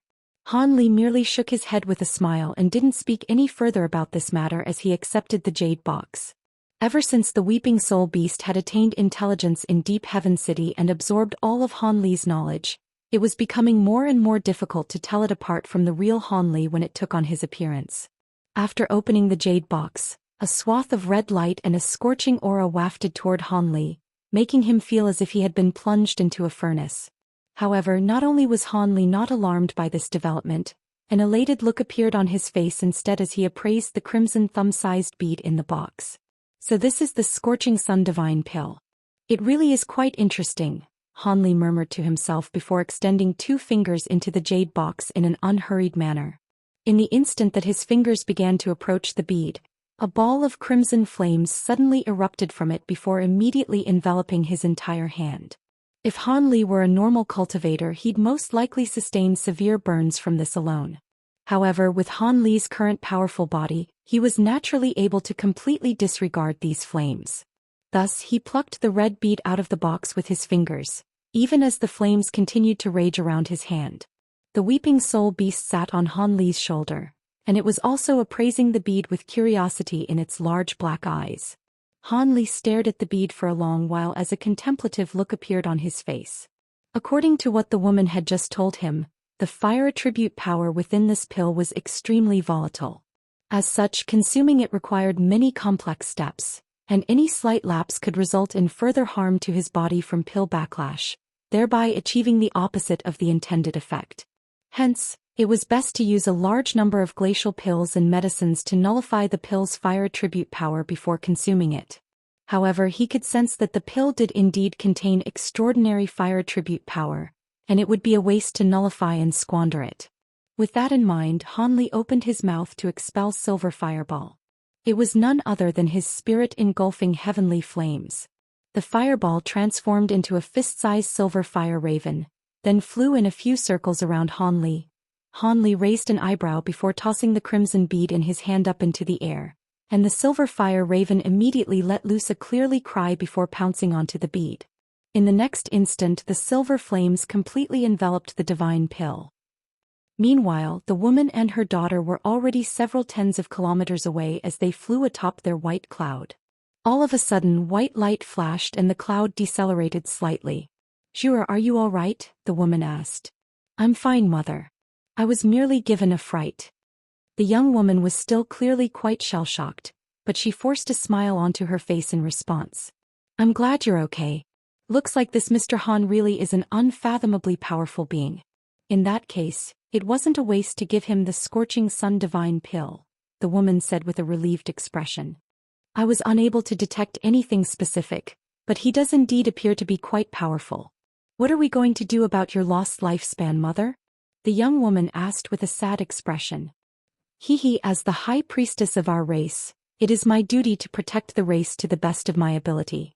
Our race has only been able to exist for so long as the past high priests before me have also fulfilled their duties. Looking back in time, how many of our past high priests have actually died from old age? That's enough of this depressing topic. Let's just hope that Mr. Han can absorb the power of the divine pill as quickly as possible so he can lend us his assistance," the woman said with a nonchalant smile. But tears welled up in the young woman's eyes and she still wanted to say something. However, the woman didn't want to continue this conversation any longer, and she made a hand seal, causing the white cloud underfoot to surge before enshrouding both of them within. Immediately thereafter, the white cloud transformed into a ball of white light that shot forth through the air and quickly disappeared into the distance. After the two women departed from the wooden cabin, its doors remained shut for 10 consecutive days. During this time, the defenses on Firecloud Island were bolstered significantly. Not only did all of the serpentine beings no longer travel to other islands to hunt and collect materials, the entire race retreated into the Earthen City, and all of the major restrictions in the city were activated despite the vast expenditure of spirit stones that doing so would incur. The Earthen City walls had seemed to be extremely frail and vulnerable before, but they had since been enshrouded under 3 layers of light barrier that were crimson, yellow, and green, respectively. There were also several thousand elite serpentine warriors within the city that were heavily armed and ensuring that the city was constantly patrolled. At the same time, all of the Fire Yang race priests had gathered together, and all of them were priming themselves for the upcoming battle alongside their high priestess and her daughter. The palace they were situated in had also been enshrouded under a layer of 5-colored light, and the source from which the 5-colored light was emanating was none other than that conical treasure at the center of the plaza. As for the normal serpentine beings within the Earthen City, all of them had received instructions from the higher-ups telling them to stay at home unless they absolutely had to come out. A tense and oppressive atmosphere naturally settled over the Earthen City as a result. On this day, just as the priests were meditating within the palace, a voice suddenly pierced through the restriction outside and sounded directly within the hall that they were situated in. "Fellow Daoist, I've already refined the pill and come out of seclusion. Please open up the restriction and let me come in." The voice belonged to none other than Han Li. The white-robed priests were all stirred upon hearing this while an ecstatic look appeared on the woman's face. It was naturally impossible for her not to be worried that Han Li would break his promise and depart as soon as he recovered. However, the entire race was in grave peril and she had no alternatives. Giving the pill to him could earn them a powerful ally, whereas refraining from doing so would spell certain doom. Thankfully, she'd made the right gamble and Han Li hadn't broken his promise to her. Thus, the woman immediately flipped her hand over to produce a shimmering red jade disc with an elated look on her face, then tapped it a few times with her finger. The 5-colored light barrier around the palace flashed before an opening appeared, but it only took the span of a few breaths before the barrier sealed over again. During this brief window of time, golden light flashed outside the palace gates, and a humanoid figure appeared, seemingly out of thin air, before making his way into the palace in an unhurried manner. The humanoid figure wore an azure robe and had a set of ordinary facial features, but his eyes were particularly bright and piercing. He was naturally none other than Han Li. His condition had improved drastically compared to just over 10 days ago, clearly indicating that the Scorching Sun Divine Pill had indeed been extremely effective. "Thank you for coming to assist us, Senior. Has your magic power completely recovered?" the woman asked in a fervent manner. Zhou was still slightly reluctant to greet him, but she could only rise to her feet with a slight pout on her face. "The Scorching Sun Divine Pill was indeed quite extraordinary, but my injuries were also extremely severe, so I've only recovered to around 70% to 80% of my peak condition. The rest of the recovery process can't be aided by pills and can only be facilitated through rest and recuperation. However, if your enemies aren't too powerful, I should be able to lend you a hand," Han Li replied with a smile. The woman's expression initially changed slightly after hearing that Han Li hadn't fully recovered, but she was then elated after hearing Han Li's confident declaration. It appeared that Han Li was even more powerful than she'd estimated. Otherwise, where could his confidence be stemming from? Many of the priests in the palace had seen Han Li before, while the others were only meeting him for the first time. As such, Han Li's arrival naturally stirred up a heated yet muted discussion between them. Han Li ignored the pairs of eyes that were fixed on him and sat down on the chair that the woman had prepared for him in advance. After making some small talk with her, he closed his eyes and fell silent. The woman cast a stern gaze toward the priests in the room, and all of them immediately stopped chattering as well. Thus, the entire palace turned completely silent. However, Han Li could still sense a pair of eyes lingering on his face, and his brows furrowed slightly as he abruptly opened his eyes, just in time to see Bai Zhuo appraising him with a wary expression. As soon as their eyes met, A hint of horror flashed through the young woman's eyes, and she hurriedly averted her gaze. It appeared that the weeping soul beast had truly given her quite a fright during their previous encounter. A faint smile appeared on Han Li's face as he closed his eyes again and fell into deep thought. The fire attribute power within the scorching sun divine pill had been easily refined by his spirit-engulfing fire raven, and the woman hadn't exaggerated about the pill's effects at all. It wasn't able to facilitate an instant recovery for him, but it most definitely was superior to all of the regenerative pills that he was carrying. His lost blood essence and spiritual sense had been replenished at an incredible rate, and as for his magic power, even without the assistance of this pill, the past half a month or so of rest had been enough for it to completely recover. Seeing as the pill really had helped his significantly, Han Li naturally wasn't going to revoke his promise. He had already progressed to the spatial tempering stage and possessed many powerful abilities. There was a good chance that he'd be able to escape from a body integration cultivator, so he naturally wasn't going to fear any enemies that the Fire Yang race could have. Coincidentally, less than half a day after Han Li had emerged from seclusion, the enemies finally arrived.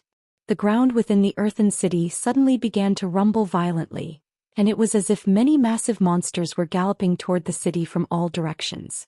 The priests sitting within the palace rose to their feet almost in unison, and most of them wore extremely anxious expressions. Even though the woman hadn't divulged any information regarding the Black Rakshasa race, it was quite apparent to them that the enemies they were going to face on this occasion were extremely powerful. In contrast, the woman remained quite calm, and she only furrowed her brows slightly even as the ground began to tremor beneath her feet. There's no need for panic. We've already set up ample defensive measures, and it would be impossible for our enemies to break through our 3 layers of restrictions in a short time. Let's ascertain who our enemies are and how many of them we're facing first. The woman immediately rose to the occasion as the leader of the priests, instantly calming everyone with her logical instructions. Han Li also opened his eyes in response to this commotion, but he remained completely expressionless. He'd participated in countless battles more significant than this one in the past, so the events currently unfolding certainly weren't enough to faze him. At this moment, the woman rustled a sleeve, and a red badge suddenly appeared in her hand before she waved it toward the center of the palace.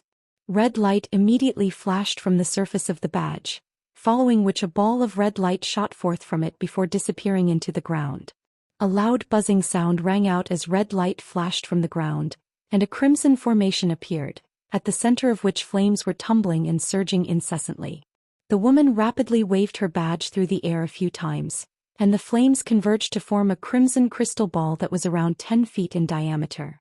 The surface of the crystal ball was glittering and translucent, and it was slowly revolving above the center of the formation. 8 white-robed serpentine beings suddenly stepped forward before sitting down around the edge of the formation.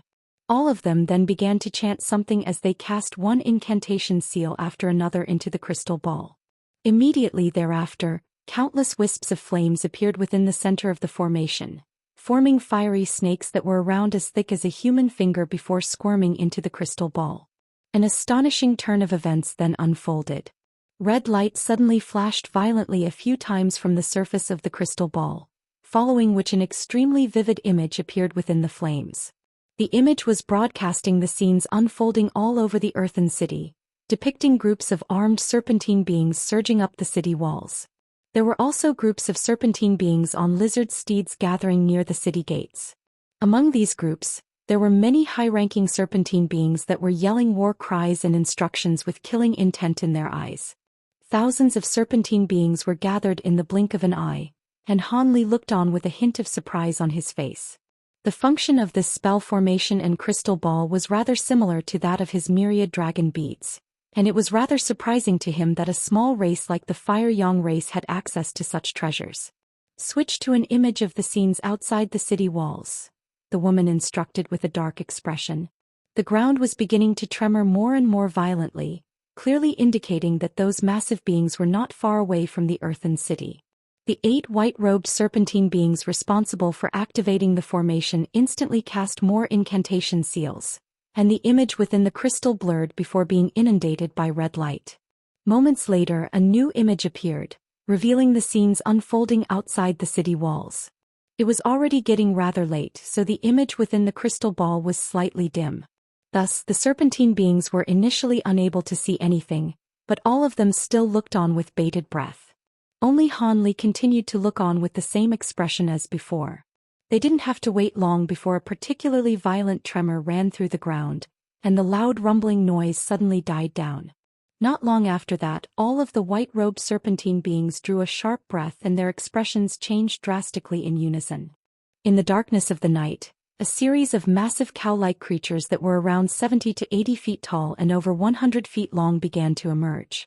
All of them were clad in suits of black scale-like armor, and each of them was carrying a massive frame comparable to the size of cabins on their backs.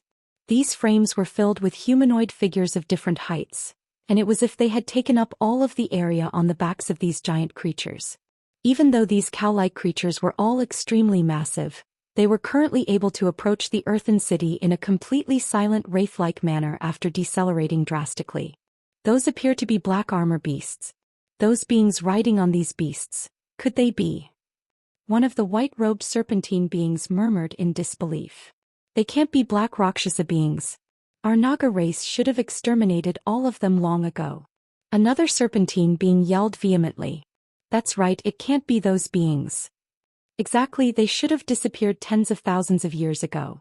All of the other white-robed serpentine beings immediately chimed in agreement, seemingly in an attempt to inject themselves with courage. However, once those giant cows emerged from the night and the humanoid figures on their backs became visible, all of the priests fell silent with grim expressions on their faces. The upper bodies of these humanoid figures on the black armor beasts were those of women with purple skin and dark green eyes. All of them had long shoulder-length hair and were wearing suits of black armor while wielding all types of black weapons, creating a stark contrast with their gorgeous features. However, once the women leaped down from the giant cow beasts and revealed their full bodies, Han Li's pupils abruptly contracted. These women possessed lower bodies of centipedes. Even Han Li couldn't help but shudder at the sight of these beautiful women with abhorrent centipede lower bodies. These women seemed to have all been well trained, and they managed to arrange themselves in an orderly formation in mere moments. One of the higher-ranking beings among them abruptly strode toward the earthen wall, and a smile suddenly appeared on her face. However, this was a grotesque smile that literally spread from ear to ear, revealing rows of small sharp teeth and a serpentine forked tongue. What had been a beautiful woman just a moment ago had suddenly transformed into a sinister nightmarish creature.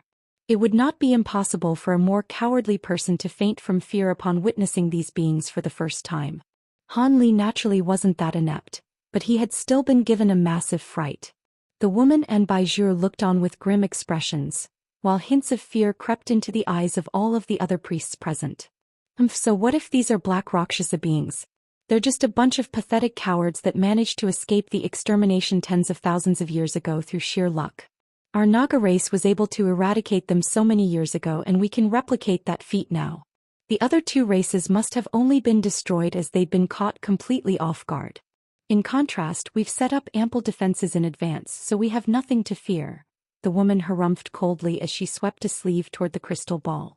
Red light instantly flashed, and the entire formation ceased functioning, following which the image being broadcasted by the crystal ball also abruptly disappeared.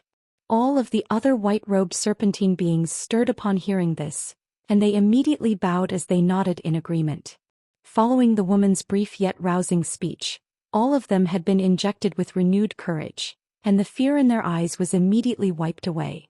Han Li's expression changed slightly upon seeing this, and a hint of a meaningful smile appeared on his face.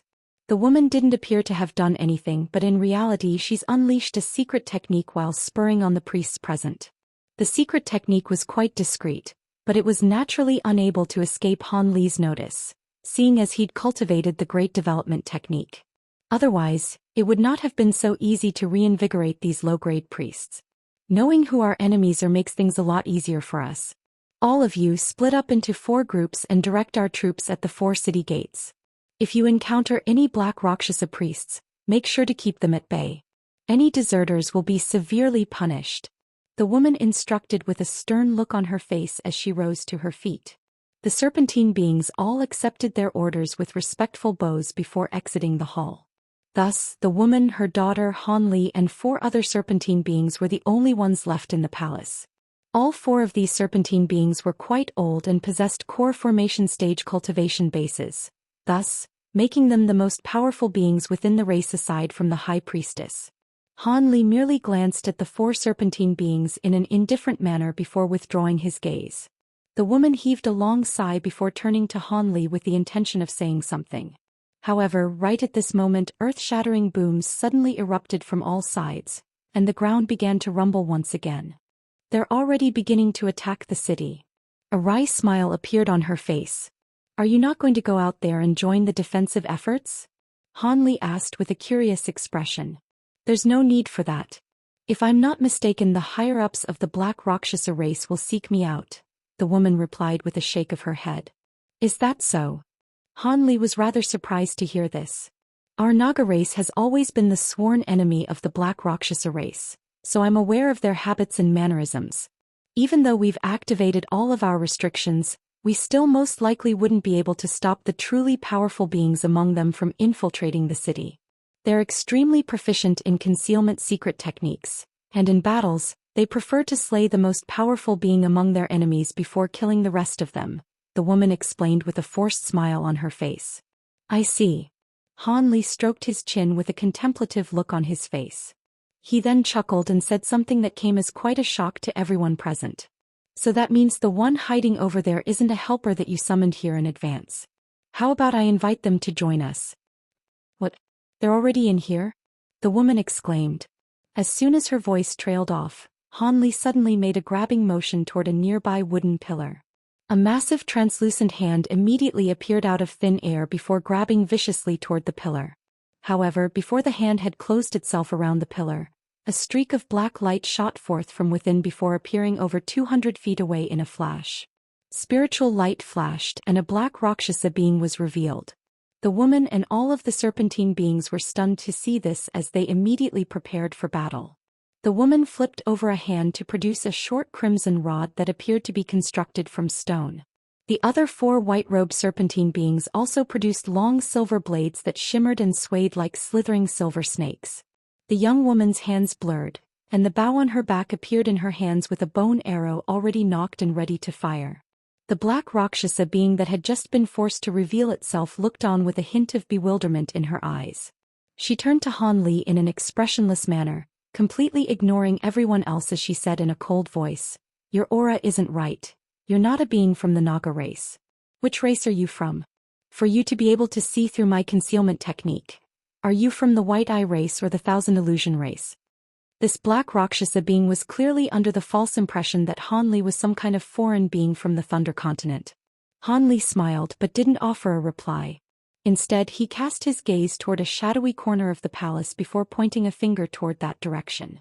A small azure sword shot forth like lightning, striking the corner in the flash.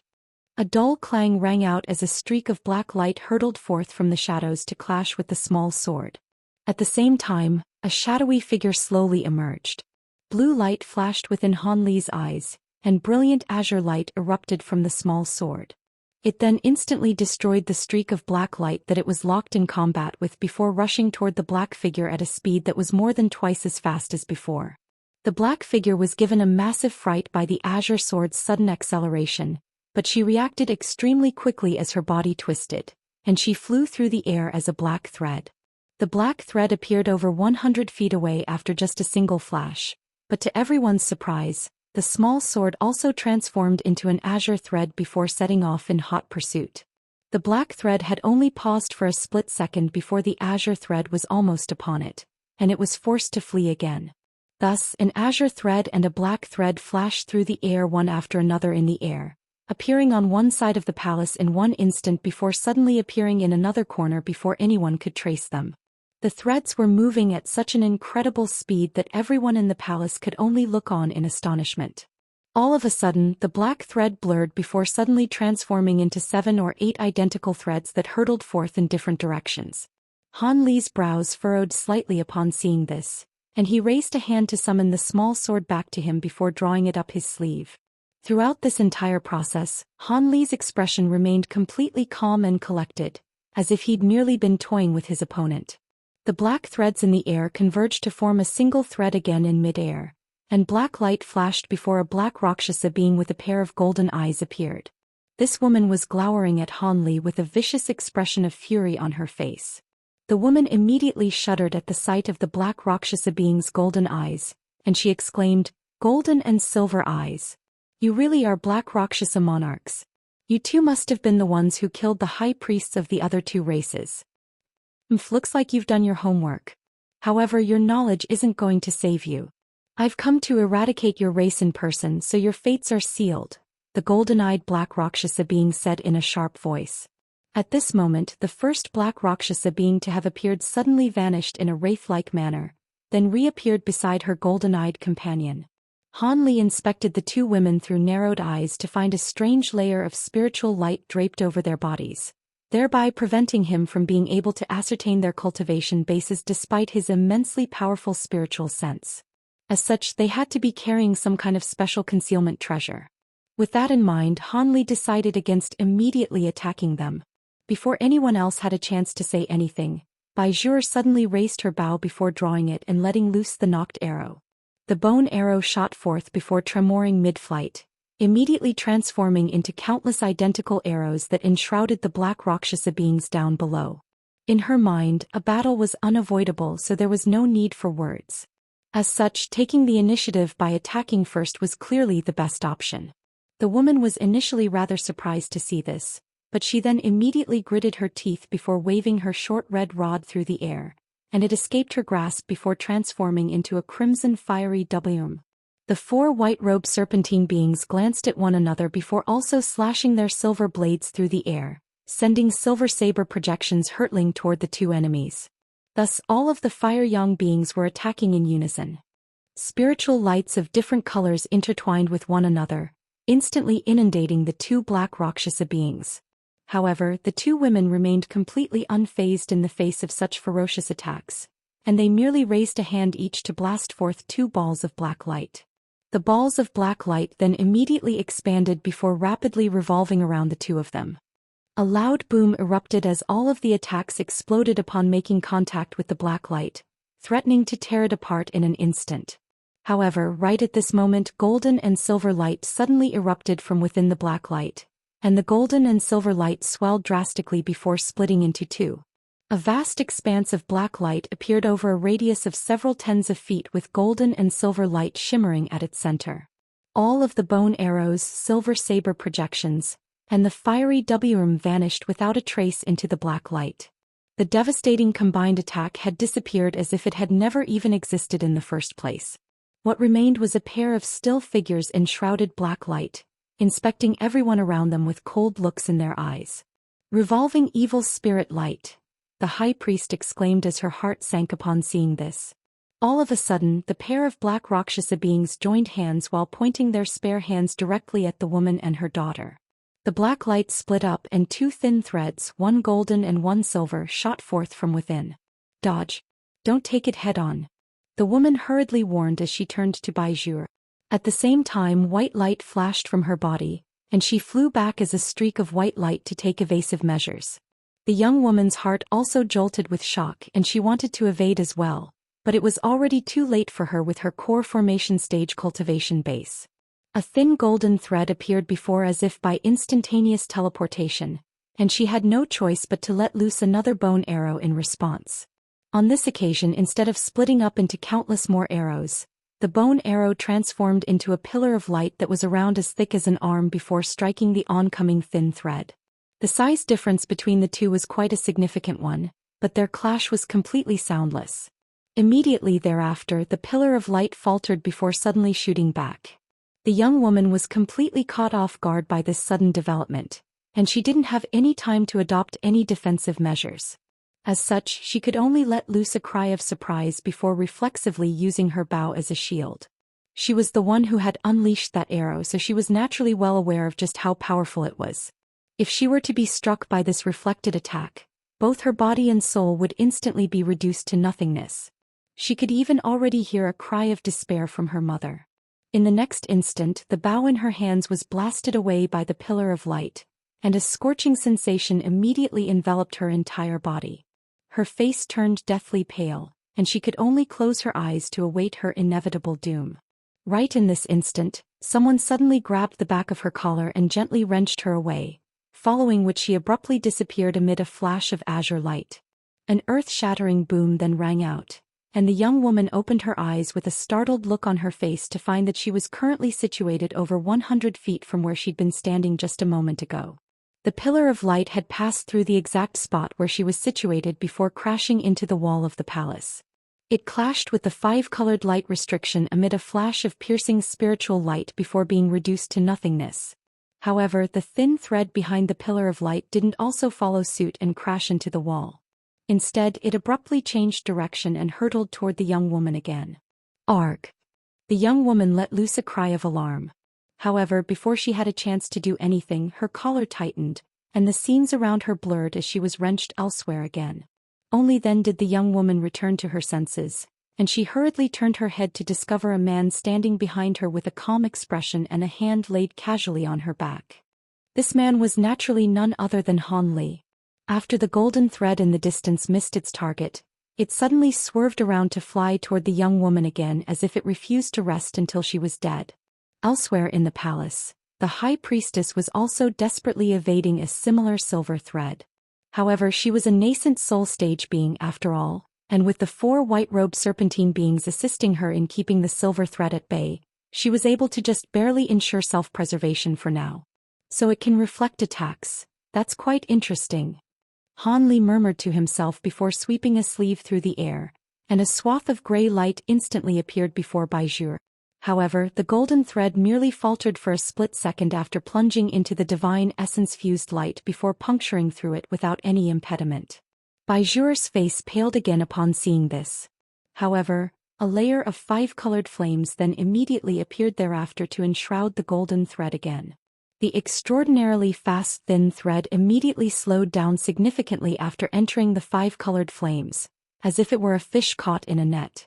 A hint of a smile appeared on Han Li's face, but his smile quickly stiffened in the next instant. This was because the thin thread suddenly pierced through the 5-colored flames just as it had done with the divine essence-fused light, then continued on toward the young woman. Following this startling turn of events, Bai Zhu's heart sank even further, and she was well and truly in despair. However, what unfolded next had her flabbergasted yet again. The thin thread swayed and suddenly disappeared on the spot without any premonition. In the next instant, spatial fluctuations erupted before Han Li, and the golden thread emerged before flying directly toward his face at an astonishing speed. A hint of surprise flashed through Han Li's eyes, but he made no effort to evade as a cold look appeared on his face, and he opened his mouth in response. A ball of silver flames erupted from his mouth, crashing into the golden thread in a flash. An astonishing turn of events then unfolded. Even the divine essence-fused light and 5 glacial flames were unable to trap the golden thread, yet it was stopped cold by the silver flames as if it had encountered the bane of its existence, and it curled up into an egg-sized ball amid a faint sizzling sound. The silver fireball then transformed into a small silver bird, while the golden ball melted away within its body at a rate that was discernible to the naked eye, vanishing into nothingness in virtually an instant. The silver fire raven then spread its wings and let loose a triumphant cry before disappearing in a wraith-like manner. In the next instant, silver light flashed before the silver thread that was giving the high priestess an extremely hard time, and the fire raven reappeared before devouring the pesky thread. A dull thump then rang out as the silver fire raven exploded on the spot, dissipating into specks of silver light. Only then did Han Li turn toward the pair of black Rakshasa beings with a hint of a smile on his face. The previous sequence of clashes seemed to be quite complex, but they actually only lasted the span of a few breaths. All of the Fire Yang beings heaved a long sigh of relief, having just escaped that life-threatening ordeal. Only then did they finally understand how the higher-ups of the other 2 races had been eradicated so easily. The high priests of the other 2 races were inferior in power to their high priestess, even before she'd consumed the immortal fruit. However, even after consuming the immortal fruit to forcibly enhance her cultivation base, there was still no way that she could have been able to take even a single attack from that revolving evil spirit light. As such, the woman was ecstatic that Han Li just so happened to possess an ability that could oppose this light. It was quite clear that none of them would be able to oppose these two black Rakshasa monarchs, so they had no choice but to rely on Han Li. With that in mind, the woman immediately cautioned, "Be on your guard, Senior Han. Not only can that revolving evil spirit light reflect attacks, it can disregard most restrictions and abilities, and it's extremely poisonous. If one were to be struck by it, the poison would immediately spread to all parts of the body, and there's no way to get rid of it. Many of the powerful beings of our Naga race had fallen to this accursed light many years ago." The woman was quite concerned that Han Li would be adversely affected by the revolving evil spirit light after it had been devoured by the silver fire raven that had flown out from his body. Poison, eh? A hint of surprise appeared on Han Li's face upon hearing this. However, seeing as his spirit engulfing heavenly flames were able to devour this so-called revolving evil spirit light, it would have naturally already converted the poison into energy that could be used by him, so there was no way that it'd be able to harm him. Of course, Han Li wasn't going to divulge the spirit-engulfing heavenly flames abilities to the woman. He merely nodded to acknowledge the fact that he'd heard her words of caution. Throughout this entire process, his eyes remained firmly fixed on the two black Rakshasa beings. "You dare to devour the revolving evil spirit light?" Han Li was unable to glean the expressions of the two black Rakshasa monarchs as they were enshrouded under black light, but the astonishment in their voices was quite apparent. "Hee, this ability of yours is quite interesting. It's just a pity that you haven't honed it to a passable degree. Otherwise, even my flames wouldn't have been able to vanquish it so easily. Alright, looks like there really are only two of you here. I'll take care of you two as quickly as possible so I can go back and rest." Han Li chuckled before striding directly toward the two black Rakshasa beings. He didn't appear to be moving very quickly, but each and every step he took covered a distance of several tens of feet, and he was soon just over 200 feet away from the two black Rakshasa monarchs. At the same time, brilliant golden light erupted from Han Li's body, and a layer of golden scales appeared over his skin. Simultaneously, a golden halo surfaced above his head, and at the center of the halo sat a golden projection with 3 heads and 6 arms. 2 of the projection's 3 faces were quite clear, both of which were identical to Han Li's appearance, while the third one remained rather blurry and indistinct. Not only were the fire young beings astonished by this new ability that Han Li was unveiling, even the 2 black Rakshasa beings within the black light were quite taken aback. The black light around them immediately began to buzz before tremoring and warping, transforming into a giant black blade around 70 to 80 feet in length in a flash. The blade then hurtled toward Han Li with ferocious might. The giant blade was completely inky black with an arc of golden and silver light flashing at its center, creating a rather mysterious sight to behold. A resounding boom rang out, and a massive golden hand that was no smaller than the blade appeared beneath the latter before lifting it upward. The two clashed and black and golden light flashed violently. The massive golden hand remained completely still, and the giant blade was forced to falter in mid-air. Both the black Rakshasa beings were stunned to see this.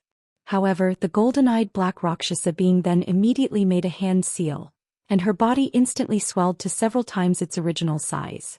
At the same time, golden light flashed from her tail, and a massive golden hooked tail was manifested, then hurled toward Han Li like lightning.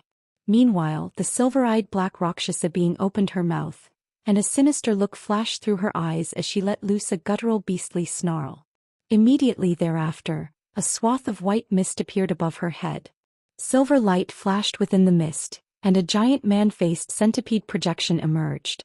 The silver light flashed again, and the projection also pounced toward Han Li as a streak of silver light. The man-faced centipede opened its cavernous mouth mid-flight, and a vast expanse of silver light was expelled from within. In the face of this joint attack unleashed by the 2 black Rakshasa monarchs, Han Li continued to remain completely expressionless. He merely swept a sleeve through the air and several tens of small azure flying swords shot forth. These swords then blurred before flying toward the giant golden hook as azure sword projections. The golden hook emitted a ringing sound as countless runes suddenly appeared on its surface, making it appear as if it were about to unleash some kind of powerful ability. However, in the next instant azure light flashed, and the azure sword chi converged upon the golden hook, following which the latter let loose an anguished wail before plummeting from above, having been sliced into countless pieces. The golden-eyed black Rakshasa being was quite stunned to see this. At the same time, Han Li raised his other hand in the face of the man-faced centipede, and he spread open his 5 fingers as his hand turned into an inky black color. A gray light barrier then instantly appeared before Han Li, keeping the silver light unleashed by the centipede at bay. After that, silver light flashed from the center of his palm, and a miniature black mountain suddenly appeared. Han Li took a glance at the oncoming man-faced centipede and flipped his hand over in a nonchalant manner. An astonishing scene then ensued. The miniature mountain instantly disappeared as he did so, and in the next instant spatial fluctuations erupted above the man-faced centipede, following which the miniature mountain appeared amid a flash of gray light. At the same time, the miniature black mountain swelled drastically to over 100 feet tall in the blink of an eye before crashing down upon the man-faced centipede's back with devastating force. A look of excruciating pain appeared on the human face of the centipede projection, and it let loose a series of shrill screeches as its body was forced to plummet from the sky by the immense weight of the divine Isis-fused mountain. The silver-eyed black Rakshasa being was stunned to see this, and she hurriedly made a series of hand seals. As she did so, a series of silver lines appeared on her gorgeous feminine face, presenting quite a sinister sight to behold. She then opened her mouth to expel a mouthful of silver blood essence, and as soon as this blood essence appeared, it transformed into a string of silver runes amid a dull thump. These silver runes then disappeared in a flash into the body of the centipede projection. As a result, the man-faced centipede seemed to have received a significant power boost. Silver light flashed from its body, and it began to squirm beneath the black mountain. In fact, half of its body had already coiled around the lower half of the mountain, and it was attempting to topple the mountain through brute strength alone. A peculiar look appeared on Han Li's face upon seeing this, and he pointed at the mountain from afar while uttering the word heavy. The black mountain shuddered as a burst of mundane gray light emanated from it. Its form didn't appear to have changed at all, but its weight was suddenly increased in excess of 10-fold. The man-faced centipede was just barely able to withstand the immense weight of the mountain a moment ago, but that fine balance was instantly shattered as it was sent plummeting down from above like a shooting star. An earth-shattering boom erupted, causing the entire palace to tremor violently, and the small black mountain forced the man-faced centipede firmly into the ground. A crater that was around 300 feet in size and over 10 feet deep was smashed into the ground, and the black mountain sat firmly at the center of the crater. The man-faced centipede beneath it let loose a cry of anguish before dissipating into specks of silver light. The strange stone blocks that Han Li had fused with the divine Isis-fused mountain were comparable in weight to gargantuan mountains, so the mountain was certainly far too heavy for the centipede to withstand. In the instant that the centipede protection was destroyed, the silver-eyed black Rakshasa being's face paled, and she threw up a mouthful of blood. However, the blood was of a blackish-red color on this occasion, rather than silver color it had been before. All of this had taken place in the mere span of just a few breaths. The golden-eyed black Rakshasa being was still reeling from the fact that her giant golden hook had been vanquished so easily by Han Li's flying swords, and her expression abruptly changed as she realized that her companion had sustained significant injuries. As such, her body swayed, and she immediately appeared behind the silver-eyed black Rakshasa being before laying a hand on her back. Golden and silver light flashed from the silver-eyed black Rakshasa being's body, and her complexion improved significantly. Han Li harumphed coldly upon seeing this before pointing a finger toward the several tens of azure flying swords in the air. All of the flying swords shuddered before flashing toward his 2 opponents as lightning-fast azure threads.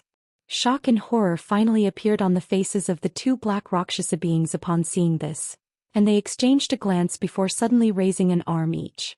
2 more balls of black light surfaced as a result before enshrouding their bodies. Right in that instant, the azure threads struck the black light. A cold expression appeared on Han Li's face, and he immediately activated his sword arts without any hesitation. All of the azure threads shuddered at his behest before transforming into azure flying swords, each of which was around a foot in length. However, all of them had become extremely faint, as if they'd been turned into mere projections. This was none other than the void form ability that Han Li's newly refined flying swords had obtained. In their new insubstantial form, the swords were able to puncture through the black light in their way without any impediment. The 2 black Rakshasa beings were clearly caught completely off guard by this incredible development, and they immediately fled for their lives with shock and horror etched on their faces at the sight of the oncoming flying swords. However, the swords were far too fast for them to evade at such close quarters. The flying swords pierced through the air, and two howls of anguish rang out in quick succession as countless bolts were punctured into the bodies of the two black Rakshasa monarchs. All of the fire young beings were ecstatic to see this. However, blue light suddenly flashed in Han Li's eyes, and his body swayed as he arrived beside the remains of the two black Rakshasa beings, leaving a trail of afterimages in his wake. He then extended both arms at once before grabbing the nearby air like lightning. A layer of silver flames immediately erupted from each of his hands, and two balls of light, one golden and one silver, were forced out of thin air, then enveloped by these fierce silver flames. The balls of light were then revealed to be a golden centipede and a silver centipede. The two centipedes were only several inches in size, but they each had the face of a female human that were identical to the faces of the two black Rakshasa monarchs. The two centipedes were trapped within the silver flames, screeching incessantly with expressions of shock and horror on their faces. The golden and silver light emanating from their bodies was none other than the revolving evil spirit light, and they would have been able to escape in the face of any other ability. Unfortunately for them, Han Li's spirit engulfing heavenly flames completely dominated their revolving evil spirit light, thereby placing them at his mercy. Han Li had no intention of letting these two go. He joined his flaming hands and rubbed them together in a casual manner. The golden and silver lights being emitted from the bodies of the two centipedes quickly dissipated, and the centipedes themselves were then reduced to nothingness by the silver flames. Only then had Han Li truly slain the two black Rakshasa monarchs. However, he didn't think much of this. During their clashes, he was able to deduce that these two were merely early deity transformation stage beings at most, and if it weren't for their revolving evil spirit light, he would have slain them within seconds. However, Han Li was rather intrigued by the fact that he had been unable to detect their cultivation bases with his spiritual sense. As such, his gaze immediately fell on the remains of the two black Rakshasa beings. He made a grabbing motion and both sets of remains slowly flew up into the air toward him. Han Li's eyes narrowed slightly, and blue light flashed from his pupils as he conducted a thorough examination. All of a sudden, his eyes lit up, and he waved a hand toward each of the two sets of remains. Two sections of black veil emerged from the bodies of the two women before landing in his grasp. Han Li took a quick glance at the black veils before immediately flipping his hands over, upon which they disappeared. At this moment, the woman made her way over to Han Li with her daughter by her side, and she wore an elated look as she said, "Thank you for your assistance, Senior Han.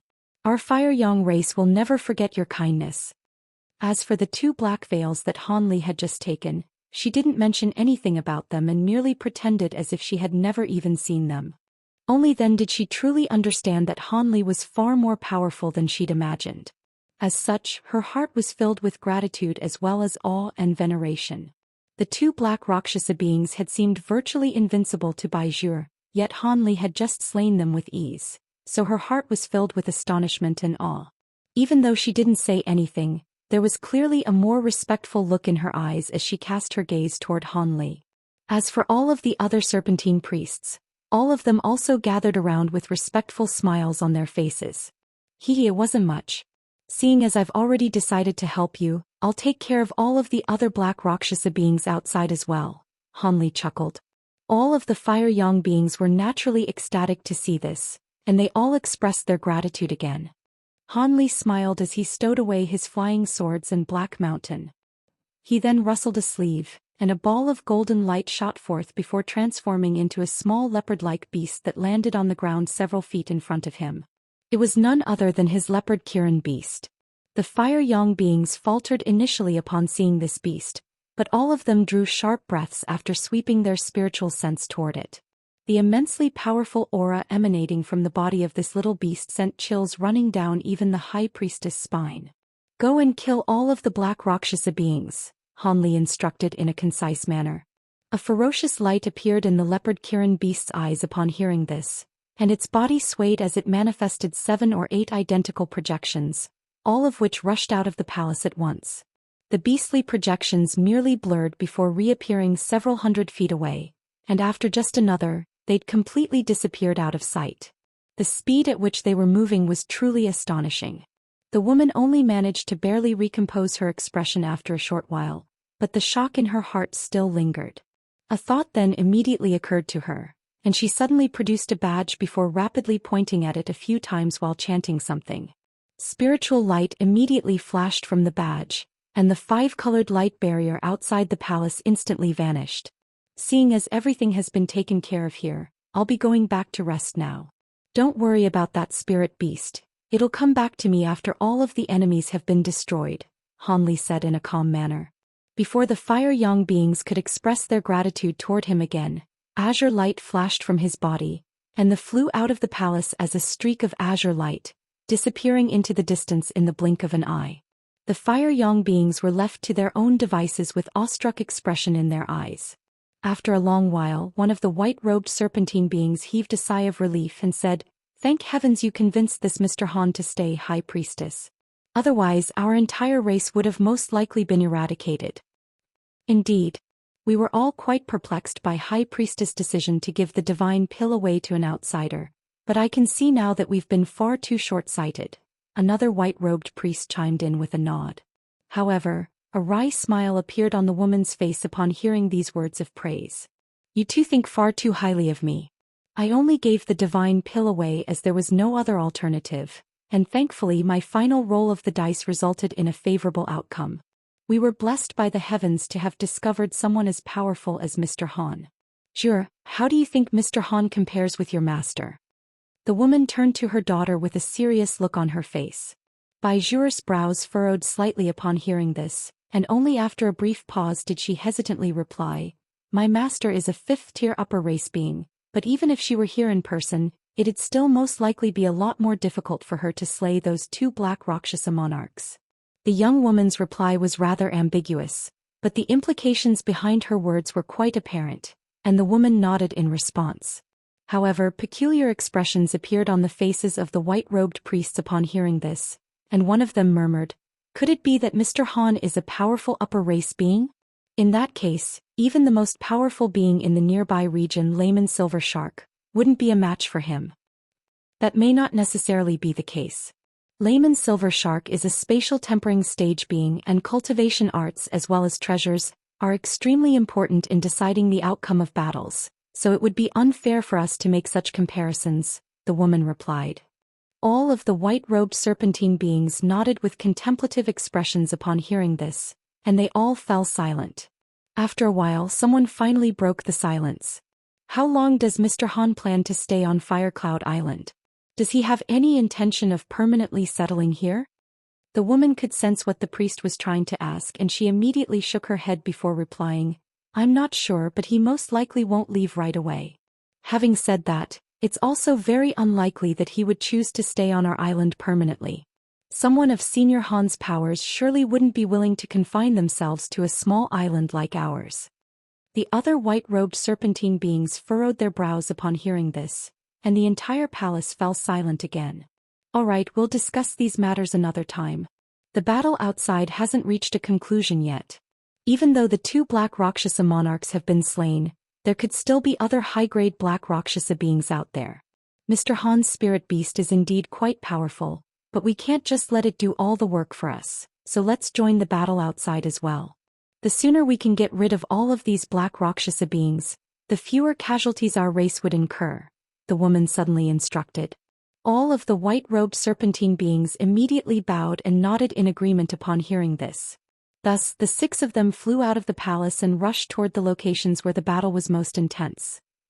A short while later, Han Li returned to his wooden cabin and reactivated the restriction before taking a seat on the wooden bed in a cross-legged manner. A contemplative look then appeared on his face.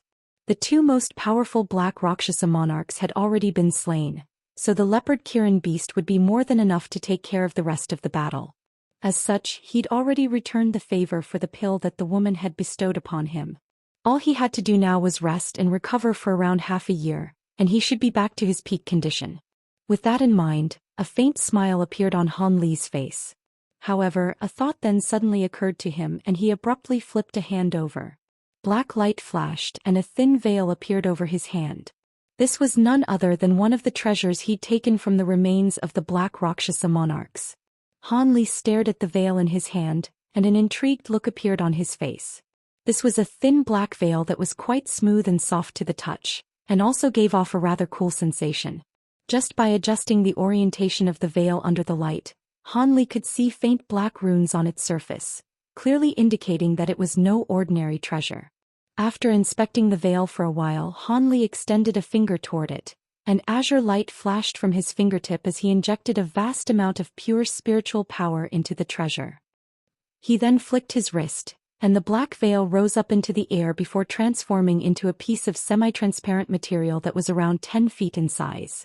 Han Li inspected the item through narrowed eyes, then cast an incantation seal toward it. The incantation seal disappeared into the black veil in a flash, following which it descended toward Han Li and completely obscured his body. An astonishing scene then ensued. In the instant that the veil landed on Han Li's body, he suddenly became quite blurry and indistinct, and he completely disappeared after a few flashes. A hint of surprise appeared on Han Li's face as he inspected his hands, then glanced at his concealed body. Immediately thereafter, blue light suddenly flashed within his eyes, and it was only growing brighter and brighter.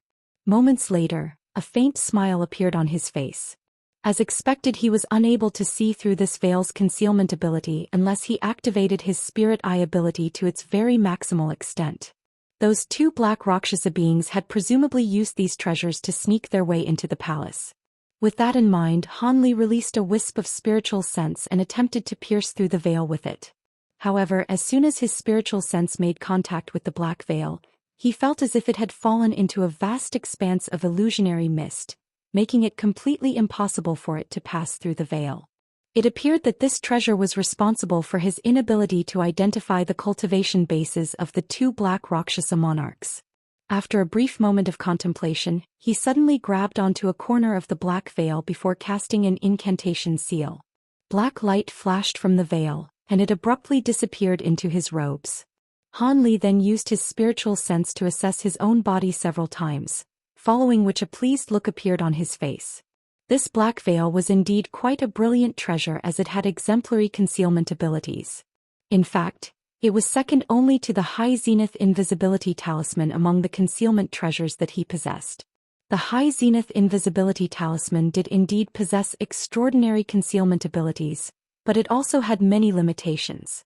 Not only did it severely hamper his speed, the treasures and cultivation arts he could use with the talisman activated were also significantly restricted. In contrast, the black veil was slightly inferior in terms of concealment ability, but it had none of the aforementioned drawbacks. Furthermore, its concealment ability would become more potent the more powerful its user was.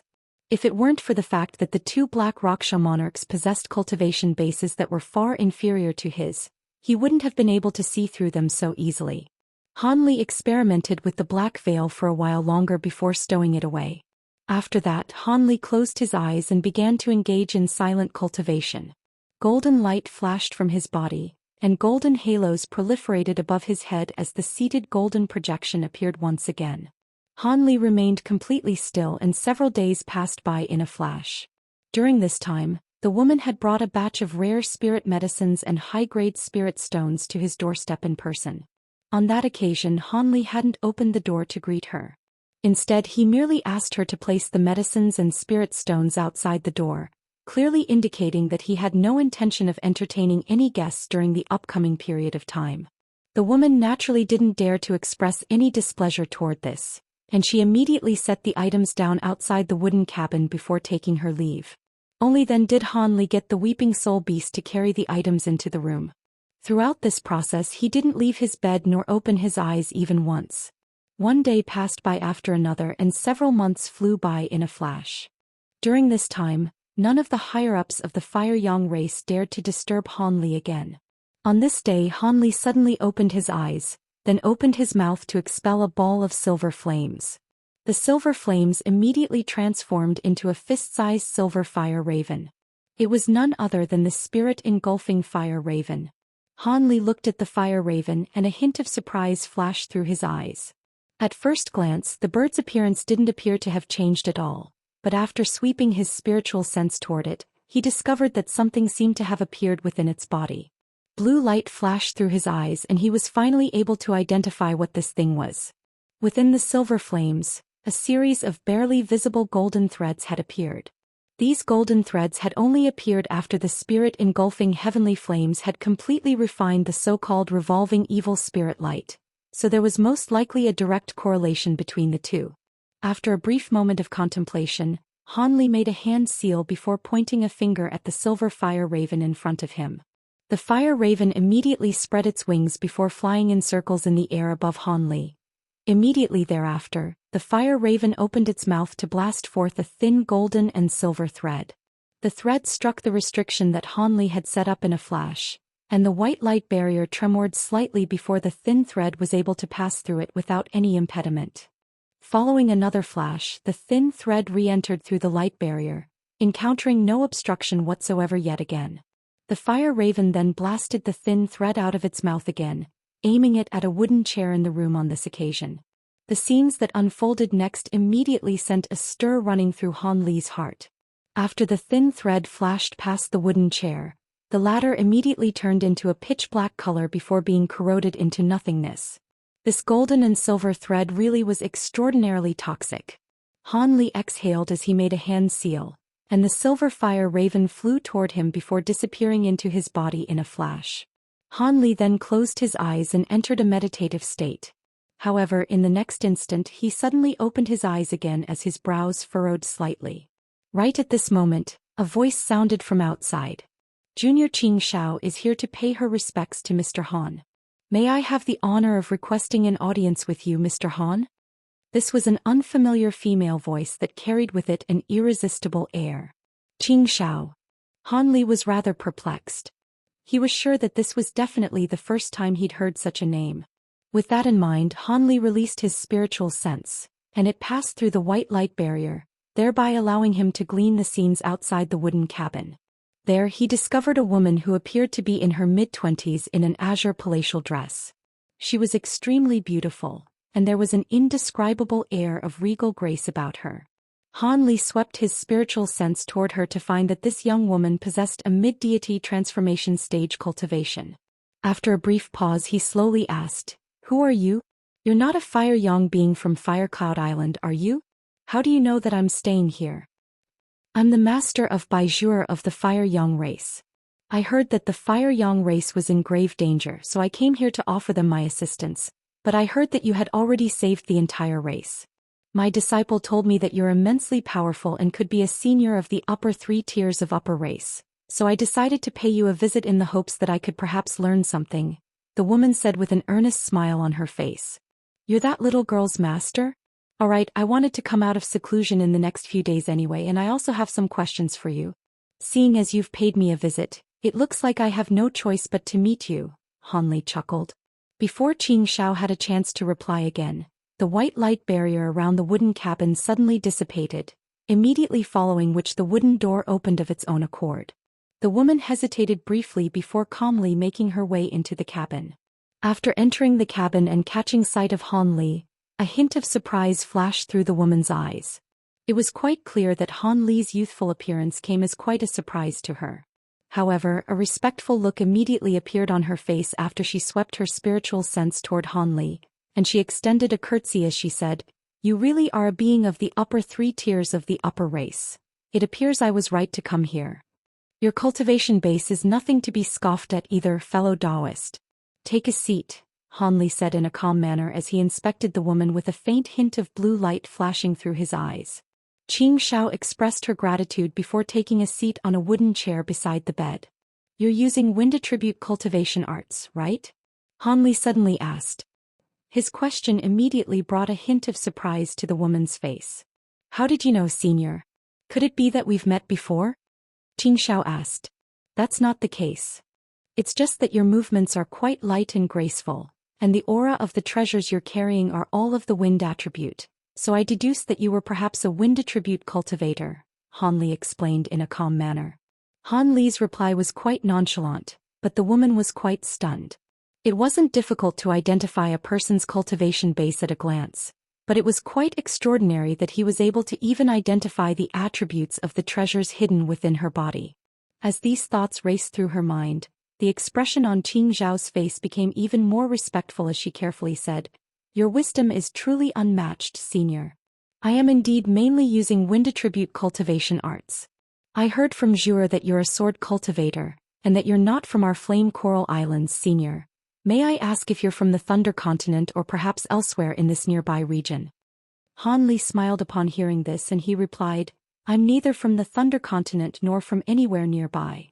Qing Zhao's brows furrowed slightly upon hearing this, but a thought then suddenly occurred to her as she exclaimed, "Does that mean you're from another continent, senior?" "You really are a smart person, Fairy Qing," Han Li replied with a smile. Qing Zhao's heart jolted with shock upon hearing Han Li's admission. Only after a long while did the shock on her face fade and she exhaled as she said, "The fact that you were able to get here from another continent is a testament to your abilities, senior. It's no wonder that you were able to kill those 2 black Rakshasa monarchs so easily. However, most seniors from other continents traveling to our Thunder Continent wouldn't pass through our Flame Coral Islands. So you're the first cultivator from another continent to have graced this region in the past 10,000 years. Hehe, when you put it that way I feel quite honored. However, I must clarify something. I never intended to come here and I only ended up in this place as a result of an accident," Han Li replied with a wry smile. "Regardless of how you got here, it's undeniable that you possess extraordinary powers, senior. I've encountered a few issues with my cultivation recently. Would you be able to enlighten me, senior?" Qing Zhao asked with a smile.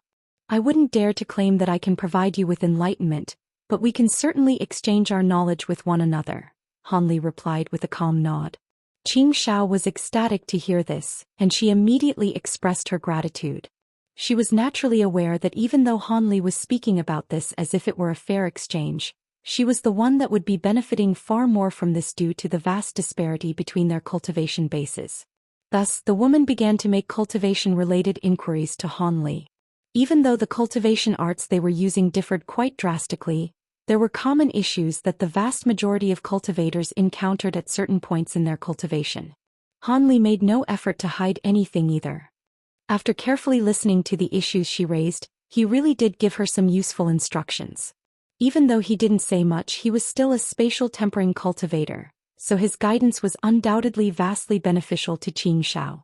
As such, she was ecstatic as she listened with rapt focus, and her eyes were bright with excitement. Of course, the woman also revealed some of her cultivation secrets during this process, and some of those aspects were also somewhat helpful to Han Li as well. Thus, the two of them conversed with each other for half a day. After Han Li answered the woman's final questions, she closed her eyes and silently processed his response for a long while before suddenly opening her eyes. She then rose to her feet and extended a grateful bow toward Han Li as she said, "Thank you for your guidance, senior. Your teachings have saved me at least several decades of arduous cultivation."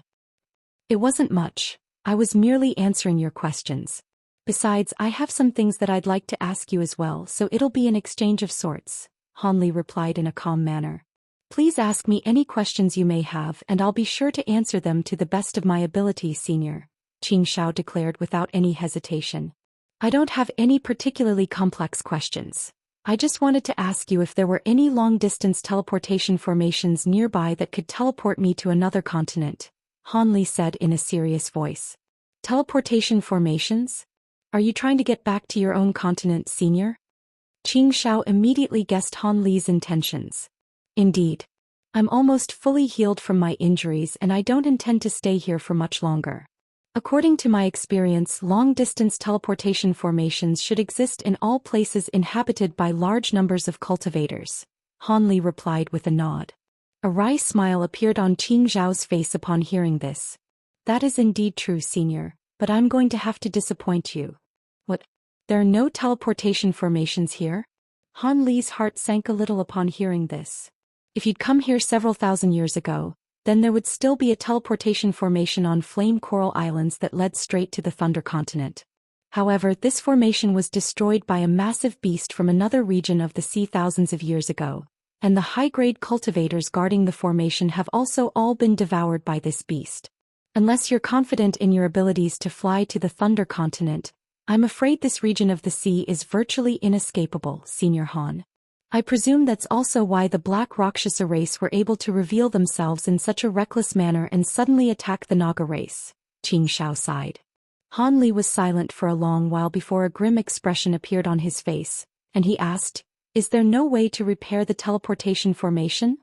"If we had sufficient materials, it would certainly be possible to repair the formation," Xianxia replied. "Oh. From the sounds of it, the main caveat here is the inability to gather sufficient materials?" Han Li asked as he raised an eyebrow. He was carrying many types of rare materials, so he was starting to grow hopeful again. "We've gathered most of the materials required, but the main core that ensures the function of the teleportation formation is a chunk of spatial cloud crystal, and that material is extremely rare. There are only a few mines that produce such a material on our Thunder continent, and it's impossible to find it here," the woman explained. "Spatial cloud crystal?" Han Li's brows immediately furrowed upon hearing this. It was his first time hearing such a name. However, that was not all that surprising. After all, teleportation formations were extremely profound, and each continent most likely had a different method of constructing them, thereby necessitating the use of different materials. Just as Han Li's expression was gradually darkening even further, Qing Xiao suddenly said something that instilled him with renewed hope. "What? You're saying that spatial cloud crystal was devoured by that giant beast, and that the beast is roaming the nearby area?" Han Li was rather incredulous. Indeed. At the time, the giant beast devoured most of the entire teleportation formation, including the spatial cloud crystal, and it left this region of the sea immediately thereafter. However, someone discovered this beast again over 100 years ago in the deep sea to the south. On that occasion it was discovered by a dozen or so upper race beings, but only 2 of them managed to escape while the others all died. During the next several decades after that, we arranged many hunting parties to try and kill this beast in order to repair our teleportation formation, but not only was this beast extremely powerful, it possessed brains and brawn in equal measure. When there were too many people around, it would hide deep within the sea and refuse to show itself, and it would only attack stragglers or small hunting parties. As such, many cultivators perished during our attempts to slay the beast, all to no avail. Qing Xiao sighed in a resigned manner. What kind of abilities does this beast possess to make it such a difficult opponent? Han Li asked with a peculiar look on his face. Generally speaking, regardless of how powerful a sea beast was, it would inevitably be slain if it were to be hunted down by a group of cultivators. We haven't been able to identify what species this beast is, but it seems to be a mutated sea beast. From a distance, it appears to be a massive whale, but it can expand or shrink as it pleases, and it's capable of unleashing a water movement technique that allows it to move extremely quickly in the sea. Even on the few occasions where we managed to force the beast into a dire situation, it was able to easily escape after unleashing that technique, thereby making all of our prior efforts go to waste. On top of that, the sea beast is extremely violent and ferocious. Aside from Layman Silver Shark, who's the most powerful cultivator in this region of the sea, no one dares to face the beast on their own, the young woman said with furrowed brows. The elation on Han Li's face also faded upon hearing this. It appeared that things were not going to be as easy as he imagined.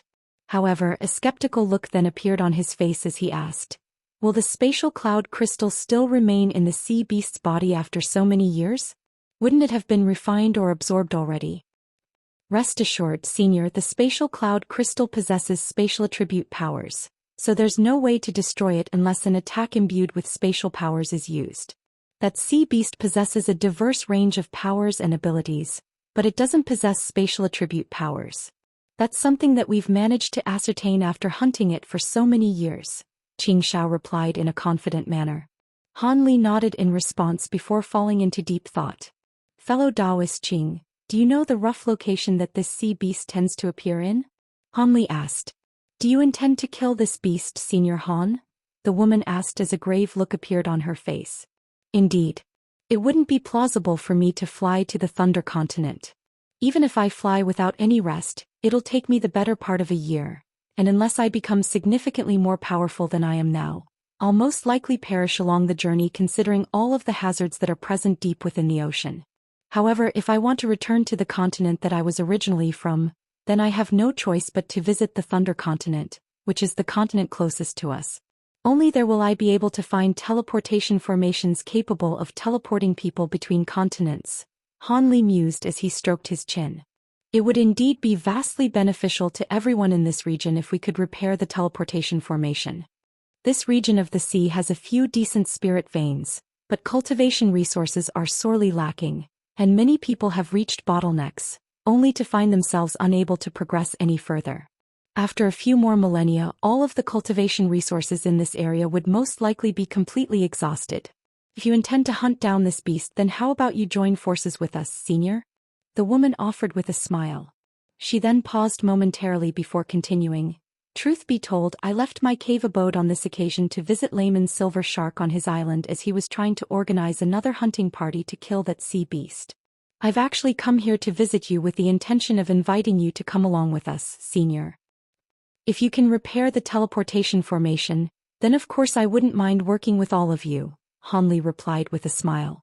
Rest assured, senior, we have all of the other materials ready, as well as capable formation masters who are able to repair the formation. All that we're missing is the spatial cloud crystal, Xianxia said with an elated expression. That's good to hear. Han Li nodded in response. With your assistance, there's a good chance that we'll be able to succeed this time. Layman Silver Shark has asked everyone to gather on Blue Lake Island located to the south in 4 months, and the hunting party will set off from there to search for that sea beast. If you truly intend to join us, then you'll just have to turn up on the designated date with this silver shark badge. Xianxia flipped a hand over to produce a shimmering silver badge as she spoke. Han Li accepted the badge from her before giving it a quick inspection. The badge was of a gleaming silver hue as if it had been forged from pure silver, and there was a large shark character emblazoned onto its surface. Han Li's expression remained unchanged as he stowed the badge away. Xianxia was overjoyed to see Han Li agree to join their hunting party so quickly, and she chatted with Han Li for a while longer before finally taking her leave after extending a respectful bow. After she flew away as a streak of white light, the white light barrier appeared around the wooden cabin once again, and at the same time the wooden doors slowly swung shut. Over 2 months later, a long cry and incessant cry erupted from the foot of the small mountain, piercing straight into the heavens.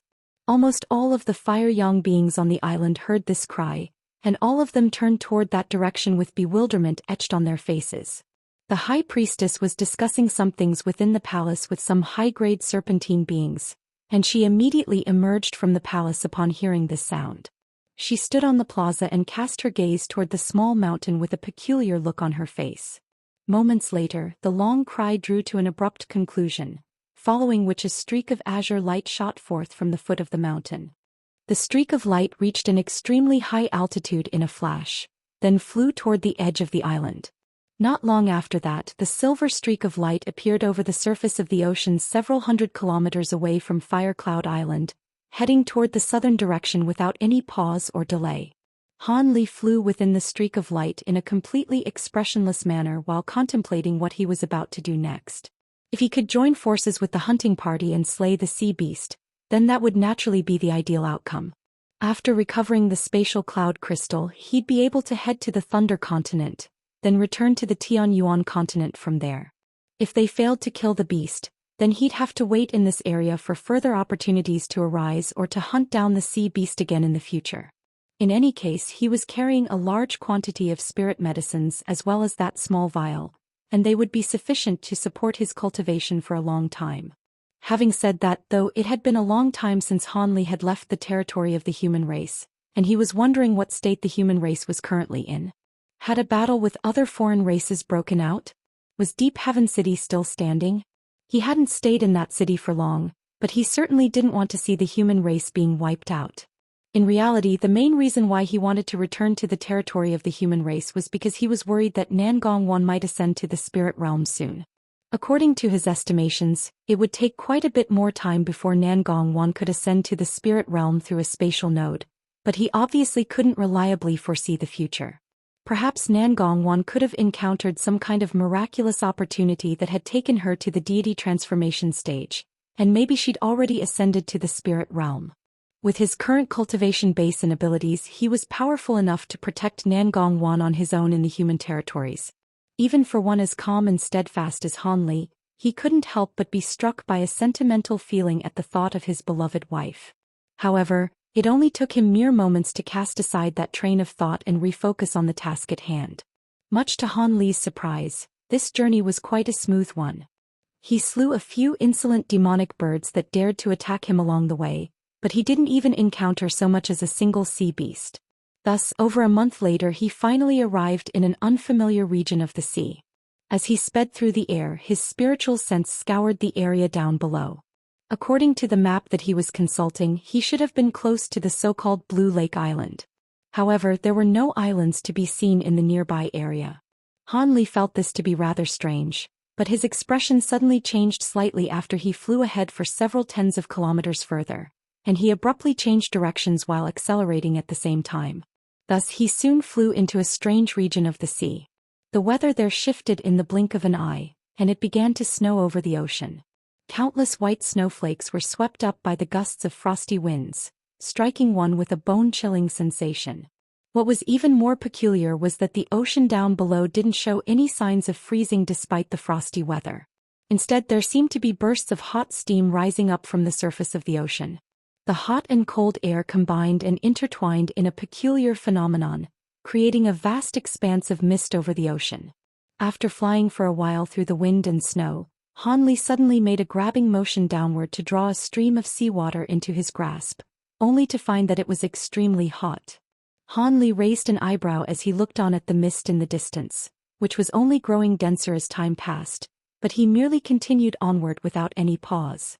As Han Li forged ahead, the wind and snow in the air above became even more frosty, but the sea was bubbling and churning as if it had reached a boiling point. However, Han Li merely ignored these peculiar scenes and continued to fly onward.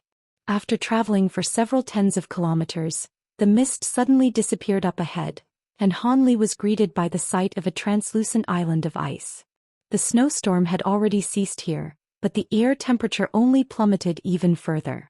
The seawater here had also frozen to form a thin layer of ice, creating a stark contrast with the boiling seawater that Han Li had just witnessed not long ago. Han Li didn't take much time to ponder the issue before flying directly toward the icy island. From a distance he could tell that this was quite a large island, one that was several times larger than Firecloud Island. This island was most likely the Blue Lake Island that had been annotated on the map. With Han Li's current speed, he was naturally able to reach the edge of the island in the blink of an eye. However, before he'd flown onto the island, a thunderous roar suddenly erupted up ahead from deep within the island. Han Li's expression changed drastically upon hearing this menacing roar, and all of the blood within his body began to churn violently. A bewildered look appeared on Han Li's face as he drew to an abrupt halt. He then immediately made a hand seal, and golden light flashed from his body as he activated his Provenance True Devil Arts. Through doing so, he was able to forcibly repress his churning blood, but before his bodily condition had completely returned to normal, the skin on his back was suddenly struck by a scorching sensation, as if it were being directly baked over an open flame. Han Li's brows furrowed, and he immediately took off the upper half of his robes to reveal his upper body. He then raised a hand and a ball of golden light shot forth before transforming into a shimmering golden mirror. The mirror revolved in the air before appearing above Han Li, and spiritual light flashed from its surface as it instantly revealed to Han Li the scenes currently unfolding on his back. From the image in the mirror, Han Li discovered that 4 extremely clear and vivid tattoo-like images had appeared on his back. There was a vibrant rainbow phoenix, a massive azure bird, a 5-claws golden dragon and a 5-colored peacock. These were none other than the manifestations of the 4 true spirit bloods that Han Li had absorbed into his own body. At this moment, not only were these 4 images shimmering with spiritual light, they were moving around incessantly as if they'd sprung to life. If it weren't for the fact that the power of his Provenance True Devil Arts was repressing them, it appeared that the 4 true spirit bloods were preparing to fly out of his body. Han Li was naturally quite astonished to see this. He had already used the 12 awakening transformations to completely refine the 4 true spirit bloods, so how was this happening? Furthermore, all of this had been caused by nothing more than that thunderous roar. Han Li's mind was racing rapidly, yet before he had a chance to figure anything out, another resounding roar erupted in the distance. Brilliant light erupted from the true spirit images on his back, and they began to thrash around even more violently, as if they were attempting to find some avenue through which they could leave his body. Han Li harumphed coldly as he made a hand seal, and golden light radiated from his body, following which the true spirit images immediately ceased moving. Han Li took a deep breath before waving a hand through the air, and the small golden mirror exploded with a dull thump, then dissipated into specks of golden light. Meanwhile, Han Li transformed into a streak of azure light and flew deeper into Ice Island, heading directly toward the direction where the thunderous roars had erupted from. These unsettling roars were able to disrupt the true spirit bloods that he'd already refined in his body, so he certainly couldn't leave this mystery unresolved. His decision to venture further into the island was also contributed to by the fact that he'd become vastly more powerful, to the extent that virtually no beings below the body integration stage could pose a substantial threat to him. Back when he was still at the deity transformation stage, he would have most likely been a lot more hesitant. After just a few flashes, the streak of azure light disappeared into the distance. The roars didn't seem to have come from very far away, but even after traveling for over 20 kilometers, Han Li still hadn't reached the source of the commotion. Furthermore, this ice island itself was also rather strange. It seemed to have been enshrouded under some kind of natural magnetic field that significantly hampered one's spiritual sense, thereby limiting his detection radius to less than 10 kilometers. However, after flying onward for a short while longer, Han Li's expression suddenly changed slightly as he drew to an abrupt halt. Moments later, spiritual light flashed in the sky up ahead, and 7 or 8 streaks of light of different colors came hurtling toward him. Han Li narrowed his eyes to try and get a better view of what was coming toward him, and the sight that he was greeted by sent a jolt running through his heart.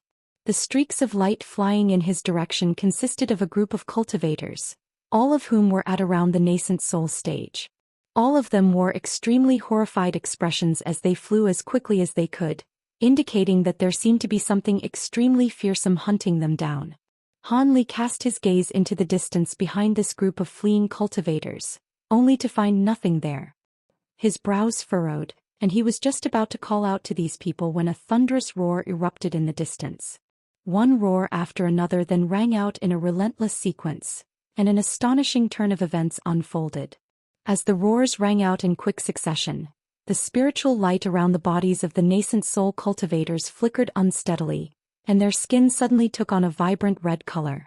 Immediately thereafter, several blood-curdling cries sounded as these cultivators' physical bodies and souls all exploded into clouds of blood mist in unison, then dissipated into nothingness.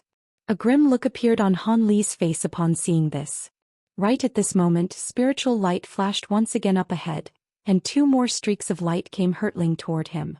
Han Li focused his gaze on those 2 streaks of light, and a hint of surprise flashed through his eyes. Within one of those streaks of light was a woman in a palatial dress. It was none other than Xianxia. Her companion was a young woman in a black dress who was not inferior to her in the looks department. However, both of them also wore horrified expressions, and their skin had also become quite flushed amid the string of resounding roars. Fortunately for them, they were able to maintain the layers of spiritual light around their bodies, and they managed to stave off the fate of self-detonation that befell those who had come before them. This was clearly because both of these women were mid-deity transformation cultivators, and their superior cultivation basis compared to the others was the key for their survival. Even so, both of them had clearly been severely debilitated and were flying significantly slower than they would otherwise have been capable of. Han Li raised an eyebrow, and he was just about to fly over to them when his expression abruptly changed while his pupils contracted drastically. A murky gray shadow that was several thousand feet in size had appeared several kilometers behind the 2 women, and it was flying directly toward them. The string of thunderous roars was coming from none other than that gargantuan creature, and even though Han Li had activated his Provenance True Devil Arts, he could still feel the 4 true spirit bloods struggling to free themselves from his body. Even a cultivator of Han Li's powers was being adversely affected by these fearsome roars, so it was quite clear that the 2 women would be suffering to an even greater degree, seeing as they possessed far inferior cultivation bases compared to Han Li and were also a lot closer to the gray shadow in the distance. As the giant creature began to close in, the 2 women decelerated even further, and it was as if they were flying through an invisible restriction that was exerting an immense resistant force. As such, the massive gray shadow was able to quickly close the gap between itself and its prey, and the two women could only turn around to unleash a series of attacks. A large bow abruptly appeared in Qing Zhao's hands and a bone arrow was shot forth. The arrow then split into countless arrows mid-flight, conjuring up a rain of arrows that fell like a torrential downpour. Meanwhile, her companion raised a hand and several streaks of white light surged through the air, all of which transformed into white lightning Ws that hurtled toward the gray shadow. The attacks unleashed by the two women rapidly approached the gray shadow, but before they could draw close to its massive body, a burst of invisible fluctuations suddenly swept forth, causing all of the arrows and lightning Ws to self-detonate on the spot. The gray shadow took advantage of this opportunity to close in on the two women again, and after just a few flashes, it was only around half a kilometer away from them. Both women immediately turned deathly pale. With their cultivation bases, if that gray shadow were to draw any closer, they would also suffer the fate of self-detonation in the face of its devastating roars. In her panic, Qing Xiao finally caught sight of Han Li and she immediately yelled, "Mr. Han, save us."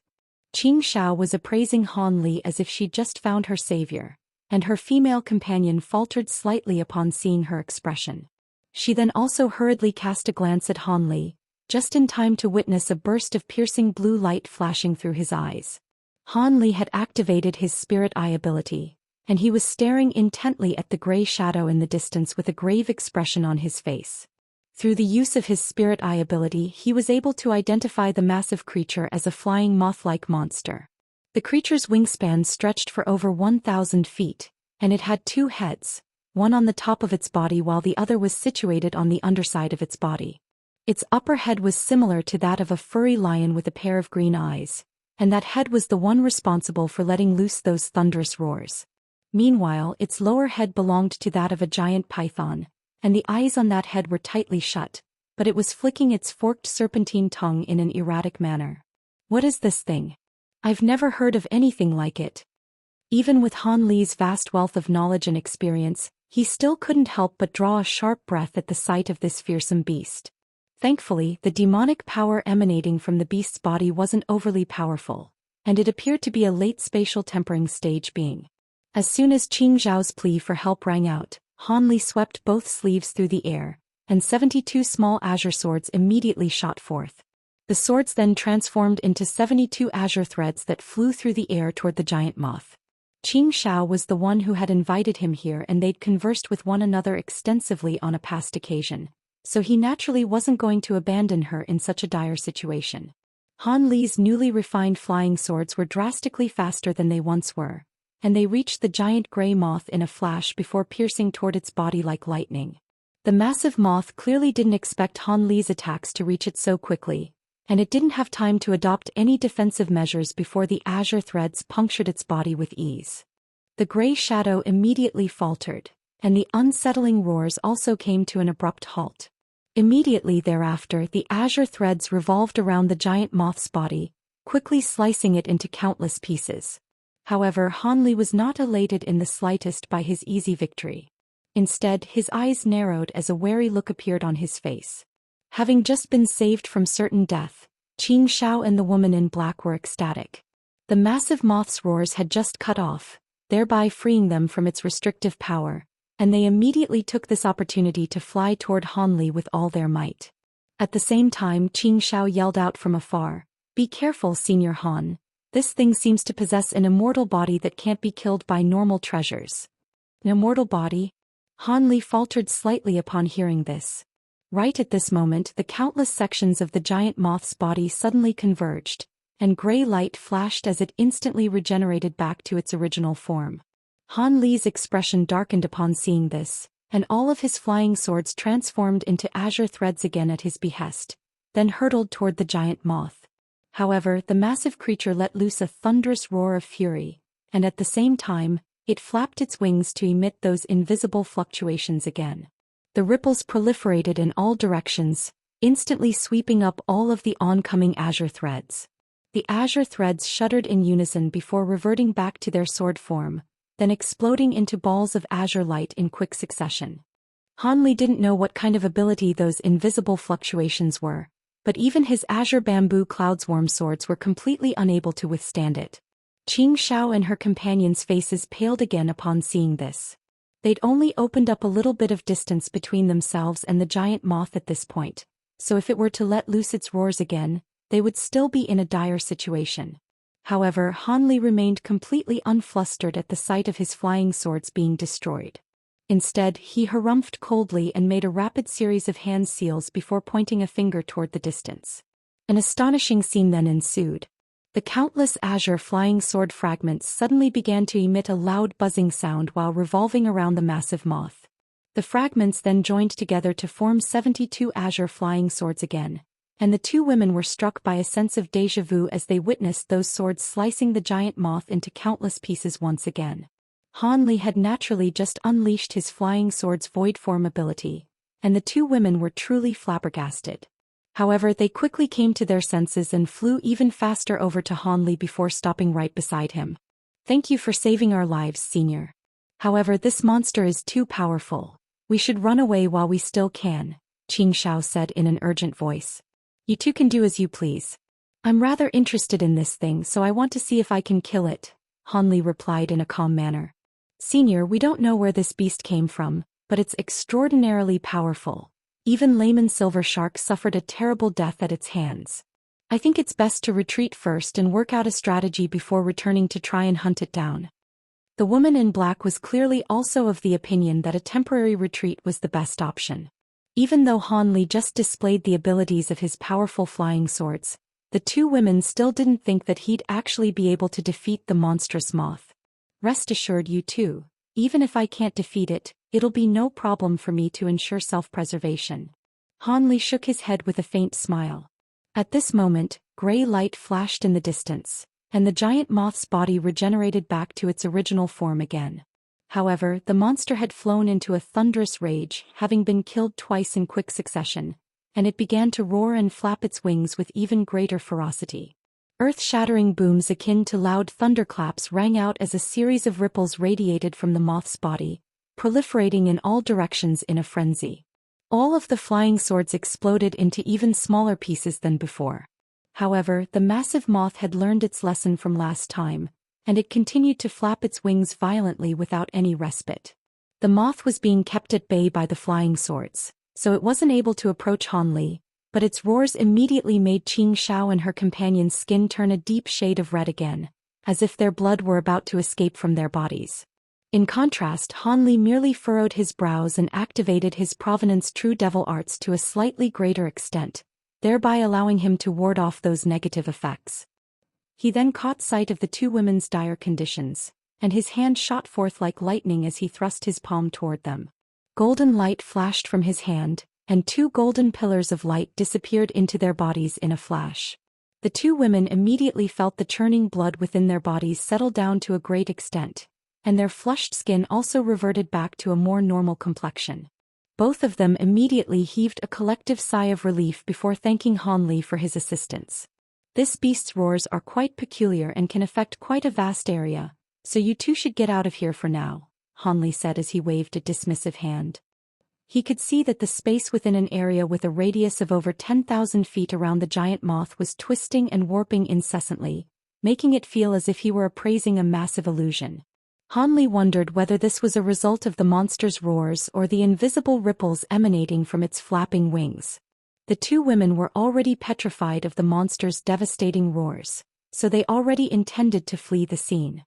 They attempted to persuade Hanli to leave with them one last time, only to met by a refusal again. As such, they could only extend respectful parting curtsies before flying away as two streaks of light again. They fled for close to 100 kilometers, all the way until they reached the sea outside of the ice island's borders. Only there did the monstrous moth's roars completely fade.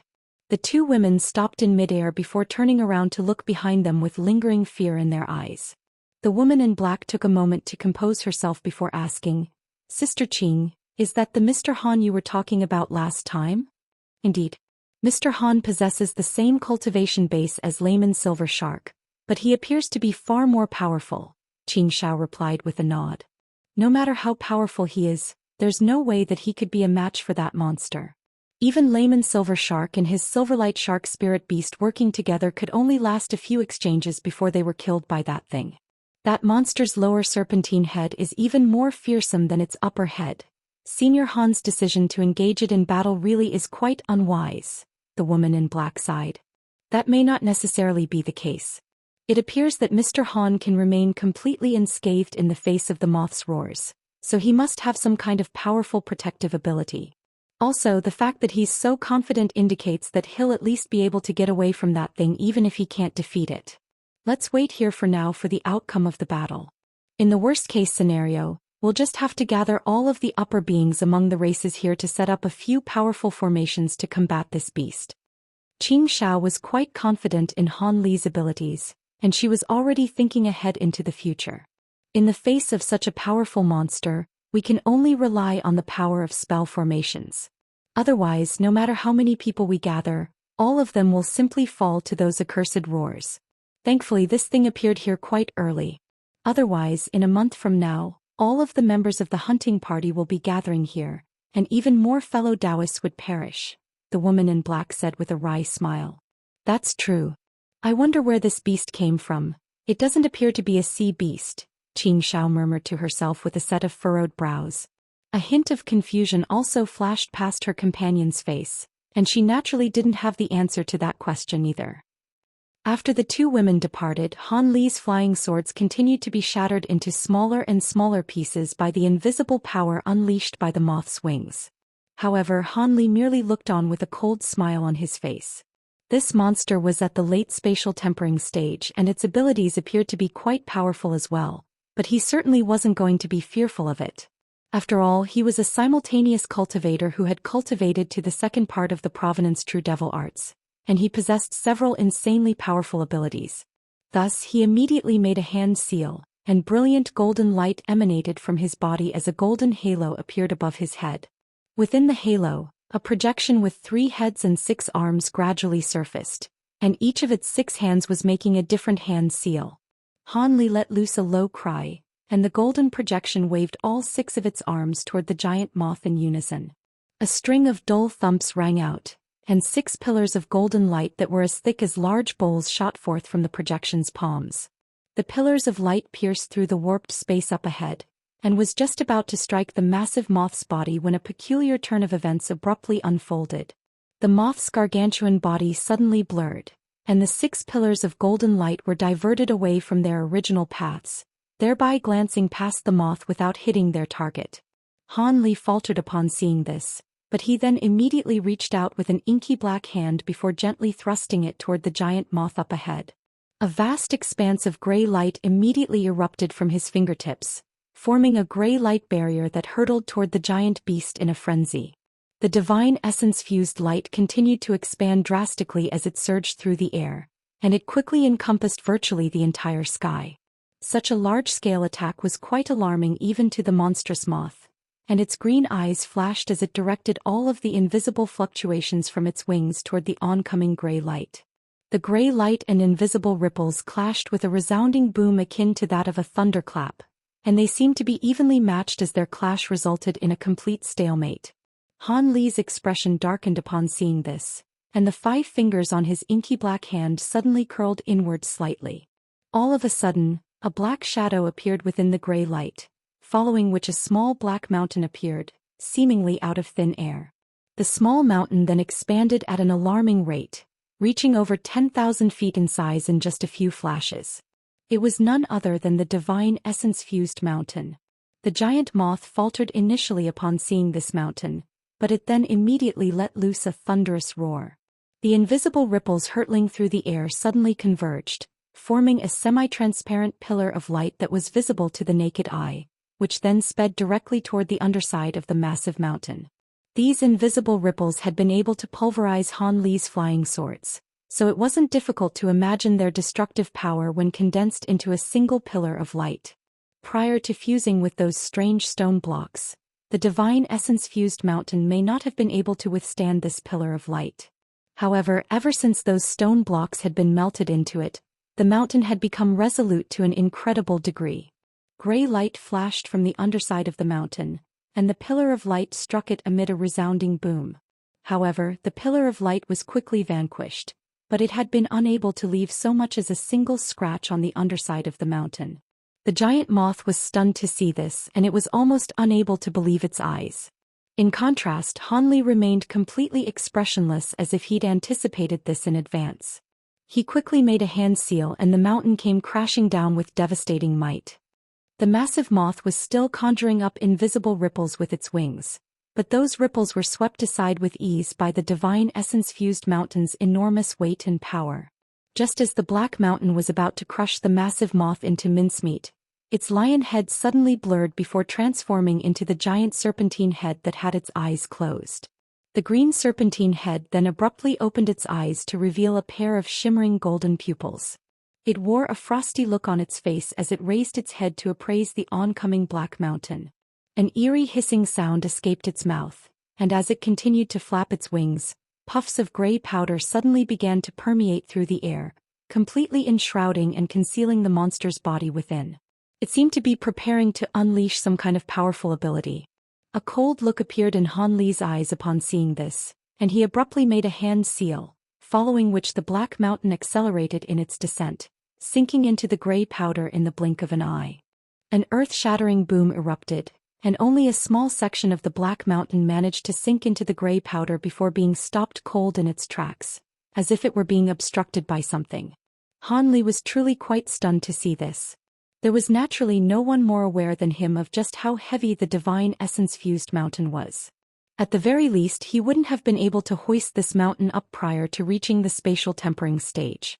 Even after reaching the spatial tempering stage, he was still only barely able to withstand the mountain's ridiculous weight after activating his Provenance True Devil Arts to strengthen his body. However, the giant moth had been able to accomplish such an incredible feat despite the shock surging through his heart. Hanli immediately made a hand seal, and the golden projection overhead instantly swung its 6 arms through the air. All of a sudden, balls of golden light shot forth before transforming into a gust of fierce golden winds that swept forth in a frenzy. Prior to reaching the gray powder, 5 blades of wind suddenly emerged from within the gale force winds, and all of them disappeared into the vast expanse of powder in a flash. A string of dull thumps rang out, and all of the blades of wind struck something, but they seemed to have inflicted no damage to the giant moth whatsoever. Hanli's eyes narrowed, and the golden winds whistled through the air at his behest, instantly sweeping aside the gray powder to reveal what was hidden beneath it. Hanli focused his gaze on the giant moth up ahead, and his expression changed drastically. The giant moth had undergone a dramatic transformation. A layer of palm-sized dark green scales had appeared all over its body, and a serpentine tail that appeared to have been forged from iron and steel had emerged from the underside of its body. It had also grown a pair of strange arms that were as thick as water tanks and also covered in green scales. These arms were currently raised up into the air to keep the descending divine essence-fused mountain at bay. Hanli's eyelids twitched upon seeing this. The transformation that the moth had undergone wasn't all that surprising to him, but how had it managed to attain such enormous power? Even while hoisting the divine essence-fused mountain above its head, the creature was still showing no signs of strain, thereby indicating that its strength exceeded even that of Hanli. A cold light flashed through Hanli's eyes upon seeing this, and the pulverized fragments of his flying swords suddenly flashed with azure light, then transformed into 72 azure threads again before hurtling toward the monstrous moth. For some reason, Hanli's instincts told him that following the giant moth's transformation, it no longer possessed an immortal body. As such, he immediately conjured up his flying swords again to try and kill this beast once and for all. A loud hiss suddenly rang out from the serpentine head's mouth, following which a series of transparent shields appeared over its green scales. All of those shields were hexagonal in shape and appeared to have been constructed from a crystalline material, forming, essentially, a suit of armor that covered its entire body. The azure threads struck these transparent shields, only to be repelled amid flashes of white light, completely unable to damage the giant moth's defenses. Hanli's expression darkened even further upon seeing this. He was scrambling for another course of action when the giant moth suddenly straightened both of its arms, and an ear-splitting boom erupted as the massive black mountain was flung into the air. Immediately thereafter, all of the crystalline shields all over its body flashed in unison before exploding to form balls of scintillating white light, all of which converged to create an artificial white sun. The white light was simply far too bright. Even after activating his spirit eye ability, Han Li could still feel his eyes throbbing with pain. However, that split second was enough for him to identify what lay beyond the scintillating barrier of white light, and his lips twitched in response to what he saw. There was nothing beyond the vast expanse of white light. The giant moth had disappeared without a trace in the instant that he'd closed his eyes. However, with Han Li's extensive battle experience, he certainly wasn't going to give his opponent an opportunity to land a surprise attack on him. As such, he rustled his sleeve almost in the exact same instant that the giant moth had disappeared, and 5 white skulls shot forth from within. The skulls revolved around Han Li before blasting forth bursts of 5 colored flames in unison, encompassing an area of over 1,000 feet.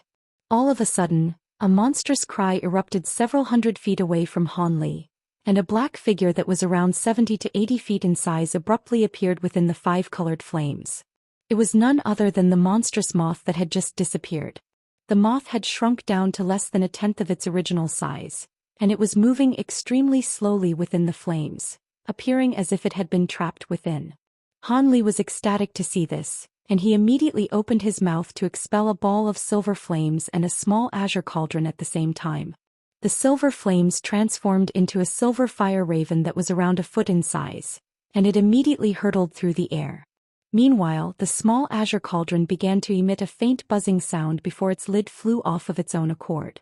A clump of azure threads then shot forth from within before immediately vanishing on the spot. In the next instant, spatial fluctuations erupted from above the giant moth's head, and the azure threads emerged out of thin air before dispersing and instantly enveloping the giant moth's body. However, the crystalline shield reappeared all over the moth's body, thereby keeping the azure threads at bay. Only then did the silver fire raven reach the massive moth. Han Li stood in midair in an expressionless manner while chanting something, and the silver fire raven opened its mouth to blast forth a thin golden and silver thread. This was none other than the wisp of revolving evil spirit light that the spirit-engulfing fire raven had devoured not long ago. The thin thread flashed through the air and completely disregarded the crystalline shields as it punctured the moth's chest with ease, then emerged on the other side. A thin puncture wound appeared on the monster's chest, but the edges of the wound were completely charred, and there was no blood dripping out from it. If this were a normal demon beast, having its chest punctured would at least be a grievous injury, if not one that would kill them on the spot. Right at this moment, the thin thread that had just punctured the giant moth swerved back and prepared to punch another hole into its body. On this occasion it was aiming for the moth's head. However, layers of piercing light suddenly appeared over the monstrous moth's body, and it tore through the restrictive 5-colored flames around it with its enormously powerful arms. It then slammed its palms together in front of its chest, and an earth-shattering boom rang out, following which sound waves that were visible to the naked eye instantly proliferated in all directions. All of the 5-colored flames in the surrounding area were swept aside by these immensely powerful sound waves. At the same time, the giant moth suddenly turned around to appraise the oncoming thin thread with a cold look in its golden eyes. All of a sudden, 2 streaks of golden light suddenly shot forth from its golden eyes, and they combined as one before striking the oncoming revolving evil spirit light with unerring accuracy. The two clashed, and the revolving evil spirit light transformed into a ball of golden and silver light before exploding into nothingness. Only then did the spirit-engulfing fire raven spread its wings and hurtle directly toward the giant moth. However, the massive python head suddenly opened its mouth to blast forth a ball of black liquid that temporarily trapped the fire raven within. Immediately thereafter, the giant moth abruptly whipped its massive tail through the air, and its body twisted around before flying toward Han Li like a speeding arrow. The space in front of the moth then twisted and warped, following which it suddenly disappeared. Han Li immediately laid a finger on his own glabella upon seeing this, and black light flashed as his law destruction eye appeared. Streaks of black light then shot forth in all directions from within the eye, all of which disappeared into space in a flash. A resounding boom rang out as one of the streaks of black light disappeared into space over 100 feet above Han Li, forcing the giant moth to reveal itself as it stumbled out of thin air. In the instant that the monstrous moth was forced to reappear, it fixed an intense gaze on Han Li, and 2 streaks of golden light shot forth from within its golden eyes. The moth also swung its serpentine tail toward Han Li with devastating might, leaving a trail of afterimages in its wake. At the same time, the giant moth swung its powerful arms directly toward the top of Han Li's head. Having been wounded by Han Li on several occasions, the giant moth was at the height of its rage, and it was engaging Han Li in close-quarters combat so it could tear him apart with its bare hands in order to vent its fury. Instead of being alarmed by this development, Han Li was quite elated that the giant moth had voluntarily closed down the distance between the two of them. The golden projection above his head suddenly flashed before disappearing into his body, and in the next instant he let loose a loud cry.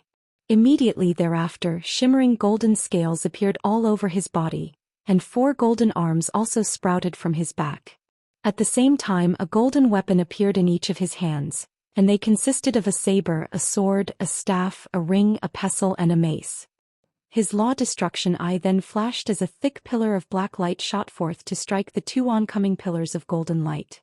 After that he swung his 6 arms through the air, and 2 of the golden weapons were swung toward the moth's gargantuan tail while the other 4 manifested into a vast expanse of golden projections that formed a barrier above him. The serpentine tail clashed with a pair of Han Li's golden weapons amid an earth-shattering boom, and Han Li was knocked back a few steps by the force of the collision. At the same time, the 6 golden weapons in his hands also crumbled before vanishing without a trace. However, the giant moth certainly hadn't gained the upper hand during that clash. Not only was its serpentine tail repelled away, its 2 monstrous arms had clearly been severely wounded and reduced to masses of gory flesh and blood.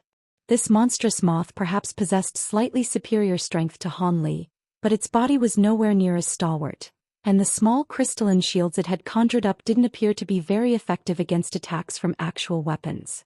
The giant moth hissed with pain and fury, clearly having been completely taken aback by the result of that clash. However, a vicious light then flashed through its golden eyes, and a layer of green light surfaced over its mangled arms. The wounds on its arms began to rapidly heal as a result, and it abruptly flapped its wings again to release a vast expanse of scintillating white light.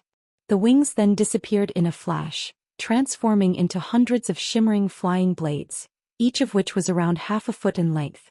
A ferocious light flashed through the monster's eyes, and the flying blades behind it began to emit a buzzing sound, seemingly as if they were about to fly toward Han Li. However, right at this moment, Han Li suddenly smiled as golden light flashed from his body. The golden scales and 4 golden arms that he'd conjured up suddenly blurred before disappearing, and the giant moth was rather taken aback by this development. All of a sudden Han Li made a hand seal, and a loud thunderclap rang out from behind him as a pair of shimmering wings appeared on his back. With nothing more than a gentle flap of those wings, Han Li instantly disappeared on the spot. In the next instant, another thunderclap rang out several hundred feet away, and Han Li re-emerged out of thin air. However, he didn't unleash any cultivation arts or treasures. Instead, he merely crossed his arms and appraised the giant moth with a hint of a smile on his face. The massive moth was quite bewildered by this, but its ferocious nature instantly vanquished the doubts in its mind. It let loose a loud hiss as all of the scales on its body instantly stood up on end before it attempted to fly toward Han Li. However, Han Li suddenly chuckled as he rubbed his hands together before uttering the words, "Fall, fall, fall." As soon as those words were uttered by Han Li, the giant moth suddenly felt a rush of dizziness, following which it began to experience an unbearable itch on its chest. A section of its body also instantly lost all feeling, and its massive body began to sway in an unsteady manner. The monster was naturally both infuriated and alarmed, and it hurriedly looked down to discover that the tiny puncture wound on its chest still hadn't healed. Not only that, but a small section of its body had turned a dark purple color with that puncture wound at the center of that area, and a putrid smell was emanating from that section. That was also the same section of its body that it had lost all feeling in. It appeared to have been afflicted by some kind of lethal poison. This poison was extremely potent yet discreet, and it had completely failed to notice it until now. The giant moth was stunned by this drastic turn of events. It immediately opened its mouth to expel a burst of green light, within which a green egg-sized bead was faintly visible. The burst of light then disappeared into the wound on its chest in a flash while the bead revolved in midair just in front of the wound. At the same time, the bead began to release a peculiar fragrant aroma that immediately nullified the putrid odor emanating from the poisoned wound, and the dark purple poison section of its body instantly ceased spreading. Han Li was rather surprised to see this. He had witnessed just how potent the poison of the revolving evil spirit light was in person, and the fact that the giant moth wasn't immediately killed by the poison indicated that its body was quite resistant to toxins. However, Han Li merely chuckled coldly upon seeing this, and brilliant azure light erupted from his body as he transformed into a massive azure bird over 100 feet in size. He then flapped his wings and hurtled toward the giant moth, sweeping up gusts of fierce azure winds in his wake. At the same time, a loud thunderclap rang out, and thick bolts of golden lightning instantly surfaced over the massive bird's body. The lightning turned the bird's huge talons into a golden color before they grabbed toward the giant moth with ferocious might. The monstrous moth down below hurriedly sent the flying blades behind it hurtling toward Han Li, but the massive azure bird merely continued to fly on ahead, completely ignoring the oncoming blades as it maintained its astonishing speed. The flying blades quickly struck the giant bird, only to be swatted aside by its massive wings amid a string of loud clangs, rendering them completely ineffective. This was not a surprising occurrence.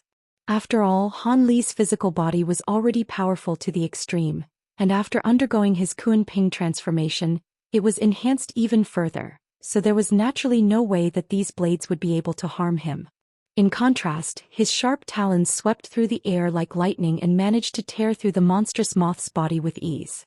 The moth's body was completely dismembered by Han Li's attack, but it was only an empty husk without flesh or blood within it. The true body of the moth had disappeared, leaving only a ragged chrysalis in its place. Even the green bead that it was using to eradicate the poison within its body was merely a projection, and it also vanished in a flash. Han Li faltered slightly upon seeing this before blue light flashed through his massive eyes. He then flapped his wings violently a few times, and the golden arcs of lightning surging all over his body shot forth amid a string of explosive thunderclaps. Arcs of golden lightning instantly appeared in a radius of several thousand feet, covering vast distances in the blink of an eye. A resounding boom rang out as golden lightning exploded around 500 feet away from Han Li, transforming in countless thin arcs of lightning that flashed in an erratic manner. These thin arcs of lightning then formed a massive golden net that was sent swooping down from above, but a streak of green light suddenly flashed from down below before piercing through the golden lightning net. The giant moth stumbled out of the golden lightning, and at this point around 2/3 of its body had turned into a dark purple color. It was holding that green bead in its mouth to keep the poison from spreading toward its head, and its arms and tail also seemed to be resistant to the poison to a certain degree. Even so, it was quite clear that it was in a very sorry state and could barely even keep itself aloft. It was no wonder that it had immediately attempted to flee the scene and didn't dare to engage Han Li in battle any longer. Unfortunately, despite its discreet concealment techniques, it was still unable to escape the detection of Han Li's bright sight spirit eyes. In order to withstand the divine Devilbane lightning, it had no choice but to muster up some of its magic power, but as a result, there was insufficient magic power dedicated to repressing the poison within its body, and the toxins spread at an alarming rate. Han Li flapped his wings and flew over to the giant moth in a flash before looking down at it from above with a cold look in his eyes. Even though the giant bird that Han Li had transformed into wasn't actually a Kuan Ping true spirit, he had absorbed its true spirit blood, so the aura emanating from his body bore a strong resemblance to that of a true Kuan Ping. A hint of fear finally flashed through the golden eyes of the monstrous moth upon seeing this, and gray light emanated from its body as it attempted to unleash some kind of movement technique in order to flee the scene. However, in the next instant, a crisp crack suddenly sounded as the green bead that it was holding in its mouth abruptly shattered. Both Han Li and the giant moth were quite taken aback by this unexpected development. However, the monstrous moth then let loose a shrill screech, and piercing light erupted from its body as it swelled drastically to several times its original size. Gray light then flashed beside its huge serpentine head, and its other feline head also appeared. Both of its heads wore deranged expressions as it pounced toward Han Li with ferocious might, and it swung both of its arms violently through the air, conjuring up a pair of gargantuan claw projections. The world's origin chi within a radius of several kilometers formed countless specks of light before being absorbed by the two giant claw projections, and they swelled drastically to encompass heaven and earth before slowly traveling toward Han Li. In the face of the colossal claw projections, Han Li was struck by the sense that there was no way for him to evade this attack, and his pupils contracted drastically. He let loose a clear cry, and azure light revolved around his body as he instantly transformed into a peacock that was enveloped in 5-colored spiritual light. The peacock was only around 10 feet in size, but the 5-colored light swirling around its body seemed to possess some kind of mystical defensive properties. Han Li had activated his 12 awakening transformations to adopt this 5-colored peacock form. For some reason he had instinctively undergone this transformation in the face of the oncoming claw projections. As a result, an astonishing turn of events unfolded. Just as the claw projections were about to reach Han Li, the feathers from the 5-colored peacock's body suddenly shot forth before fusing into the 5-colored light around it. The 5-colored spiritual light instantly swelled to several tens of times its original size, then swept directly toward the giant claw projections. From a distance, it appeared as if a 5-colored waterfall of light was descending from above. A hint of incredulity flashed through the massive moth's eyes at the sight of the 5-colored peacock and the 5-colored spiritual light. The giant claw projections and the 5-colored waterfall of light clashed, yet the collision was completely silent and anticlimactic. The 5-colored spiritual light flashed violently a few times, and the massive claw projections somehow suddenly disappeared without a trace into the waterfall of light, as if they had never even existed in the first place. Han Li was rather bewildered by the scenes unfolding before his eyes, and he retreated as a precautionary measure. 5-colored spiritual light flashed from his peacock body, and he suddenly appeared over 200 feet away. After its final attack proved to be ineffective, the monstrous moth could only glower at Han Li with resentment and fury in its eyes. However, in the next instant the poison spread upward, and its two heads also took on a dark purple hue. The monster's body then shuddered one last time, and its eyes glazed over as it plummeted toward the ground. Right at this moment the 5-colored peacock shrank down before reverting back into Han Li's human form, and he looked on at the plummeting moth with a cold expression, showing no intention of giving chase. The giant moth's purple body crashed onto the icy island down below before falling completely still. Only then did Han Li make a grabbing motion, and a silver ball of flames appeared out of thin air before him. It was none other than the spirit engulfing heavenly flames that had been trapped by the monstrous moth earlier. The silver fireball flew immediately hurtled downward at Han Li's behest, transforming into a shimmering silver fire raven along the way. The bird flew through the air as it headed directly for the giant moth's carcass, preparing to plunge headfirst onto its remains. Right at this moment, the moth's two massive heads suddenly exploded in unison to form a vast expanse of blood mist. 2 fist-sized balls of green flames emerged from within the mist, then fled in opposite directions. Han Li immediately made a hand seal upon seeing this, and spatial fluctuations erupted in the air above the 2 balls of green flames, following which 2 clumps of azure threads emerged out of thin air. The azure threads dispersed before ensnaring the 2 green fireballs in a flash, and regardless of how vehemently the green flames struggled, they were unable to break free from the restrictive threads. At this moment, a small green cauldron appeared nearby, and Han Li pointed a finger toward it from afar.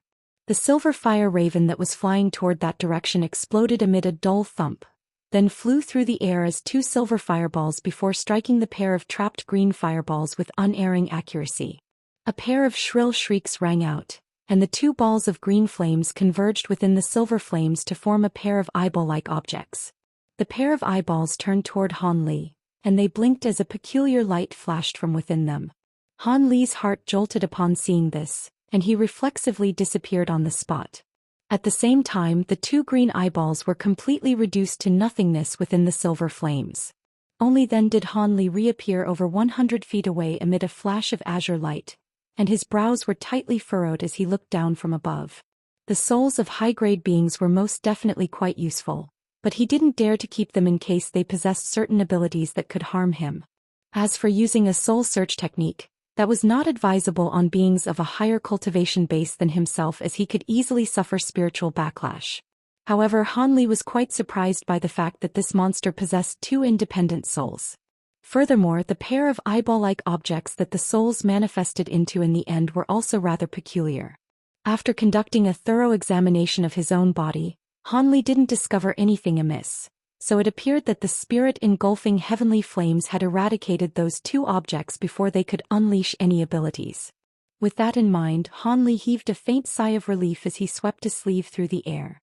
Immediately thereafter, his spirit engulfing heavenly flames, heaven void cauldron, divine essence-fused mountain, and azure bamboo cloudswarm swords all flew back toward him before disappearing into his body. Only then did Hanli slowly descend toward the giant moth carcass down below.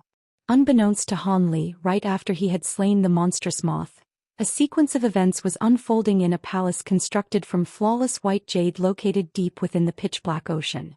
There were 12 ancient copper lamps placed in a row on the ground within a dark secret chamber on the deepest level of the palace.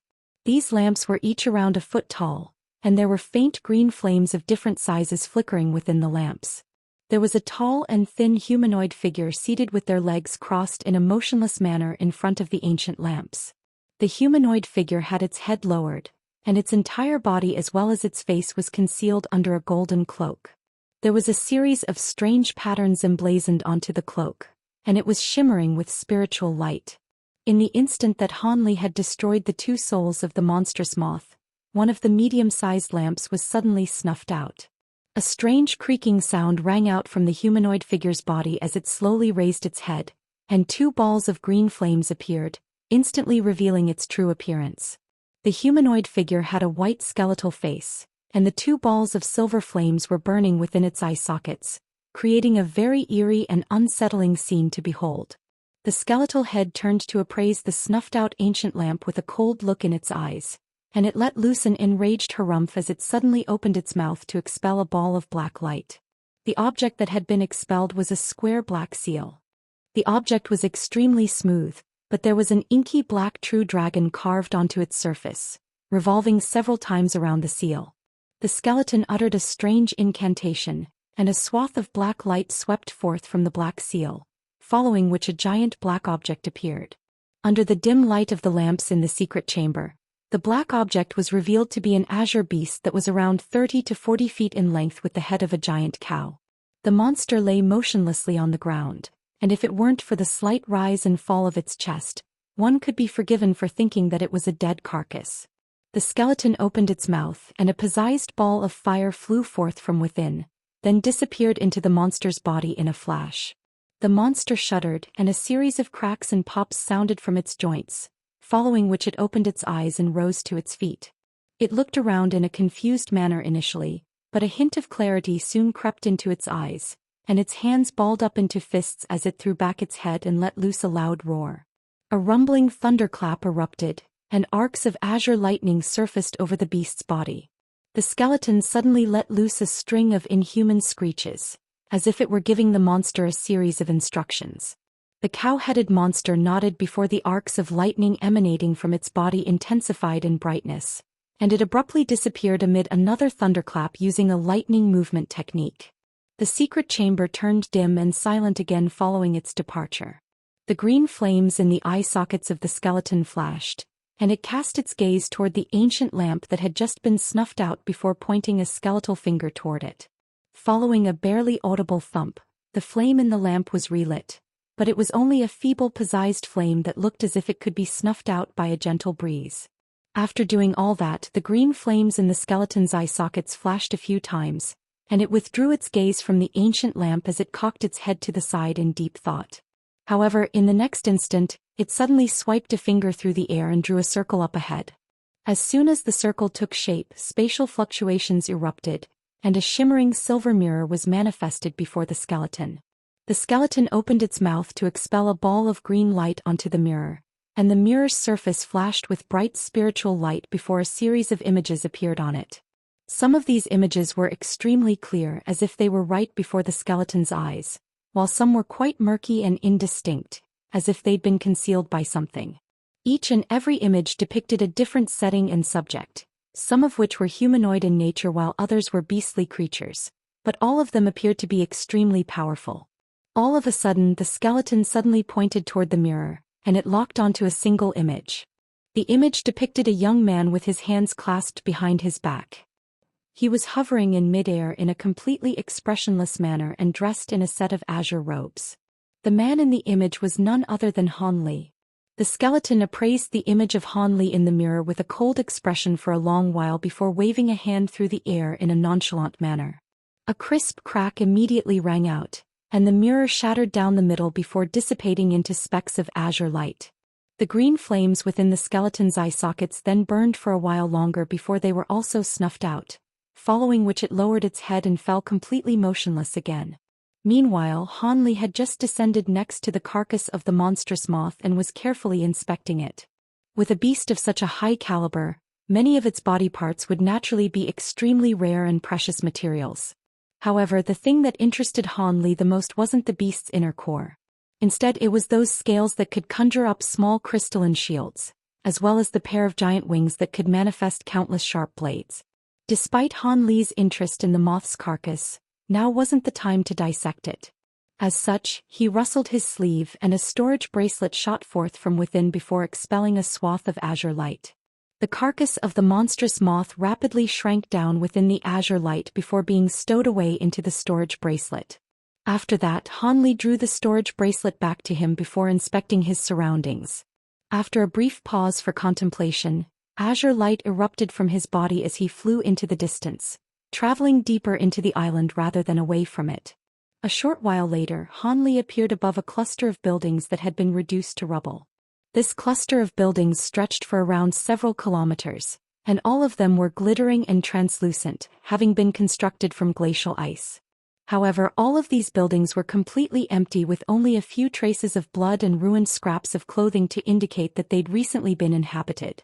It seemed that everyone here had been killed by that monstrous moth. Han Li's brows furrowed as he descended toward the largest palatial building down below. However, as soon as he landed on the ground, his expression suddenly changed as he cast his gaze toward a nearby mundane-looking pavilion. "Who's there? Come out right now."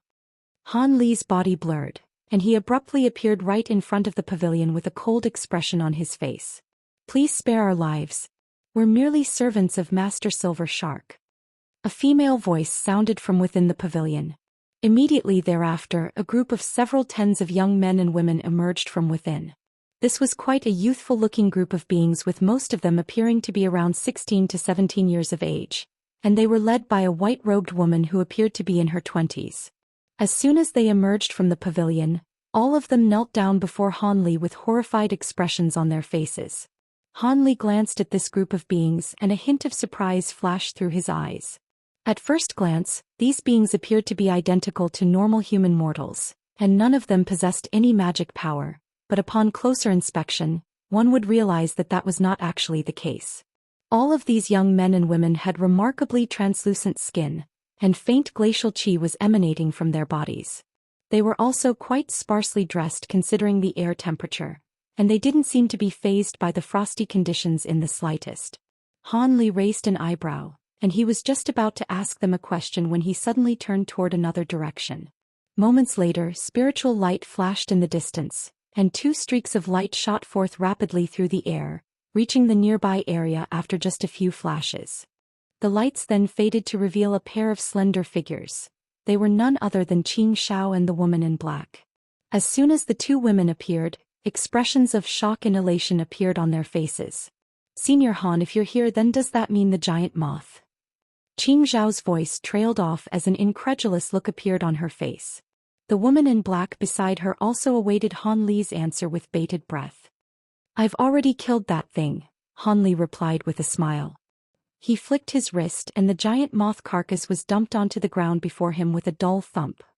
The two women were naturally ecstatic at the sight of the carcass, and Qing Zhao heaved a long sigh of relief before extending a grateful bow toward Han Li. "Thank you for taking care of this abhorrent beast, Senior Han. Not only did you save the two of us, you've also saved countless more beings on our flame coral islands who would have undoubtedly perished to this thing." The woman in black had also adopted a more respectful demeanor as she chimed in. "Indeed. Even layman Silver Shark was no match for this monster. If it had been allowed to wreak havoc to its heart's content, then countless lives would have been lost. We are extremely grateful that you've eradicated such a major threat to everyone, Senior Han. There's no need to thank me. This beast was a little troublesome to deal with, but I just so happen to have mastered a few cultivation arts that are perfect for combating its abilities. You're far too modest, Senior. This is the first time this being has appeared here, and at the time, we were discussing with our fellow Daoists a course of action to hunt down that sea beast. All of a sudden, this moth flew out of the mist and onto the island, and many of our fellow Daoists were caught off guard before falling to its roars. Thankfully, Layman Silver Shark managed to delay the beast for a short while, thereby allowing some of us to escape. Otherwise we would have most likely all perished already. There was still a hint of fear in Qing Zhao's eyes as she recalled the horrors of the monstrous moth. Han Li's brows furrowed as he nodded before turning to the group of young men and women who had just emerged from the pavilion. Are these the native inhabitants of this island? Their constitutions seem to be rather special, but they're not cultivators. These are glacial essence beings. These beings are unable to draw the world's origin qi into their bodies, but they can blast some glacial qi out of their mouths, and they'll maintain their appearances after reaching full maturity, only reverting to their rightful elderly appearance in the instant that they pass away from old age. They're considered to be a rather rare race with a population of only around 10,000 on the entire Flame Coral Islands. However, due to the fact that the race can't produce any cultivators, they're forced to become subsidiaries to other powerful races or prominent powers. This group of glacial essence beings are the servants of the late Layman Silver Shark, the woman in black explained. Now that Layman Silver Shark is dead, they'll have to seek protection from another power. Qing Xiao sighed, seemingly feeling rather sympathetic toward these glacial essence beings. Oh, that's quite interesting. This was the first time that Han Li had heard of such a race, and he couldn't help but take an extra glance at this group of beings. Upon hearing the conversation between Han Li and the two women, the white-robed woman who appeared to be the leader of the glacial essence beings immediately to kowtow to the trio, and the other glacial essence beings behind her hurriedly followed suit. Are all of you planning to seek refuge under Mr. Han? If that's the case, you may as well take them, Mr. Han. These glacial essence beings are quite useful for organizing cave abodes and looking after medicine gardens, the woman in black said with a smile. Oh, they're skilled at nurturing spirit medicines? Han Li was rather surprised to hear this. They're not just skilled in the craft. Their aptitude in that area far exceeds even most upper race cultivators. These beings were able to take refuge under Layman Silver Shark, so they're definitely the cream of the crop among their race. If news were to spread that they were looking for a new master, many upper race beings would be clamoring to take them, Qing Xiao explained with a smile. It's a pity that I'm used to traveling alone, so I don't like having people with me. If you two would like to take them, then feel free to do so, Han Li immediately refused with a shake of his head. In that case, then we'd be more than glad to take them. I am really in need of servants in my cave abode. Sister Qing, how about we split them evenly among us? The woman in black asked as she turned to Qing Xiao with a smile. I already have more than my fair share of servants on my island, so you can take all of them if you like, Qing Xiao replied with a nonchalant smile. The woman in black nodded in response before asking the glacial essence beings whether they'd be willing to come with her. Their original master had already perished, so the glacial essence beings naturally weren't going to refuse the woman's offer. As such, all of them agreed in a respectful manner. After that, they cleaned up the largest palatial building at the woman's behest before inviting Han Li's trio into the palace. What are your plans from here onward, Mr. Han? Do you still intend to hunt down that sea beast? Qing Xiao asked as she took a seat on a stone chair within the palace. I do. I've already come all this way, so I'm certainly not going to give up without giving it a try, Han Lu replied in a calm manner. Qing Xiao and the other woman glanced at one another upon hearing this. Are you two of the opinion that I'm not capable of accomplishing such a feat? Han Li asked as he raised an eyebrow. Of course not. You were even able to slay that monstrous moth, so it's certainly not beyond the realm of possibility that you'd be able to hunt down that sea beast. However, during our past hunting trips, we relied heavily on Layman Silver Light Shark to track that sea beast. Now that the spirit beast has perished along with Layman Silver Shark, so it most likely won't be a simple task to find that sea beast again, the woman in black hurriedly explained. Is that so? Then how was that Silver Light Shark able to find the sea beast? Han Li asked with a hint of surprise on his face. I heard about this from Layman Silver Shark once. Apparently, his silver light shark has a natural tracking ability. As long as it's seen something once, it'll be able to sense it within a radius of 5,000 kilometers, then slowly find it. In the past, the silver light shark led all of our hunting parties to the lair of the sea beast, Xianxia explained in a grim manner. In that case, things will indeed be a little troublesome. Looks like I'll just have to travel to the rough area where the sea beast resides and try my luck there, Han Li said with furrowed brows. If you insist on hunting down this beast, why don't you wait for another month or so? A few more of our fellow Daoists should have survived that attack from the monstrous moth, and there are many who've yet to arrive on the island. If we can organize a hunting party, it'd at least be better than going after the beast alone, the woman in black suggested. That's most likely not going to help much. I recall that fellow Daoist Qing had once told me about the sea beast's powers. If we were to split, we'd most likely only be divided and conquered, and if we were to hunt for it together as a group, it wouldn't increase our chances of finding it any more than if I were to search for it on my own. On top of that, everything would be fine if we could hunt down the beast in a short time, but if the hunting trip drags on for too long, dissent would inevitably be bred among the party members. In that case, it would be better for me to go alone. As for everyone else, they can come along if they'd like, but I won't force them if they don't wish to accompany me, Han Li replied with a smile. The two women naturally had nothing further to add upon hearing this. If I do manage to recover the spatial cloud crystal, please assist me in repairing the teleportation formation. Rest assured, Senior, as long as you can recover the spatial cloud crystal, you can leave the teleportation formation repairs to us, the woman in black promised with a smile, and Xianxia also followed suit. Han Li nodded with a pleased look after hearing their responses. The rest of the process was quite simple. Han Li inquired about the general location where the sea beast had been sighted in the past, then set up a method through which he could contact the two women before flying away as a streak of azure light. Xianxia and the woman in black stood in front of the doors of the palace and looked on his departing figure with complex expressions on their faces. Even now, I'm still in disbelief that Senior Han was actually able to kill that monstrous moth. His cultivation base appears to be quite similar to that of Layman Silver Shark, but Layman Silver Shark was slain by that beast in a matter of mere moments, the woman in black murmured to herself. Didn't Mr. Han say that he's mastered a few cultivation arts that were perfect for combating the moth's abilities? That must be why he was able to defeat the beast, Xianxia replied with a peculiar look in her eyes. Are you really going to believe that, Sister Qing? At the very least, I'm not buying it. Setting aside that moth's strange abilities, just its demonic power alone made it comparable to a ninth-tier upper race being. Do you think it's possible that a few convenient cultivation arts could tip the scales so much in his favor that he'd be able to bridge such a vast gulf in power? The woman in black analyzed with a hint of a smile on her face. What are you trying to say? Xianxia sighed. Nothing much. I was just remembering that you're still missing a Dao companion. This Mr. Han is a perfect choice, is it not? If you don't want him, then don't blame me for swooping in, the woman in black giggled. What are you saying, sister? I've only met Mr. Han on 2 separate occasions in total. How could I possibly have such bold thoughts? Xianxia scoffed as a blush appeared on her face. What's wrong with having thoughts like this? If I recall correctly, you've been stuck at the 5th tier for many years already, right? If you could make a powerful man like Mr. Han your Dao partner, then you should be able to easily break through your bottleneck through dual cultivation. So what if you're still not very familiar with Mr. Han? Everyone starts off as strangers.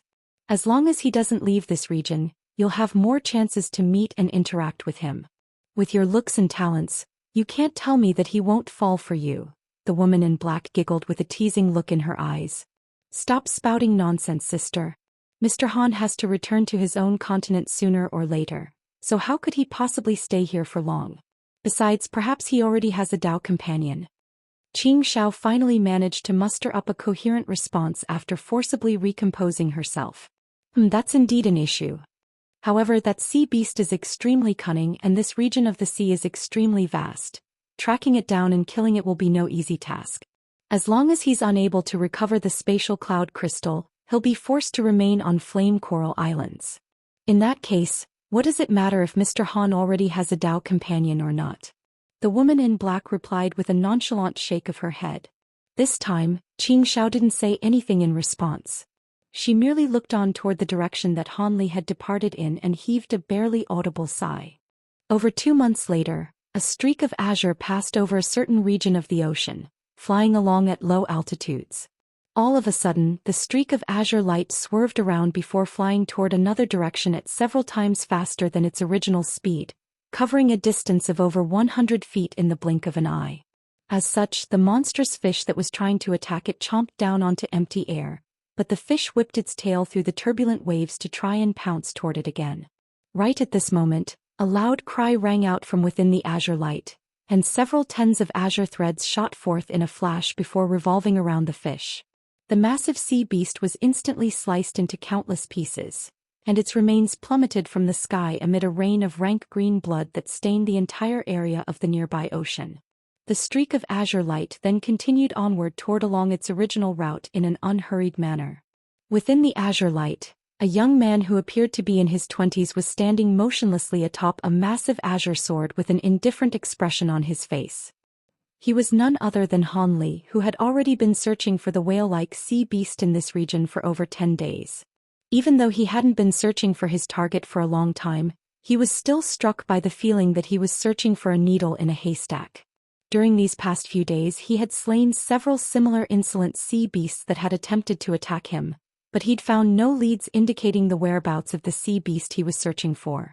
Thankfully, there were many tiny islands in this region, and they were separated by distances of several tens of kilometers at most. As such, Han Li wasn't concerned about spiritual qi expenditure. All he had to do was rest on one of those islands for a day or two every once in a while, and his magic power would be fully replenished. Of course, during this time Han Li wasn't just solely searching for that sea beast. If one could look into his body, then they'd discover a golden and azure nascent soul that was several inches tall situated within his dantian, blasting forth a constant stream of nascent flames to refine the small crystalline shield that it was holding. Most of Han Li's magic power had been dedicated to this purpose. After dissecting the monstrous moth that he'd slain earlier, he'd procured over 100 scales from it, and refined that small crystalline shield using those scales in conjunction with some other materials. The refinement process wasn't very complex, but the materials required were rather special. Not only was this shield extremely hard and resolute, it had even inherited the monstrous moth's ability to refract light-based attacks, and that was quite a pleasing development for Han Li. After a brief hesitation, he decided to refine this treasure into his body as well. Aside from that, Han Li had also refined 360 flying sabers from the massive wings of the moth, each of which was around an inch in size. These flying sabers were all extremely sharp and could easily tear through normal armor and shields. Unfortunately, the moth's beast core had been completely shattered. Otherwise, Han Li would have been interested in investigating the intricacies behind the monster's peculiar roars. After all, he still didn't know how those soundwave attacks had managed to trigger such a reaction from the true spirit bloods within his body, and this presented quite an unsettling notion to him. Who knew if his 12 awakening transformations possessed some kind of weakness that he was unaware of? What if he were to encounter an enemy with a similar ability in the future? Would the same occurrence repeat itself? Han Li pondered these thoughts while aimlessly scouring the ocean down below with his eyes, as well as his spiritual sense. According to Xianxia and her companion, this whale-like sea beast had been sighted many times in this area of the sea during the past century. As such, as long as he was willing to expend some time, there was a good chance that he'd encounter it sooner or later. Most importantly, the sea beast possessed a type of extremely potent water movement technique that made it very difficult to kill. However, during his search he'd already devised some tactics to counteract this, so he was relatively confident in his ability to kill the sea beast after encountering it. Han Li continued to sweep his gaze across the surface of the ocean, and his brows furrowed slightly. There were some low-grade sea beasts in the nearby seabed, so the whale-like sea beast most likely wouldn't be in this area. With that in mind, the streak of azure light accelerated slightly as Han Li flew further into the distance. Thus, days passed by one after another. Once every month or so, Han Li would rest on a small island for a few days to recover his magic power, then continued his search. As a result, many of the slightly more powerful sea beasts were struck by ill fortune. Those who dared to attack Han Li were naturally all slain with ease, but those that were smart enough to avoid Hanli were left alone after he ascertained that they weren't the target that he was searching for. Hanli was still yet to find the sea beast that he was looking for, but he did encounter a few signs that suggested that it had passed through certain areas that he was searching through. There was even an occasion where he'd found a massive piece of beast hide that the sea beast had shed, and it was extremely sturdy and resolute, making it an exceptional tool refinement material. However, Hanli didn't use it to refine any suits of armor. This section of beast hide was indeed quite sturdy, but it definitely still couldn't compare to his powerful body. Instead, he refined a few talismans using the material, including a set of 9 palaces heavenly talismans, as well as several armor origin talismans and high zenith invisibility talismans. Among the talismans recorded on that half-page of the Golden Jade Tome, the Heavenly Halberd Talisman was the only one that he still couldn't refine. However, ever since Hanli had progressed to the spatial tempering stage and gained superior control over the world's origin chi, a whole new world seemed to have been opened up to him, and he received some inspiration that took him closer to being able to refine the Heavenly Halberd Talisman. Of course, he still didn't know when he'd be able to refine the talisman, but he was at least making progress. Time flew by in a flash, and before Hanli knew it, he'd been roaming this region of the ocean for several years. However, he wasn't in any hurry. He'd only just recently progressed to the spatial tempering stage, so there were still many things that he had to slowly learn over time. During these past few years, he was unable to cultivate his magic power much, but he'd made large strides in many of his cultivation arts and abilities. On this day, Hanli was flying along at a leisurely rate while pondering a certain cultivation art as usual when he suddenly heard a strange cry erupt in the extremely far distance. This was a cry that he'd never heard before, and he stirred as blue light flashed through his eyes. Moments later, an elated look appeared on his face as he cast his gaze into the distance. "I've finally found it. But what's that thing battling it right now?" Hanli murmured to himself as he transformed into an azure thread before accelerating into the distance. After just a few flashes, the azure thread had covered a distance of several thousand feet, and following one final flash, it disappeared from view. Close to small islands several hundred kilometers away, dark clouds obscured the entire sky and the ocean was raging with turbulent waves as 2 colossal creatures faced off against one another. One of them was a giant crimson prawn that was over 2,000 feet in length. It was half sprawled over a massive rock and possessed a translucent and smooth hard exoskeleton. In the ocean not far away from the rock, there was a whale-like sea beast that was about twice the size of the giant prawn.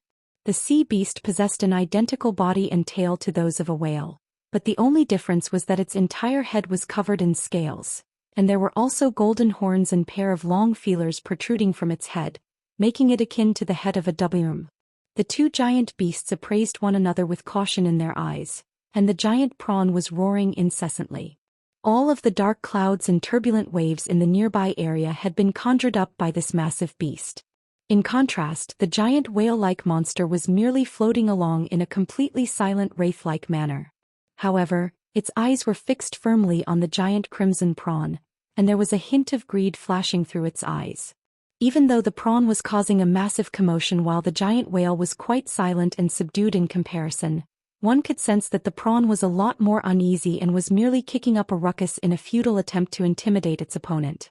All of a sudden, the whale-like sea beast suddenly turned toward a certain direction with a hint of bewilderment in its eyes.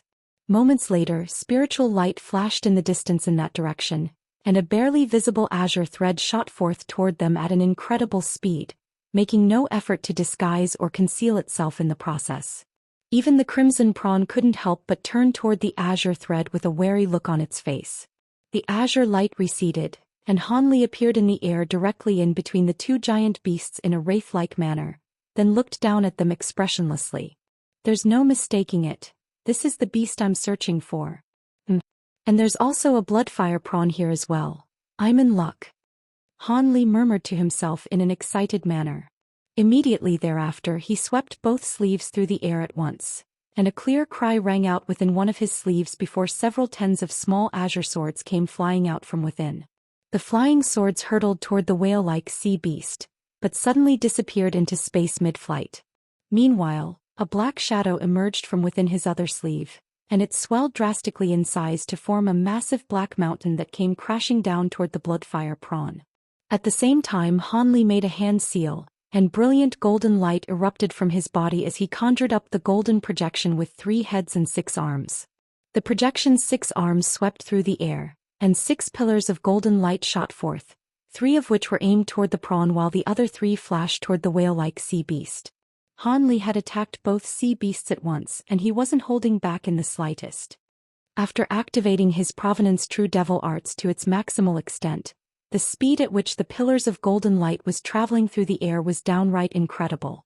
After just a single flash, they were upon the 2 sea beasts. Both of the sea beasts' hearts jolted with shock, and the whale-like sea beast opened its mouth to expel a ball of blue light, while the giant prawn conjured up a layer of crimson light that encapsulated its entire body. A string of dull thumps rang out, and as soon as the 3 pillars of golden light made contact with the blue light, the latter was instantly destroyed, leaving the pillars of light to strike the whale's massive body. A sharp cry immediately escaped from the sea beast's mouth as 3 gaping holes were blasted into its body. Blood gushed out like fountains from those puncture wounds, and the flow of blood simply refused to stop. The whale-like sea beast was naturally extremely stunned to see this. The ball of blue light that it had unleashed didn't appear to be very noteworthy, but it was an extremely powerful defensive ability that drew on the essential power of water, and it had saved its life on countless occasions in the past. As such, it was quite alarmed by the fact that the 3 pillars of golden light were able to pierce through it so easily, and it was immediately struck by a sense of foreboding. The damage inflicted on its body by the golden light wasn't a cause for concern. The sea beast merely shook its mountainous body, and the sea around it tumbled and surged, following which countless specks of blue light emerged from the seawater before instantly filling its wounds. Following a flash of spiritual light, the puncture wounds on its body were completely healed. Han Li's eyes narrowed slightly upon seeing this. Meanwhile, the other 3 pillars of golden light also struck the layer of crimson light, and even though the latter was once again vanquished with ease, the golden pillars of light had somehow become a lot thinner and weaker than they originally were. The pillars of light struck the crimson prawn's exoskeleton amid 3 dull thumps, and the prawn's massive body shuddered before it flung off the rock that it was perched on. However, only 3 indentations that were several inches deep had been left in its exoskeleton, and it hadn't been punctured by the golden light. Han Li was quite surprised to see this, but that didn't stop him from continuing in his assault. Right after the crimson prawn was blasted away by the 3 pillars of light, the small black mountain was already crashing down toward it. The massive prawn's 2 front claws suddenly glowed with crimson light before expanding to several times their original size, and it hoisted them up into the air, preparing to use its immense strength to withstand the descending divine essence-fused mountain. It was no wonder that the beast would be so complacent. After all, its massive body was around 2,000 feet in length while the small mountain was only just over 1,000 feet tall, so theoretically, there was no reason why it wouldn't be able to keep the mountain at bay. However, as soon as its massive claws came into contact with the underside of the black mountain, gray light flashed and a couple of crisp cracks sounded. The pair of giant claws shuddered before being snapped into 4 segments by the enormous force of the descending mountain. The giant claws were completely shattered, but the black mountain continued to descend before crushing half of the prawn's body against the massive rock beneath it amid a rumbling boom. The entire rock tremored violently and sank several tens of feet further into the ocean. The crimson prawn roared with shock and fury while thrashing with all its might, but the black mountain was completely immovable, as if it had fused as one with the rock down below. The giant prawn had been completely immobilized by Han Li in a matter of mere moments. A hint of fear flashed through the whale-like sea beast's eyes upon seeing this, and it immediately slapped its massive tail onto the surface of the ocean. Countless water spears that were each around 10 feet in length instantly shot forth from the ocean, hurtling directly toward Han Li like a torrential storm. At the same time, more specks of blue light began to emerge from the nearby ocean before enveloping the entirety of the massive sea beast, causing its body to flash erratically. The beast could see that Han Li was far too powerful an adversary for it to engage in battle, and it immediately threw up a smokescreen before attempting to unleash its water movement technique in fleeing the scene. A peculiar look appeared on Han Li's face upon seeing this, and he swept a sleeve through the air. A vast expanse of gray light surfaced before him, forming a gray light barrier that was several tens of feet in size. The gray light barrier revolved in midair, and all of the water spears that struck it disappeared without a trace, like moths throwing themselves onto an open flame. The divine essence-fused light was the bane of all powers of the 5 elements, so destroying these water spears was naturally a simple task for Han Li. However, Han Li didn't even take a single glance at these water spears. Instead, his gaze remained firmly fixed on the whale-like sea beast. At the same time as he unleashed his divine essence-fused light, he had also silently activated his sword art. Just as the giant sea beast's body was beginning to blur and it was preparing to get away, balls of azure spiritual light suddenly appeared in an area with a radius of several thousand feet around it. These balls of azure light flashed before forming 72 fist-sized azure lotus flowers, and these lotus flowers blurred before manifesting several hundred more identical lotus flowers. All of the azure lotus flowers revolved before expelling bursts of azure light that instantly combined as one, thereby forming an azure barrier of light. An extremely rich burst of wood attribute spiritual chi appeared within the light barrier, completely ensnaring the sea beast within it. All of this had been conjured up in the blink of an eye. However, the sea beast had been able to survive for so long despite the extensive efforts made to hunt it down, so it naturally possessed an extremely high level of intelligence.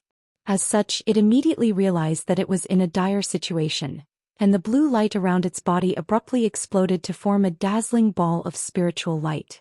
The sea beast's body then swayed before disappearing amid the ball of light like a giant bubble. In the next instant, a burst of scintillating blue light suddenly erupted from one section of the azure light barrier, following which a low roar rang out. Immediately thereafter, a miniature whale that was only around 10 feet in size appeared within the blue light, clearly having been impeded by the azure light barrier. The sea beast was naturally extremely shocked and enraged that its water movement technique had been obstructed. It opened its mouth, and a loud thunderclap erupted as it blasted forth a shimmering blue arc of lightning that struck the azure light barrier with ferocious might. However, the light barrier only rippled slightly before falling still again, having remained completely unscathed in the face of that attack. In its urgency and desperation, the top of its head suddenly opened up, and a ball of red light flew out from within. There was a square red brick enveloped within the ball of light, and it was as smooth and translucent as jade. The brick instantly swelled drastically to several feet in size, and it struck the light barrier in flash amid a thunderous boom. A ball of crimson flames erupted before intertwining with the azure light, but the result was still the same. The azure light barrier merely rippled and tremored slightly, but withstood the attack with no issues whatsoever. This time the sea beast was truly starting to panic. Its body swayed and it expanded to its former mountainous size once again. Immediately thereafter, brilliant blue light flashed from its body, and crashed directly toward the azure light barrier. A faint smile appeared on Han Li's face as he looked on from above. This spring dawn sword formation truly is quite extraordinary. It relies mostly on illusionary techniques, but it's even more effective than the Aurit sword formation when it comes to restricting all types of movement techniques. This sea beast's water movement technique has mutated slightly, but it's still been completely ensnared within this sword formation. Seeing as this beast had unintentionally fallen into the sword formation, then its fate was already sealed. Furthermore, this was a good opportunity for Han Li to test out the powers of the sword formation. With that in mind, he immediately made a rapid string of hand seals while chanting something in a low voice. A series of peculiar fluctuations then radiated from the azure light barrier in the distance, following which the barrier began to blur slightly. At this moment, the mountainous sea beast crashed into the light barrier, and an astonishing turn of events unfolded. In the instant that the sea beast's massive body came into contact with the azure light barrier, it was able to plunge directly into the barrier without any impediment, as if it had crashed headfirst into empty air. Thus, the entire giant beast appeared to have been engulfed by the light barrier. At the very least, that was how it appeared to Han Li as he looked on from above. All of a sudden, azure light flashed, and right after the giant beast disappeared, it suddenly rushed out of another section of the light barrier. The sea beast faltered slightly upon seeing this before immediately changing directions and crashing into the restriction again. However, the same process merely repeated itself over and over again, and the sea beast finally stopped as the dire nature of its situation dawned on it. Right at this moment, Han Li activated the power of the sword formation, and the azure light barrier suddenly flashed before shattering into countless pieces. Immediately thereafter, green light flashed and a floral scent wafted through the air, striking one with the feeling that they had been teleported to a natural paradise. In the sea beast's eyes, it was currently situated within a lush forest that was so lifelike, it was impossible to tell whether it was an illusion or not. However, there was a burst of killing intent rising up from the glorious forest around it. Only after the sea beast looked down in a perplexed manner did it discover that a massive azure lotus flower had appeared beneath it. The lotus flower was close to 1,000 feet in size, and its petals were flashing with shimmering azure light. The giant beast's heart jolted with shock, yet before it had a chance to do anything, wisps of azure light suddenly surfaced in the air around it. The azure light revolved around the sea beast's body, following which it was instantly struck by an immense burst of power that completely immobilized it. In the next instant, azure light flashed and several tens of azure pythons, each of which was as thick as a large bowl, pounced directly toward the giant beast. The azure pythons opened the mouths to reveal sets of sharp fangs, creating quite a sinister sight to behold. Half a day later, a streak of azure light rose up into the air before disappearing into the distance in a flash, leaving behind a placid stretch of seawater that showed no signs of the battle that had just taken place. Only the giant rock that had sunk several tens of feet deeper into the ocean acted as a reminder that the battle had indeed taken place.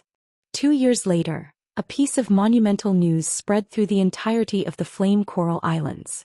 The teleportation formation that had been in disrepair for thousands of years had been repaired, and there were already people using it to travel to the Thunder Continent.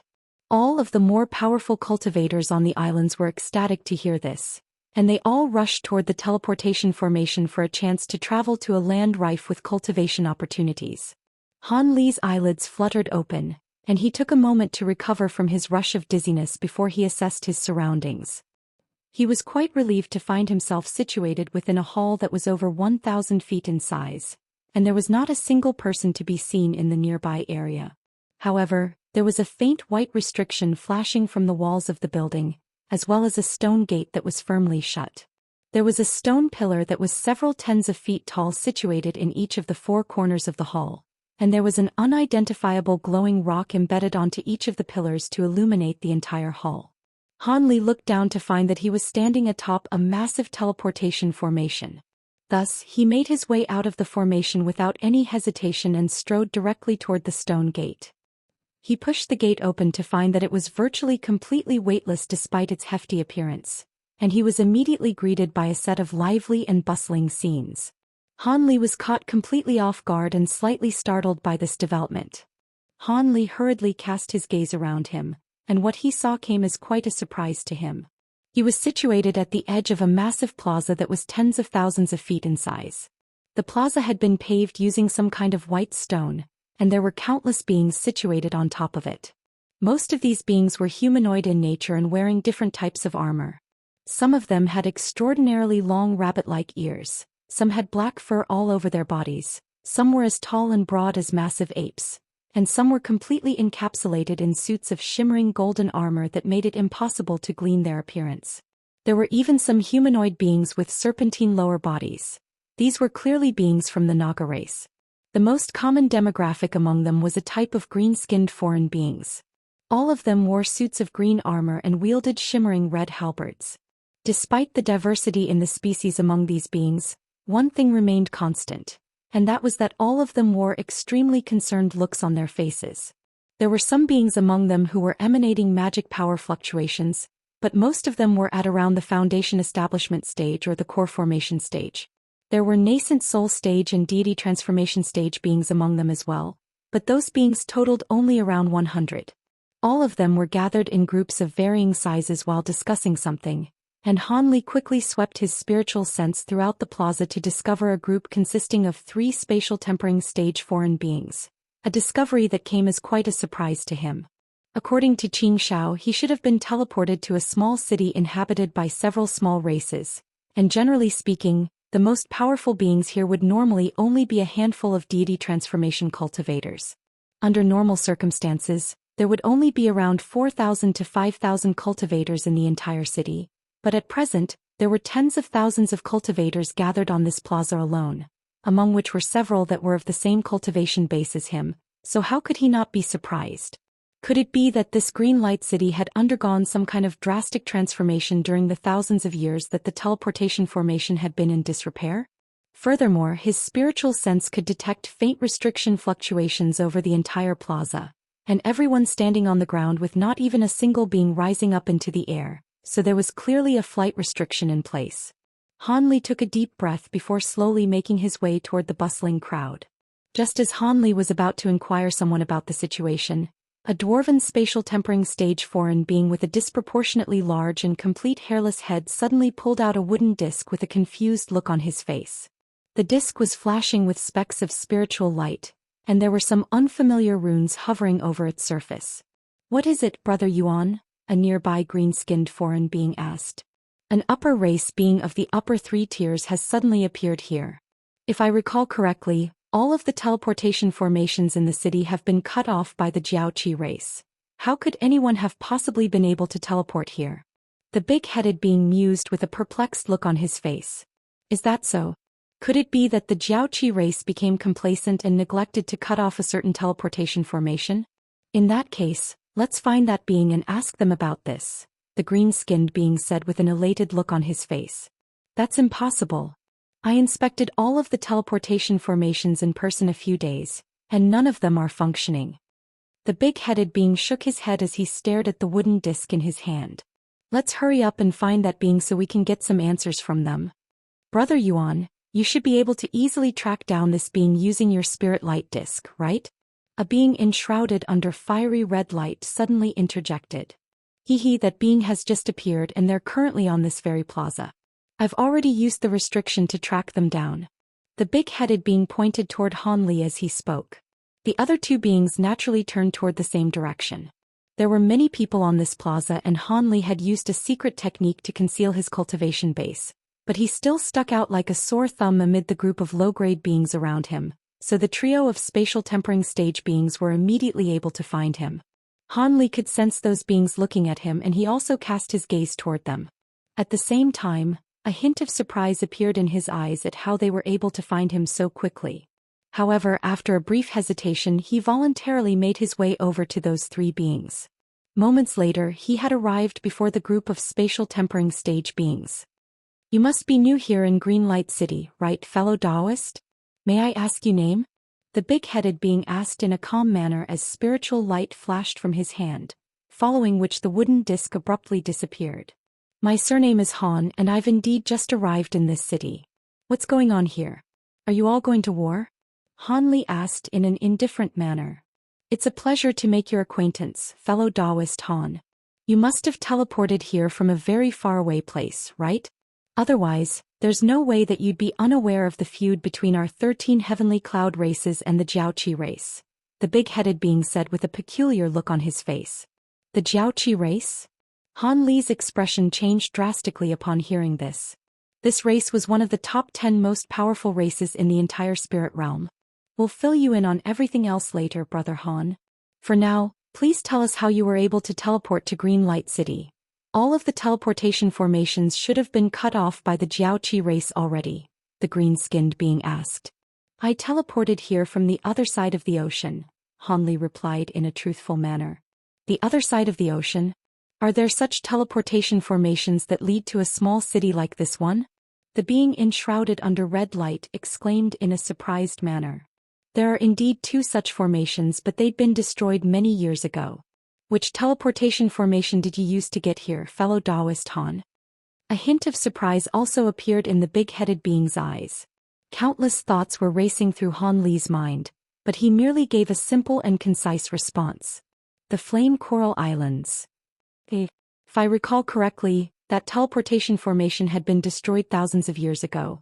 Would you be able to explain how you were able to use that formation to get here, fellow Daoist Han?" A skeptical look appeared on the big-headed being's face upon hearing this. "Sure." Thus Han Li provided a brief recount of how he'd gotten to this city. However, he refrained from revealing any details of his past, so everyone naturally formed the false impression that he was a cultivator from this region of the sea rather than someone who had come from a faraway continent. "Even though I managed to recover the spatial cloud crystal, A mishap occurred during the repair process of the teleportation. Perhaps the recorded method of repair was incorrect, or perhaps the spatial cloud crystal underwent some change during its time spent in the sea beast's body. In any case, only one person can use the teleportation formation at a time, and at least 7 days have to pass between one bout of teleportation and the next. Otherwise, the formation would instantly be destroyed, Han Li explained in a gloomy manner. Due to those constraints, it would be impossible for him to try and leave this city using the teleportation formation. The three beings were all quite excited to hear the first part of Han Li's story, but the excitement in their eyes gradually faded after hearing about the constraints of the teleportation formation. So that means we won't be able to use the teleportation formation until 7 days have gone by, the green-skinned being said in a disappointed manner. That's right, Han Li sighed in response.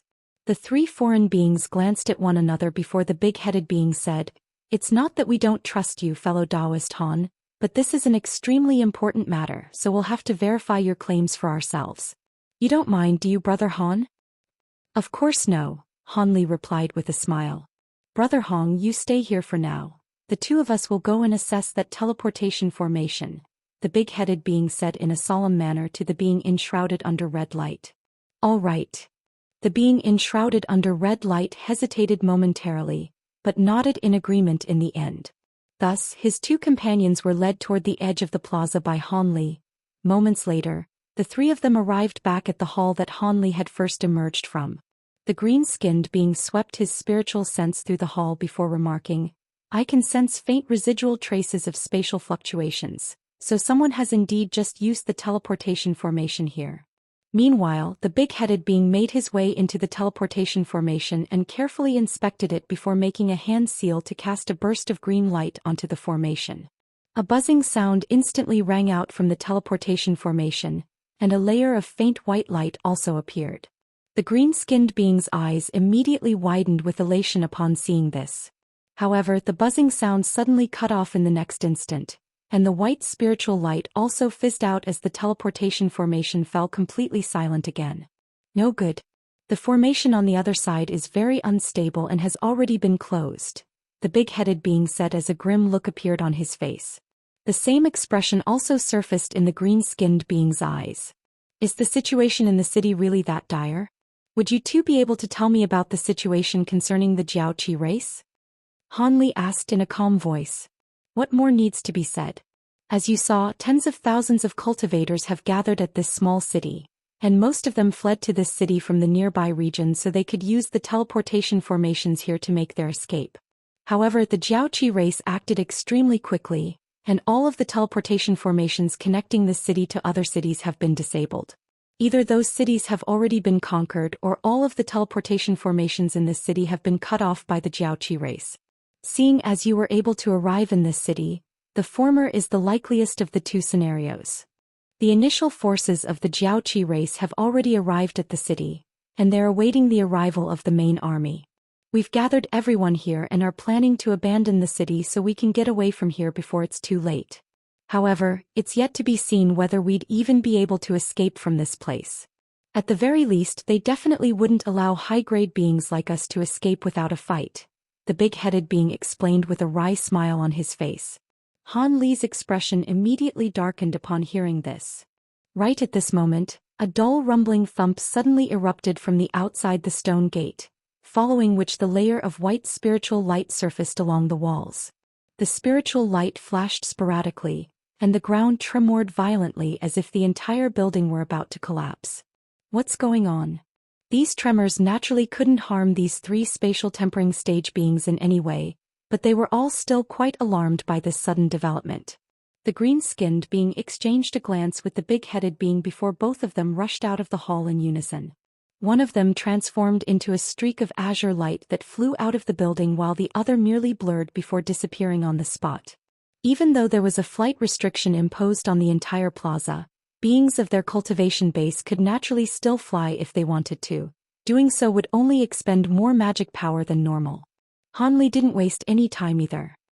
He glanced at the teleportation formation and hesitated momentarily before abruptly sweeping a sleeve through the air. A streak of azure light shot forth before revolving around the formation, completely demolishing it before the streak of azure light returned to him. Only then did Han Li exit the hall, leaving a trail of afterimages in his wake. As soon as he emerged from the stone hall, he discovered that the entire plaza had been plunged into complete chaos. Countless beings were scrambling to rush into the buildings around plaza while a blue light barrier had appeared in the air above, seemingly encompassing the entire city beneath it. In the air above the light barrier, countless head-sized balls of white light were raining down in a torrential assault. The balls of white light exploded as they crashed into the light barrier, and the latter tremored violently amid resounding booms, seemingly only barely able to withstand the ferocious attacks. Han Li was quite stunned to see this, and he hurriedly cast his gaze outside of the light barrier as blue light flashed through his eyes. Moments later, Han Li's eyelids twitched as he drew a sharp breath. Through the use of his Spirit Eyes ability, he had identified what was unleashing the oncoming attacks. A gigantic island had appeared in the air at altitudes of around 30,000 to 40,000 feet. That's right, it was a shimmering island that appeared to have been forged from pure silver, and it was close to 100,000 feet in size. The entire island was riddled with white crystalline pillars that were shimmering with countless runes. These pillars were blasting forth one ball of light after another that were crashing down upon the light barrier overhead. Meanwhile, the big-headed being pulled out a blue mirror and looked into it before his expression changed drastically, and he suddenly exclaimed, "This is bad. That's a giant battle arc of the Jiaoqi race. How could this be? Could it be that their army has arrived earlier than anticipated? There's no use thinking about such matters right now. Our top priority is to get away from here as quickly as possible. Brother Yuan, you've been in the city for many years, so surely you know of a few secret passageways that lead out of the city, right?" The green-skinned being urged in a flustered manner. A hesitant look appeared on the big-headed being's face, but he then gritted his teeth as he said, "I do indeed know of a secret passageway that leads to a small mountain to the west close to 10 kilometers away from the city. However, I can't just abandon all of the citizens of this city. I'm going to gather everyone to the city gates and make a collective effort to escape. If we're lucky, perhaps some of us really will be able to get away." "All right, we'll do as you say," the being enshrouded under red light immediately chimed in agreement. Han Li and the green-skinned being also expressed their approval of this course of action. Thus, the big-headed being didn't hesitate any longer. Yellow light suddenly flashed from his body, following which a streak of yellow light flew forth before transforming into a massive projection that was around 1,000 feet tall. The projection was completely identical to the big-headed being, both in appearance and in attire. Not only was the projection extremely massive, it was shimmering with dazzling yellow light, so it naturally stood out quite prominently. All of a sudden, the projection let loose a low cry that was akin to the toll of an ancient bell, and everyone who heard this sound was suddenly instilled with a sense of calmness that combated the panic and anxiety in their hearts. Thus, countless pairs of eyes turned toward the massive projection overhead in unison. Only then did the projection face everyone with a solemn expression as it announced, "Don't panic, everyone. The city's protective formation is extremely resolute and will not be falling anytime soon. What you all need to do now is to gather at the 4 city gates. In 15 minutes, I'm going to withdraw the restrictions so everyone can attempt to escape. However, before that, allow me to issue a reminder to all of you. The Jiaoqi race has suddenly unleashed an unannounced attack on us, so they're most likely intent on eradicating our 13 heavenly cloud races. As such, I'd advise you to refrain from trying your luck by handing yourselves over in the hopes of being spared. From what I've heard, those who have been captured by the Jiaoqi race have either been reduced to mindless slaves or have had their souls searched and their bodies used as tool refinement or pill refinement materials." All of the beings on the plaza looked at one another upon hearing this, and someone suddenly let loose a loud cry, following which everyone dispersed and rushed toward one of the 4 city gates. Thus, the big-headed being made a hand seal and the projection in the air above instantly disappeared. After that, he turned to Han Li's trio and said, "Come with me, fellow Daoists. The Jiaoqi race will be making an extra effort to target us, so we can't escape with the others as that would only place them in even more danger." All 3 nodded in agreement, and the 4 of them instantly flew out of the plaza together as 4 streaks of light. At this point, the blue light barrier overhead had already been completely inundated by the white light resulting from the explosions of the balls of light. The barrier began to emit a low buzzing sound, which was an indication that the formation was at its very limits. The big-headed being looked up into the sky with a bitter expression as he flew through the air. "Are you still reluctant to part with this city, Brother Yuan?" the being enshrouded under red light asked. "I've been residing here in Green Light City for over 1,000 years, and I created all of the restrictions and formations here, so of course I'm unwilling to part with all of this," the big-headed being sighed in a forlorn manner. "There's no need to be so depressed, Brother Yuan. The Jiaoqi race may be quite powerful, but if our 13 heavenly cloud races were to combine our powers, we'd definitely be able to match up against them. Perhaps this city will be recovered one day," the being enshrouded under red light consoled. "I certainly hope so," the big-headed sighed with a wry smile on his face. "Brother Yuan, how was the Jiaoqi race army able to get here so quickly? Didn't our scouts report back that it'd still take them 2 more days to get here? Could it be that the army hasn't actually arrived and the initial forces of the Jiaoqi race are responsible for this attack?" the green-skinned being asked. "I'm afraid I don't know the answer to that either. What we do know is that there definitely weren't any battle arcs among the ranks of the Jiaoqi race's initial forces, but the battle arc that's appeared now is a fortress-level battle arc, which is only below the realm-level and city-level battle arcs of their race. There's a very good chance that there are beings of the 3 holy race tiers within that arc, and we certainly can't hope to contend with such powerful beings," the big-headed being replied with a grim shake of his head. Even without any beings of the holy race tiers in there will definitely be no shortage of beings with cultivation bases comparable to ours in there, so we'll still have to run for our lives anyway. We can only hope that the beings in the arc haven't noticed us and have instead been drawn to the other beings fleeing the city instead," the being enshrouded under red light chuckled. Han Li faltered slightly upon hearing this, and he turned to the big-headed being to gauge his reaction, only to find that he remained completely indifferent, showing no intention to refute those claims. Han Li immediately came to a realization upon seeing this. These beings were making themselves sound quite heroic in that they were escaping on their own for the sake of everyone else in the city, but they were merely using everyone as bait to lure away their enemies while they fled the scene. Han Li was a little shaken by this realization, but he didn't say anything about it. After all, these 3 were merely trying to save themselves, so they weren't really doing anything wrong. However, Han Li still reflexively became more wary of these 3 beings. With their cultivation bases, all 4 of them naturally flew extremely quickly, and it only took them mere moments before they arrived in front of a seemingly ordinary pavilion. The pavilion's doors were tightly shut, and before the big-headed being had even landed on the ground, he swept a sleeve through the air to send forth a gust of fierce winds. The doors of the pavilion were instantly shattered into nothingness as if they'd been struck by an immense force, and all 4 of them flew directly into the building. The first floor of the pavilion was completely empty aside from a few tables and chairs, as well as a statue of an unknown deity that was several tens of feet tall positioned against one of the walls. The statue was entirely black in color and had a bulging stomach along with 4 eyes and 4 arms.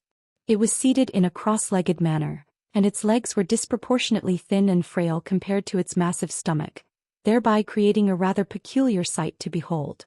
Han Li and the others swept their eyes around the room, but failed to find any entrances leading to the aforementioned passageway, and all of them turned to the big-headed being once again.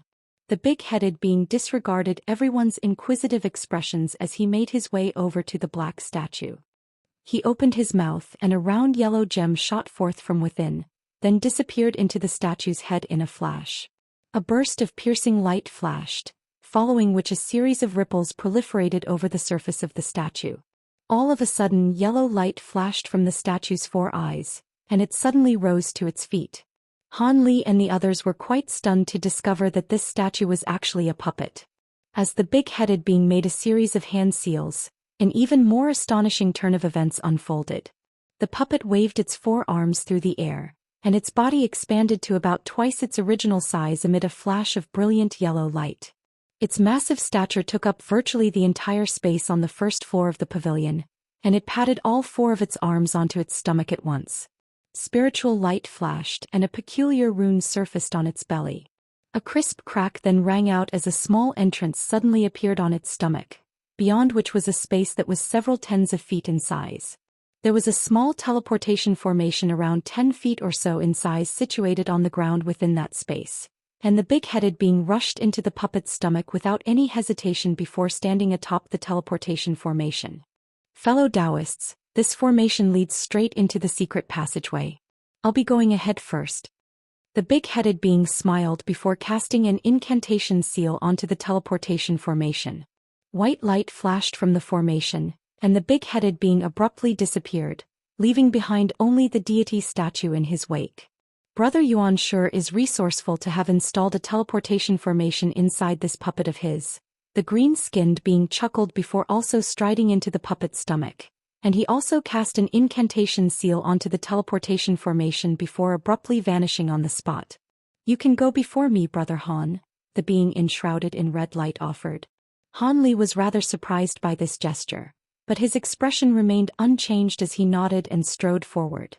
The teleportation was extremely quick, and Han Li appeared within a dim and dank cave before he had even experienced any discomfort.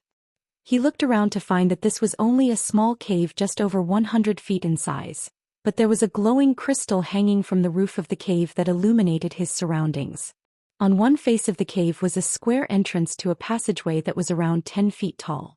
The big-headed being and the green-skinned being were already there, and the former was inspecting a formation plate in his hand with a grim look on his face, seemingly in deep thought about something. Han Li's body swayed and he exited the teleportation formation.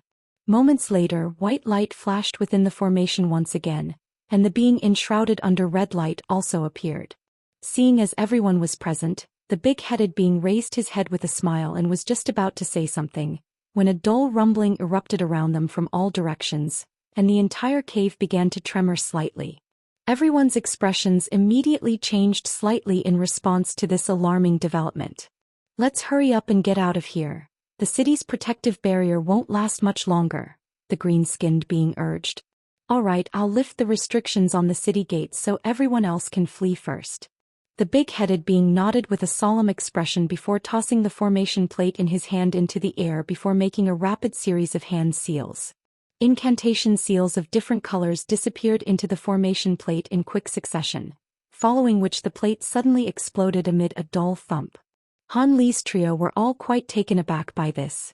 Detonating a formation plate normally brought about much severer implications than just lifting a restriction. The big-headed being seemed to have sensed their bewilderment and he chuckled, I've already activated a self-detonation formation below Green Light City, and the entire city will be reduced to ashes in 2 hours. A chill immediately ran down Han Li's spine upon hearing this. This big-headed being really was quite a nasty piece of work. Even though most of the beings in the city had fled to the city gates, there were definitely many mortals as well as cultivators who were hiding within the city in the hopes of being able to weather this storm. In that case, all of them would perish along with this city. The other two beings also exchanged an astonished glance upon hearing this. However, before the three of them had a chance to say anything, the big-headed being had already flown into the passageway as a streak of yellow light. Han Li and the others naturally immediately followed suit. At this moment, massive holes with diameters of over 1,000 feet had appeared on the light barriers in front of the city's 4 gates, and all of the beings that had gathered there in advance all fled for their lives as countless streaks of light. Some sank into the ground and instantly vanished into the soil, while some rolled onto the grass and also abruptly disappeared. These were beings that were proficient in earth and wood movement techniques. However, the majority of beings were still flying through the air as quickly as they could atop their respective treasures. It seemed that everyone had already decided to split up and escape on their own as everyone was fleeing in different directions. At this moment, the higher-ups of the Jiaoqi race in that silver island had also noticed all of the beings fleeing the city. Thus, silver light immediately flashed from the giant island, following which massive twin-headed white falcons emerged. Not only did these giant falcons each possess 2 heads and bodies that were 30 to 40 feet in size, all of them were also wearing simple suits of white arms, as well as conical metal tips on their talons that appeared to be extremely sharp. There were over 1,000 of these giant falcons, and as soon as they flew out of the silver island, they immediately spread their wings before hurtling toward the beings escaping from Green Light City. All of them were flying at speeds no slower than that of core formation cultivators, and after these giant falcons emerged, there was still spiritual light flashing from the giant island as another vast horde of objects were ejected. On this occasion, These objects were black wooden canoes that were only around 100 feet in length each. All of these canoes had black runes carved onto them, and there were 3 to 5 silver-armored warriors sitting in each canoe. Over 100 of these black canoes flew out at once, and even though they were slightly slower than the giant falcons, they were still far faster than the vast majority of beings that were fleeing from the city. After releasing those 2 waves of pursuers, the giant island fell silent for a short while. However, not long after that, a string of dragon roars rang out, and 7 or 8 massive figures flew forth from the island. These beings all possessed bodies that were several hundred feet in length, and they each had a pair of 5-colored wings. Upon closer inspection, one would discover that they were winged worm-like beasts. Aside from their vibrant wings and the golden hue of their bodies, they were completely identical to normal Ws. As soon as they emerged from the island, their massive bodies swayed, and they blurred before disappearing on the spot. In the next instant, these winged golden Ws appeared around 300 to 400 feet away, flying at an astonishing speed. After these 3 waves of pursuers had been released from the giant island one after another, all of the fleeing beings became even panicked as they escaped in a blind frenzy. Even though there were tens of thousands of these beings, the vast majority of them possessed rather lackluster cultivation bases. Those who possessed superior cultivation bases had already fled to several tens of kilometers away, while those with the most inferior cultivation bases were still less than 10 kilometers away from the city. Furthermore, the vast majority of beings fell into that latter group, and they were chased down by those twin-headed giant falcons in what felt like the blink of an eye. All of these giant falcons swooped down, sweeping up gusts of fierce winds in their wake. Their metal-tipped talons tore through the defenses of these low-grade beings with ease, then sliced through their bodies like hot knives through butter. Some of these beings were instantly torn apart while others were flung into the air, then pecked to death by the giant falcons waiting up above. Of course, there were some beings who were unwilling to give up without a fight, and many of them banded together to release their treasures or unleash their abilities, creating a collective effort to try and ward off the oncoming falcons. However, these beings were simply far too weak, and the suits of white armor being worn by the giant falcons possessed remarkable defensive properties. As such, only a dozen or so falcons were felled by these attacks, and most of them had fallen to lucky shots that just so happened to strike vital regions peeking through the gaps between their armor. The rest of the attacks were all brushed aside with ease. All of these giant falcons were enraged by these retaliative attacks, and all of them let loose sharp cries as they swooped down to attack with increased ferocity. Thus, more anguished cries rang out as hundreds more blood-stained and mangled bodies plummeted from the sky. At this moment, the black canoes also joined the fray, and all of the armored warriors standing atop the canoes slashed their weapons through the air to summon a series of silver projections. All those who were struck by the projections were instantly dismembered without being able to offer up any resistance. Thankfully, the armored warriors had no intention of expending excessive effort to hunt down these low-grade beings. Instead, the black canoes merely continued onward, pursuing the fleeing beings with superior cultivation bases. As for the golden worms that had emerged last, they were flying directly toward the most powerful beings who had already fled far into the distance. With their fearsome speed, it wouldn't take them long to hunt down their prey either, and thus a completely one-sided slaughter ensued. Meanwhile, azure light suddenly flashed from a mundane-looking rock face on a nameless mountain close to 10 kilometers to the west of Greenlight City, following which a dull explosion suddenly erupted. Following the explosion, a large black hole was blasted into the rock face, and 4 streaks of light whizzed out from within. These 4 were none other than Han Li and the trio of foreign beings. Due to the fact that this place was quite secluded and its direction didn't correspond with that of any of the city gates, no Jiaoqi races forced had appeared in the area yet. However, all 4 of them still wore cautious expressions as they hurriedly scanned through the nearby area with their spiritual sense. Let's get away from this place before the Jiaoqi beings arrive. We'll have to split up from here onward. Staying together will make us too large of a target, the green-skinned being said with an elated look on his face. The big-headed being nodded before glancing at Han Li's trio with a hesitant look on his face, then suddenly said, "Of course, but before you all leave I have something to ask of all of you and I hope you won't refuse." "What do you need from us?" the being enshrouded under red light asked. Han Li and the green-skinned being were also rather curious to hear what he had to say. The big-headed being took a deep breath before suddenly producing 3 white jade boxes, each of which had several crimson talismans that were shimmering with runes plastered over them. These 3 boxes contain items that are extremely important to our 13 heavenly cloud races. If you can deliver them to our myriad ancient race, then you'll be rewarded handsomely for your efforts.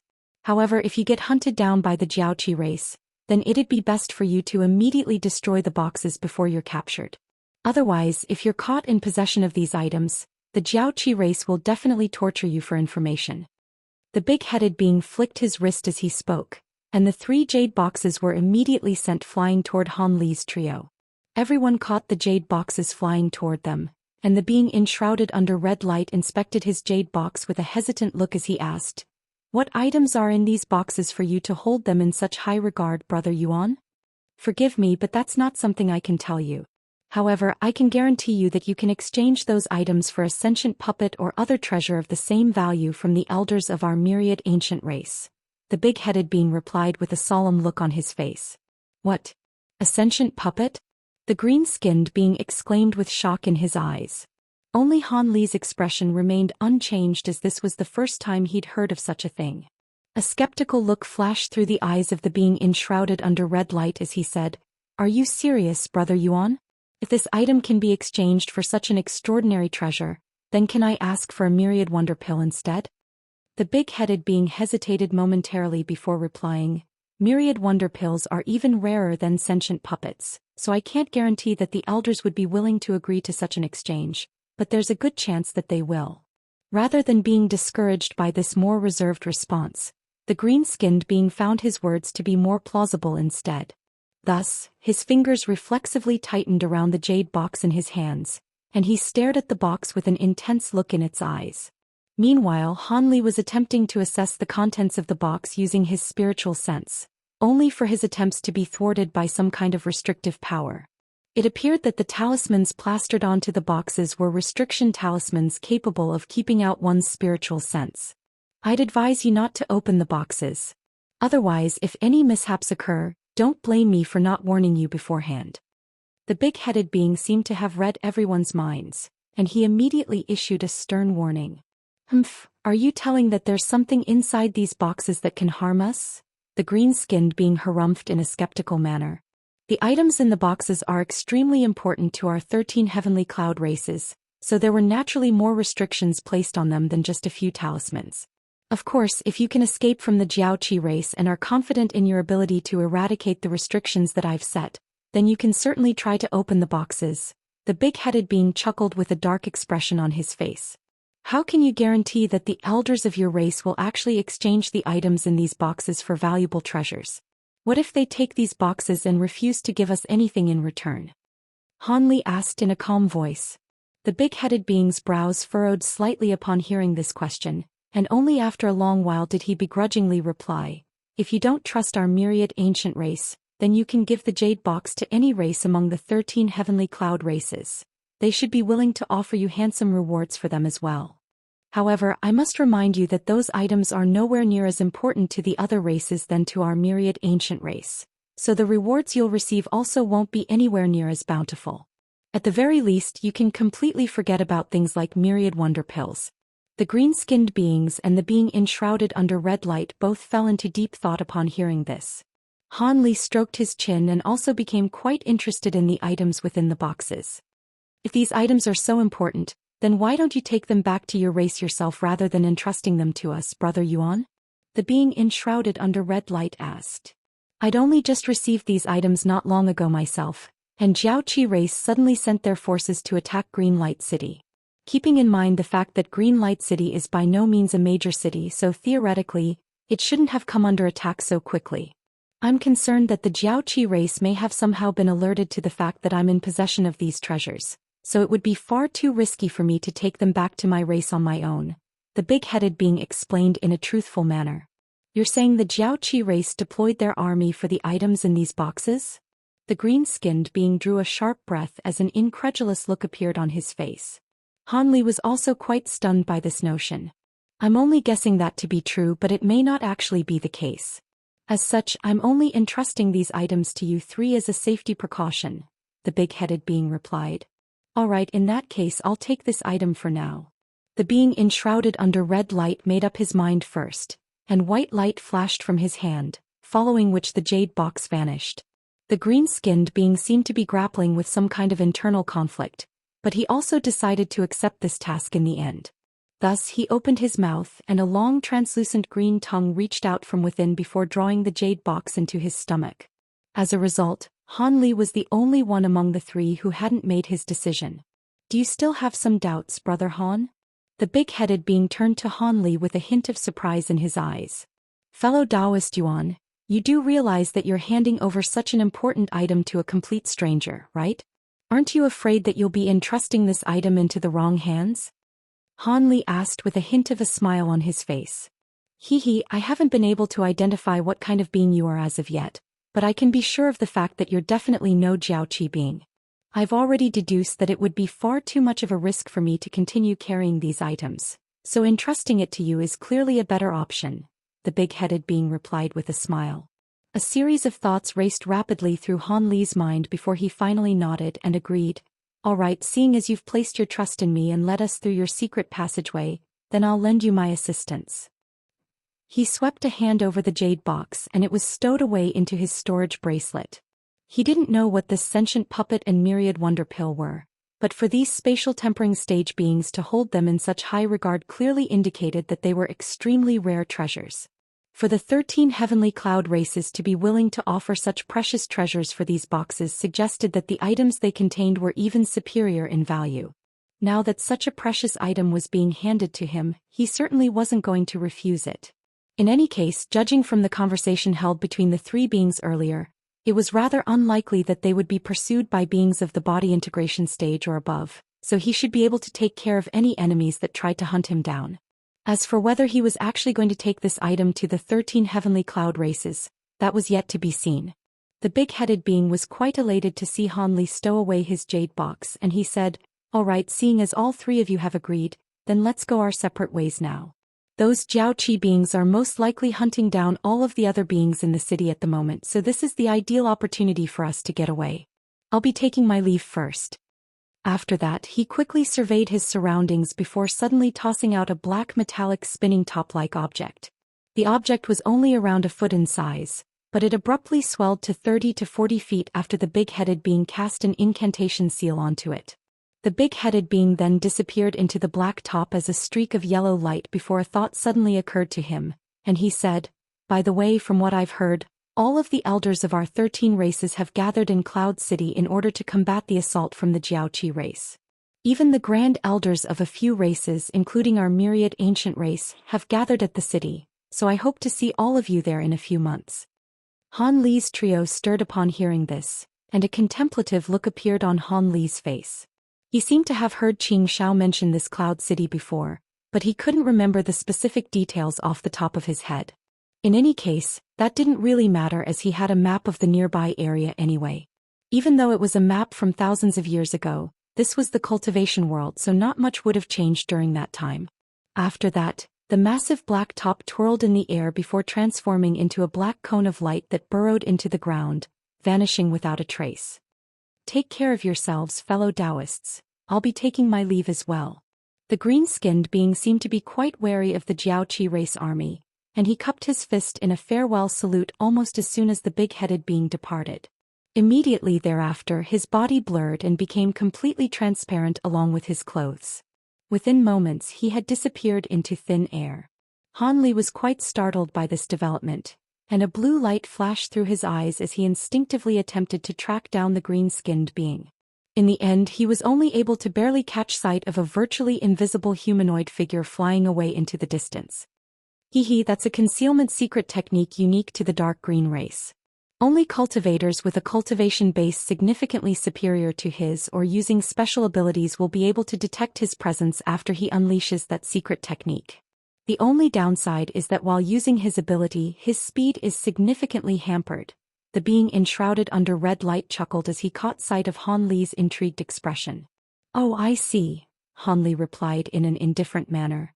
Even though his speed had been hampered, the green-skinned being still quickly disappeared into a forest in the distance down below.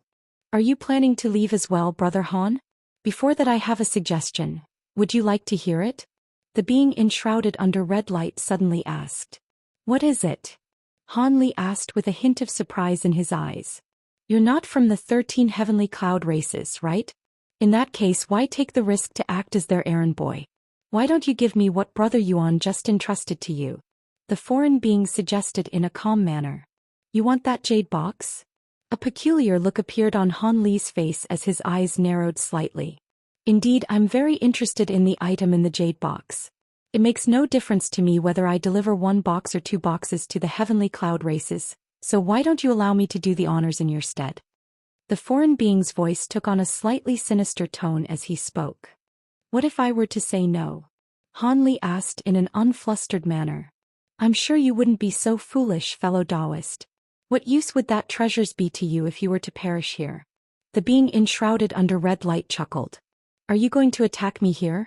There are Jiaoqi beings all over the place here. Do you want to get us both captured?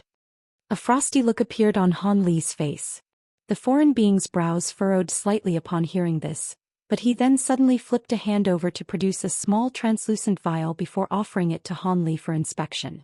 The vial contained a pill that was as crimson as blood, yet was radiating golden light. Fellow Daoist Han, if you deliver the item to the myriad ancient race, then the most you'll get in return will be a myriad wonder pill. I have a golden blood pill that's only slightly inferior to that pill and can also assist you in breaking through your next bottleneck. How about you exchange your jade box for this pill of mine, fellow Daoist Han? The being enshrouded under red light asked as he fixed his gaze firmly on Han Li. Golden blood pill? Han Li's pupils contracted slightly. It was the first time he had heard of this pill, but both his spiritual sense and the medicinal fragrance emanating from within the small vial told him that this was no ordinary pill. He stared at the translucent vial in silence, seemingly truly considering this offer. The being enshrouded in red light was quite ecstatic to see Han Li considering his offer, but his expression remained unchanged as he urged, I'd advise you to make your decision quickly, Brother Han. The Jiaoqi beings could get here at any moment. What he failed to notice was that the black shadow beneath Han Li's feet had become slightly thinner and longer than before. But then again, no one would be able to notice that slight change unless they were staring intently at Han Li's shadow this entire time. At the same time, a barely visible azure thread shot forth from beneath Han Li's feet before disappearing soundlessly into the soil. May I ask which race you're from, fellow Daoist? Han Li suddenly asked. What do you mean by that? I'm clearly a being from the Fire Moon race. Why would you ask a question you already know the answer to? The foreign being harumphed coldly. Is that so? I thought that you were Jiaoqi being who was going to take my jade box, then immediately turn on me. Han Li mused in a rather unsettling manner. The foreign being faltered slightly upon hearing this, but an enraged look then appeared on his face as he exclaimed, I'm clearly a Fire Moon being. How could I possibly be from the Jiaoqi race? I don't care whether you're Fire Moon being or not, but are you going to deny what you did back in the pavilion after you asked me to go on ahead? How about you give your jade box to me instead and I'll deliver both of them at once? 1 jade box or 2 makes no difference to me, Han Li said in an indifferent manner. The foreign being's expression finally changed drastically upon hearing this. As soon as Han Li's voice trailed off, the Fire Moon being suddenly made a hand seal, and red light swirled around his body as a red moon erupted into the air, then disappeared high into the sky following just a few flashes. At the same time, his body blurred and 2 identical projections of himself appeared within the red light. The 3 identical figures clasped their hands behind their backs and appraised Han Li in an expressionless manner. Much to his surprise, Han Li suddenly rubbed his hands together and burst into laughter upon seeing this. So you really have been plotting something this entire time. You released your spiritual power to attract the Jiaoqi beings to this place, and you're now preparing to engage me in battle so I won't be able to leave right away. The 3 identical humanoid figures were all rather perplexed by Han Li's calm reaction to the situation, and one of them said in a high and mighty manner, I don't know how you caught me leaving mark on that statue, but I've already summoned others to this place, so don't even think about getting away. If you hand over your jade box to me, I can put in a good word for you and perhaps they'll spare your life. The Fire Moon being seemed to be very confident. That made sense seeing as the Jiaoqi beings were less than 10 kilometers away, so it wouldn't take them long at all to get to this place. This is what you just released, right? A mysterious smile appeared on Han Li's face as he suddenly made a grabbing motion in a nonchalant manner. Red light flashed, and a head-sized ball of red light abruptly appeared in his hand. Impossible. How did you do that? The three identical humanoid figures shuddered in unison as expressions of shock and fury appeared on their faces. The red ball of light that Han Li was holding was none other than the ball of spiritual power the fire moon being had just released. All of a sudden, the three humanoid figures slowly backed away at once with wary expressions on their faces without waiting for a reply from Han Li. Han Li faltered slightly upon seeing this before a cold smile appeared on his face. He flipped a hand over, and white light flashed as the white jade box with red talismans plastered over its surface reappeared in his hand. He then tossed the box up into the air before flicking a finger toward it, and several streaks of azure sword chi shot forth toward it. Are you insane? The retreating fire moon being was given a massive fright by Han Li's actions, and the two projections shot forth in unison from within the red light. Both of them were traveling extremely quickly, with one of them transforming into a massive red hand that hurtled toward the jade box, while the other pounced toward Han Li with a ferocious look on his face. As for the third humanoid figure, he remained completely still within the red light in the distance. He had quite clearly sensed that Han Li was an unfathomably powerful being and had become very cautious as a result. As such, it was only manipulating its two avatars to attack Han Li while it remained a safe distance away. The two projections seemed to be far faster than Han Li had anticipated, affording him no time to react. The massive red hand grabbed onto the jade box while the other projection flashed through the air as a streak of crimson light before puncturing Han Li's body and emerging on the other side. The crimson light then receded, and the projection reappeared several tens of feet behind Han Li before turning around to appraise him. Crimson flames erupted all over his body, and he was incinerated into nothingness within the scorching flames in the blink of an eye. The ease with which Han Li had been slain came as quite a surprise to the fire moon being, and a hint of foreboding welled up in his heart as opposed to triumph. Before he had a chance to further assess the situation, the jade box that the massive red hand had latched onto suddenly glowed with azure light before transforming into a fist-sized azure bead. Before the red hand had a chance to react, the bead exploded and countless arcs of azure lightning shot forth amid a loud thunderclap, instantly puncturing innumerable holes into the massive red hand. In the end, the hand was completely vanquished and dissipated into specks of red light. Arg! The fire moon being's face paled as an expression of shock appeared in his eyes, and he opened his mouth to throw up a mouthful of shimmering green blood essence. All of a sudden, Han Li's voice rang out from all directions. I'd thought that you were using some kind of profound avatar creation technique, but it turns out you were merely using a soul-splitting technique. In that case, I'll be taking these two avatars of yours. Immediately thereafter, a barely visible black line flashed through the air before a long golden blade rushed toward the second fire moon being projection from down below. The golden blade was far too fast for the projection to evade, and it was sliced in half as it let loose a howl of anguish. The two halves of its body then fell to the ground and also dissipated into specks of spiritual light. Only then did golden light flash, and a golden armored warrior wielding a long-bladed weapon slowly emerge from the soil underfoot in a wraith-like manner. After the second avatar was destroyed, the fire moon being's face paled even further, following which an unnatural flush appeared on his cheeks, indicating that losing those two avatars had dealt his body a heavy blow. However, the fire moon being was also quite decisive. As soon as his second avatar was destroyed, he immediately opened his mouth to expel a small green bell before quickly flicking a finger toward it. A deafening clang rang out, and a burst of invisible sound waves radiated in all directions with the bell at the center. A sinister expression then appeared on the fire moon being's face. There was no way that what he was doing wouldn't attract the nearby Jiaoqi beings to this place. However, he had no intention of staying here to engage Han Li in battle either. His body swayed, and he transformed into a streak of red light before flying high up into the air. However, a cold harumph suddenly rang out, and after reaching an altitude of 500 to 600 feet, azure light suddenly flashed in the air above the streak of red light. An azure lotus flower then emerged out of thin air before multiplying at a rapid rate. Specks of azure light filled the entire sky in the blink of an eye, and all of the azure lotus flowers revolved on the spot before expanding to around 10 feet in size each. The fire moon being was stunned to see this, and he hurriedly raised both hands into the air. A short silver dagger and a shimmering golden badge shot forth in unison. As soon as the dagger left his hand, it transformed into a massive blade that was several tens of feet in length before striking the lotus flowers overhead with tremendous force. Meanwhile, the golden badge emitted a buzzing sound, following which a shimmering golden WRM projection erupted from the badge before also rushing into the air. Two resounding booms rang out as the silver blade and golden projection struck the giant azure lotus flowers almost in unison. Immediately thereafter, the azure lotus flowers were all shattered despite the runes flashing from their petals, and the fire moon being was ecstatic to see this. However, his smile then immediately congealed on his face in the next instant. After the lotus flowers had been destroyed, azure light flashed, and another massive lotus flower appeared in his path. The fire moon being's expression immediately changed as his two treasures flew on ahead with ferocious might at his behest.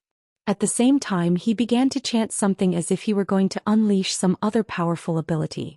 The giant silver blade and golden WRM projection plunged into the massive azure lotus flower, and both of them disappeared without a trace. The fire moon being's heart sank upon seeing this, and he stopped cold in his tracks. Right at this moment, the azure lotus flower suddenly began to radiate scintillating light, following which a massive wave of light surged forth. The fire moon being was quite startled to see this, and he immediately unleashed the ability that he'd been preparing without any hesitation. Red light swirled all over his body as countless palm-sized red blades of light appeared out of thin air. All of the red blades flew around him at his behest, forming a red tornado that shielded his body within. The fire moon being finally heaved an internal sigh of relief, and in the next instant, the azure wave of light swept in a completely soundless manner. The fire moon being's heart jolted, and he focused his gaze around him as his surroundings blurred, following which he found himself on a lush grassland. There were countless blades of exuberant green grass growing around him along with wild flowers of many types of different colors. The cries of different birds could also be heard in the distance. It was quite a mesmerizing scene of natural beauty, and the fire moon being involuntarily relaxed upon seeing this. However, his eyes only glazed over for a split second before he returned to his senses and exclaimed, "This is an illusion." He hurriedly cast his gaze upward to find blue skies with a few white clouds overhead, and he discovered that there was no end in sight to the grasslands he was situated on. The spot where the fire moon being was standing was quite soft and lush, and the air around him was filled with the refreshing scent of nature. This illusion was completely flawless. He really did feel as if he were situated on a vast grassland. Break! The fire moon being let loose a loud cry as a grim expression appeared on his face. He then bit open the tip of his tongue while raising both of his hands up into the air at the same time, and the red blades of wind around him suddenly shot forth in all directions. A series of white rifts were sliced into thin air, and it was as if these sharp red blades were capable of slicing open space itself. In the face of the violent assault from these red blades of light, the surrounding scenes began to blur, following which the grasslands and the blue skies vanished. The fire moon being was quite elated to see this. It was rather surprising that such an extraordinary-looking illusionary technique had been broken so easily. However, a smile had only just appeared on his face when a piercing burst of green light erupted from his blurred surroundings. The fire moon being's eyes narrowed as red light immediately flashed from his body, and countless blades of light surfaced again to form a revolving protective barrier around him. The fire moon being then suddenly felt his surroundings dim slightly, and when he refocused his gaze up ahead, his expression darkened significantly. After the scenes around him had transformed, he suddenly found himself in a forest that was filled with massive trees several hundred feet tall. All of them stood tall and proud, and their lush canopies obscured virtually the entire sky. It was quite clear that he hadn't been able to escape from the illusion at all. The fire moon being naturally became quite enraged and unsettled upon seeing this. However, before he had a chance to do anything, the ground beneath his feet suddenly began to tremor and quake violently. Immediately thereafter, the surrounding trees all began to tip over toward a single direction as if they were frail toothpicks, and countless massive trees came crashing down toward him.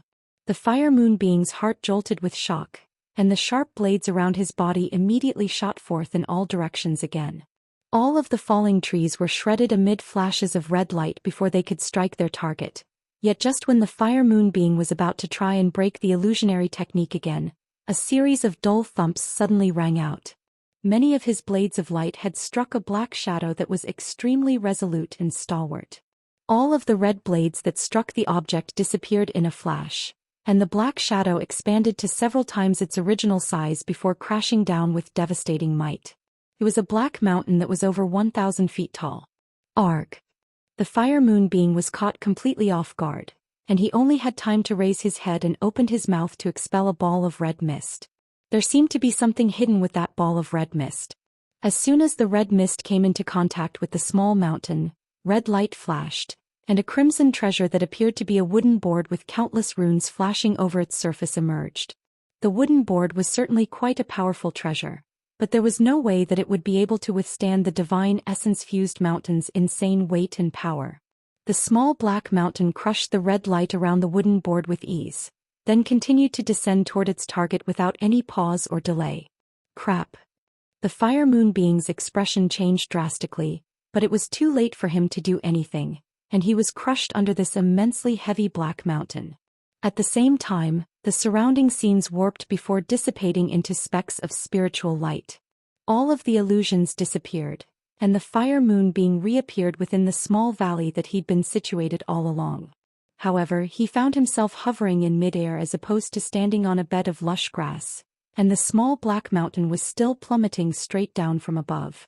In the next instant, an earth-shattering boom rang out, and a massive crater that was several tens of feet deep was smashed into the ground by the small black mountain. The fire moon being's body was instantly reduced to a pile of mincemeat within the crater. He was a spatial tempering stage being just like Han Li, but his physical body was unexpectedly feeble. As a spatial tempering stage being, the fire moon being naturally possessed more abilities than those he'd just revealed. Unfortunately, he made the wrong decision to use his avatar secret technique from the get-go. After his avatars were caught off guard and destroyed by the lightning bead, as well as the armor origin talisman, his body was dealt 2 heavy blows in quick succession, thereby forcing him firmly onto the back foot. After that, he'd fallen into the illusionary technique of Han Li's Spring Dawn Sword formation, and the divine essence-fused mountain had attacked him under the camouflage of all of the illusions around it, thereby easily destroying his physical body and leaving him with no chance to turn the tables.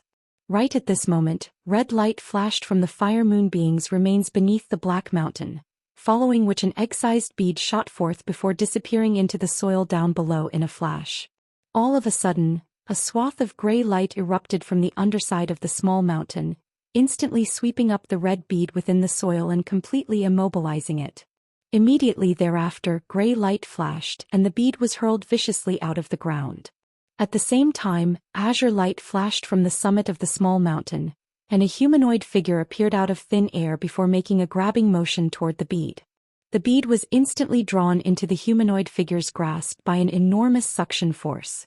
The humanoid figure was none other than Han Li, and he looked down at the bead in his hand to find that it was of a fiery red color. The material of the bead was glittering and translucent, and there was a miniature humanoid figure that was around an inch in size inside the bead. The miniature humanoid figure was completely identical in appearance to the fire moon being, except a barely noticeable small horn had appeared on his forehead. You really are related to the Jiaoqi race. I'm rather curious now. Are you a Jiaoqi being or a fire moon being? Han Li asked with a cold smile on his face as he casually massaged the bead between 2 of his fingers. The miniature humanoid figure remained silent with its eyes tightly shut. Seeing as you were trying to obtain my jade box, you must know what's in them, right? If you can reveal to me the contents of the boxes, perhaps I can. You can allow my soul to escape from this place. The miniature humanoid figure suddenly cut off Han Li as it opened its eyes with an expressionless look on his face. I can't do that, but I can save you the pain of having your soul searched, Han Li replied in a cold manner. In that case, then I have nothing to say. If you plan to use a soul search technique on me, then I'd advise you to save your energy. A holy race being has already planted a restriction in my spiritual sense. Even if a being of the upper 3 tiers of the holy race were to try and search my soul, it would only cause my soul to self-detonate, the miniature humanoid figure said with a deriding sneer on its face. Han Li's brows furrowed slightly upon hearing this, and he stared intently at the red bead for a while longer before suddenly rubbing his hands together. A loud thunderclap rang out, and golden arcs of lightning flashed as the bead and the miniature humanoid figure within it were both destroyed. Han Li didn't know if the fire moon being had been telling the truth, but he couldn't afford to waste any more time here. It was also possible that a tracking mark could have been planted into the fire moon being's soul, so he couldn't just keep it alive and take it with him for future interrogation. As such, he destroyed it without any hesitation, seeing as it was unwilling to provide him with the information he wanted. Unbeknownst to Han Li, in the instant that the fire moon being's soul was destroyed, a faint cry of surprise suddenly rang out from within a large silver palace atop the giant silver island hovering above Green Light City. "What is it, Brother Two?" another being asked with a curious look. "The restriction that I planted in Hong Yin's soul has disappeared. It appears that he's been killed," a silver-robed elderly man replied with furrowed brows as he sat in a white chair. There was a short crimson horn on his head, and he made a grabbing motion, following which an azure wooden badge appeared in his grasp. There was a red gem at the center of the wooden badge, but it had been shattered into several pieces. Could it be that someone blew his cover and he was killed by a swarm of cultivators? The other person mused. This was a middle-aged man who appeared to be in his 40s, and he was also wearing a set of silver robes. Perhaps so. After all, Hong Yin's cultivation base is nothing to be scoffed at, and according to the information he brought back last time, there are not beings of the 3 holy race tiers in Green Light City. Unless he was swarmed by many cultivators at once, he shouldn't be falling in a small city like that. Alternatively, perhaps another being of the holy race tiers has infiltrated the city prior to our arrival. If a being of that caliber were to appear in the city and insist on concealing themselves, then it's quite possible that our initial forces failed to notice their presence, the elderly man replied as he stroked his beard with a nod of his head. "In that case, it looks like the two of us will have to make a trip in person. I really don't understand what treasures we're trying to obtain that would warrant deploying beings of our caliber." The middle-aged man sighed as if he found all of this to be quite a pain. "Even if we're extremely close to becoming holy race beings, we're still incomparable to them. Our cultivation bases are equivalent to the first holy race tier, but more than 10 elders unleashed secret techniques to inject their power into our bodies before we were able to break through that bottleneck. We may possess the same amount of magic power as a being of the first holy race tier, but our spiritual sense and cultivation arts are significantly inferior. Without several thousand years of arduous cultivation, there's no way that we'd able to compare with true holy race beings. If it weren't for the fact that we're short on people here, the elders most likely wouldn't have deployed us in such a hasty manner," the elderly man said with a shake of his head. "That's true, but even so, if we combine our powers, we'd surely stand a chance against a being of the first or second holy race tier, and it's extremely unlikely that a being of that caliber would appear in Green Light City," the middle-aged man replied with a nod. "It's a pity that we lost Hong Yin here." A wistful look appeared on the elderly man's face.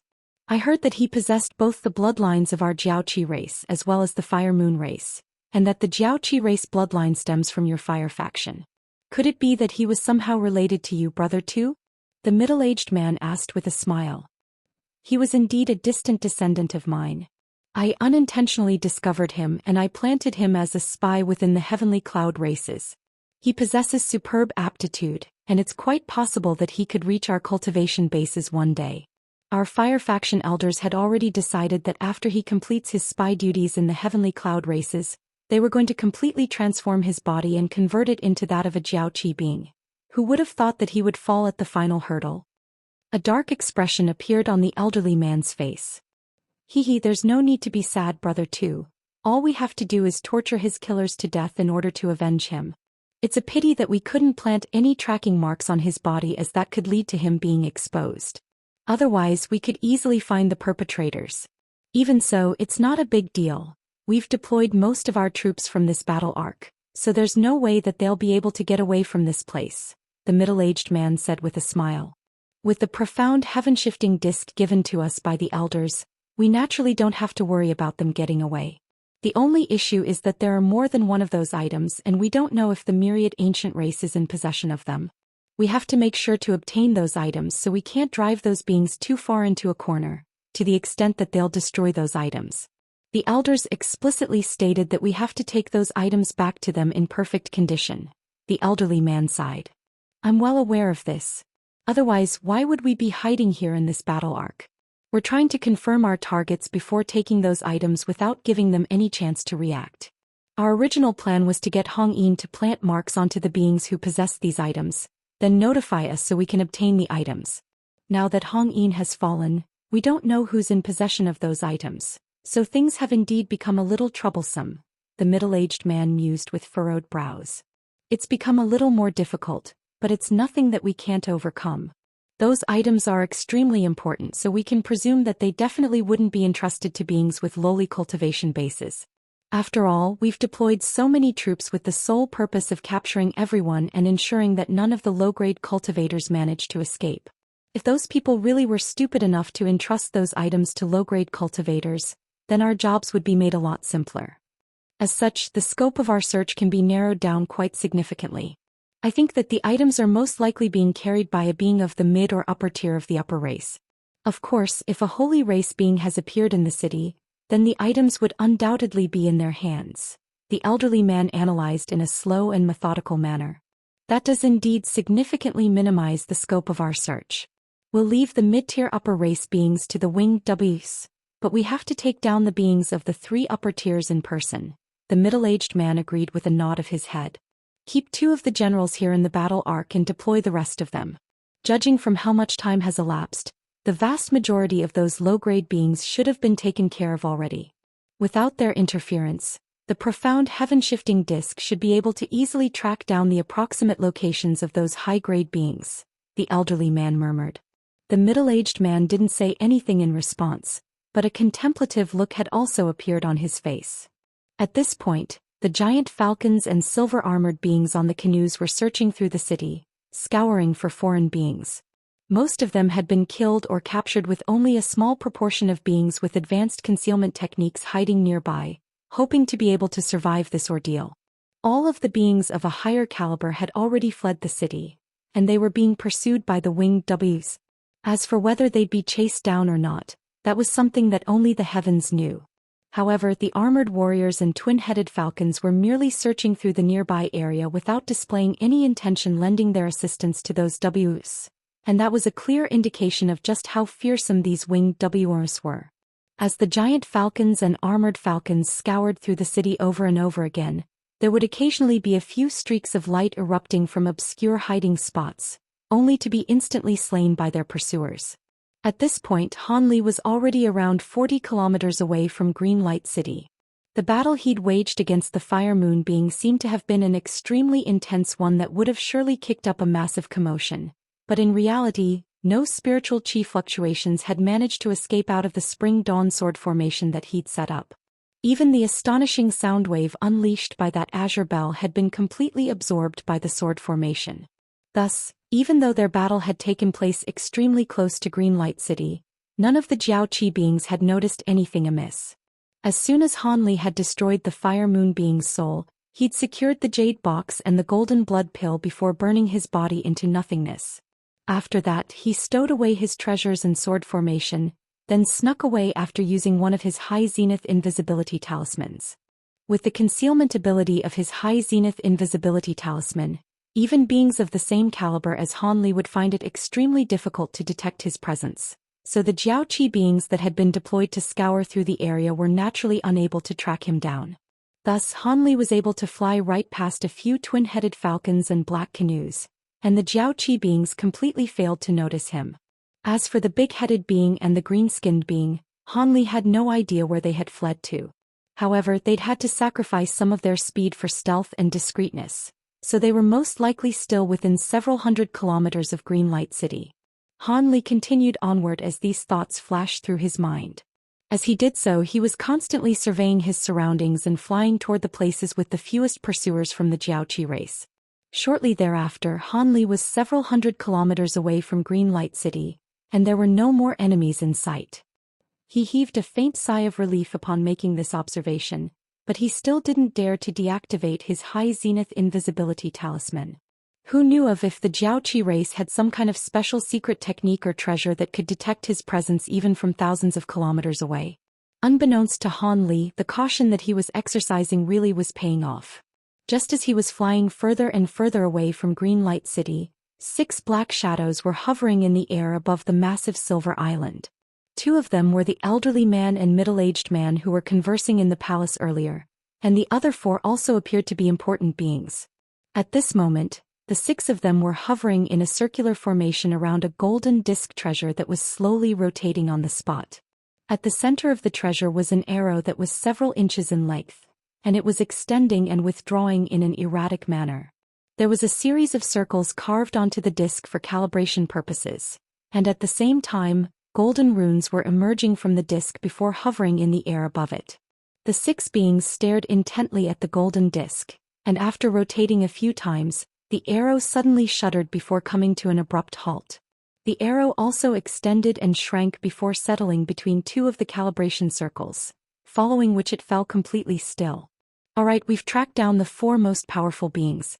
The 4 of you split up into groups of 2 and pursue 2 of those beings. Leave the other 2 to us. From the reaction being displayed by the disc, they should be beings of the upper 3 tiers of the upper race. When you find them, try not to attack right away if you can avoid it. After we take care of the other 2, we'll go and join you. Remember this: if they try to destroy something, stop them at all costs. The 4 of you can each take a pair of winged Daoists with you as well. We should have all of our bases covered then, the elderly man instructed in a cold voice as he withdrew his gaze from the golden disc. Yes. The 4 beings hurriedly replied in unison as they extended respectful bows. Alright, seeing as we've finished assigning respective duties, let's get started right away. Even the closest one of our 4 targets is already several hundred kilometers away, so time is of the essence, the middle-aged man urged. The 4 beings nodded in unison, following which the elderly man suddenly let loose a long cry. Golden light abruptly flashed from the massive silver island, following which a dozen or so additional golden-winged Daoists flew forth. After just a few flashes, they arrived in the air above the 6 people before circling around overhead. The elderly man waved a hand in an expressionless manner, and the 4 beings all shot forth as streaks of light. 8 of the winged Daoists followed the 4 of them away into the distance. The 2 winged Daoists that remained were silently awaiting further orders.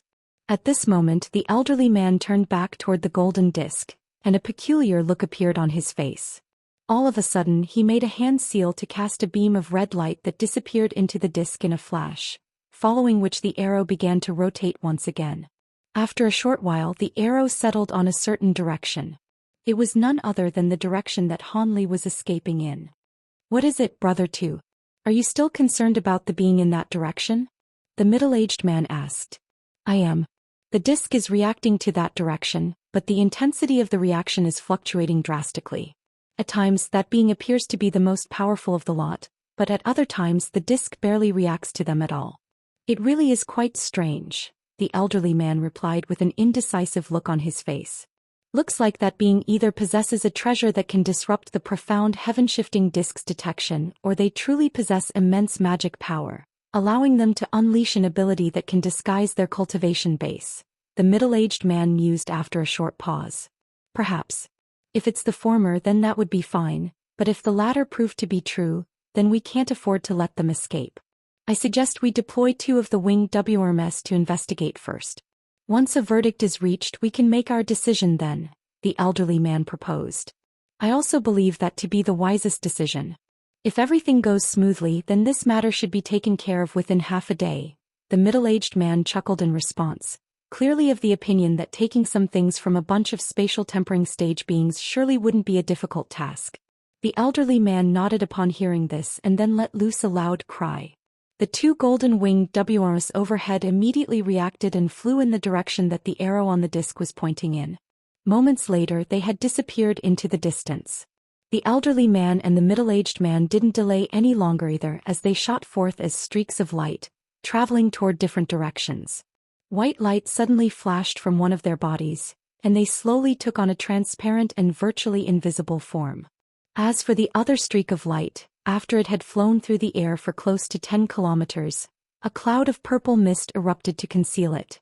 After a while, the purple mist also vanished along with the streak of light within it. In the air above a small hill, A foreign being with sallow cheeks and a pair of feelers growing from his head was riding atop a gecko-like spirit beast, flying through the air at an altitude of several tens of feet. The gecko was only around 10 feet in length, and there was a faint layer of yellow light emanating from its body, allowing it to completely blend in with the soil down below. Under the disguise of this layer of yellow light, the foreign being and his gecko steed were extremely discreet, making it very difficult to detect their presence with the naked eye alone. The foreign being appeared to be quite uneasy as he flew along atop his spirit beast steed, glancing behind himself regularly to check if any pursuers had appeared on the horizon. This being was at the early spatial tempering stage, but he wasn't one of the beings who had fled the city with Han Li and Big-Headed Being. It appeared that aside from those 4 beings, there were also other high-grade beings lurking within the city. This being had somehow escaped the detection of the Big-Headed Being and refrained from coming into contact with all of the other high-grade beings. Furthermore, he had concealed his cultivation base this entire time and didn't want to be lumped together with the other spatial tempering stage beings, as that would undoubtedly make him one of the main targets of the Jiaoqi race. Even after the city gates were opened, he had fled alongside all of the low-grade beings, posing as one himself. At present he was already close to 1,000 kilometers away from Greenlight City, and this was already a safe distance away under most circumstances. However, the foreign being still wore an uneasy look on his face. For some reason, he had been struck by a sense of foreboding not long ago, and this feeling had only intensified thereafter. He hailed from the Heart Charm race, which was only a small race on the Thunder Continent, but they possessed a rare natural ability that allowed them to sense danger more acutely than other beings. As such, he didn't dare to disregard this sense of uneasiness in his heart, and was inspecting his surroundings in an extremely cautious manner. All of a sudden his expression changed slightly and he seemed to have detected something. He clamped his legs more tightly against the sides of his gecko steed, and the spirit beast immediately drew to a halt.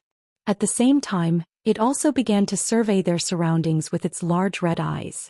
All of a sudden, a burst of white light erupted beside the foreign being, following which a humanoid figure emerged in a flash.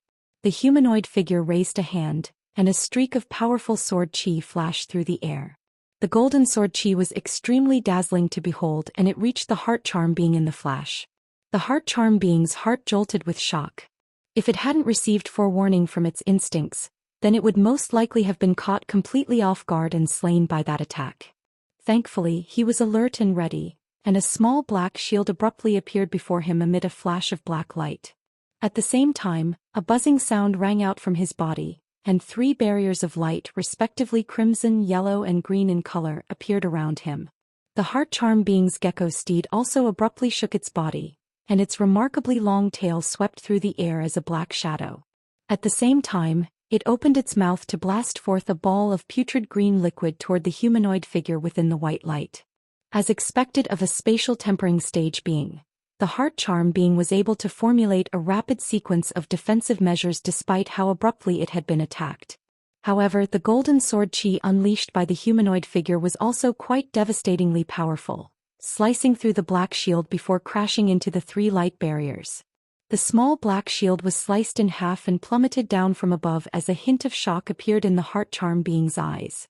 The golden sword chi then struck the 3-colored light barrier amid a piercing flash of light, following which the 4 colors intertwined and clashed amid a string of incessant explosions. The 3-colored light barrier had managed to keep the attack at bay.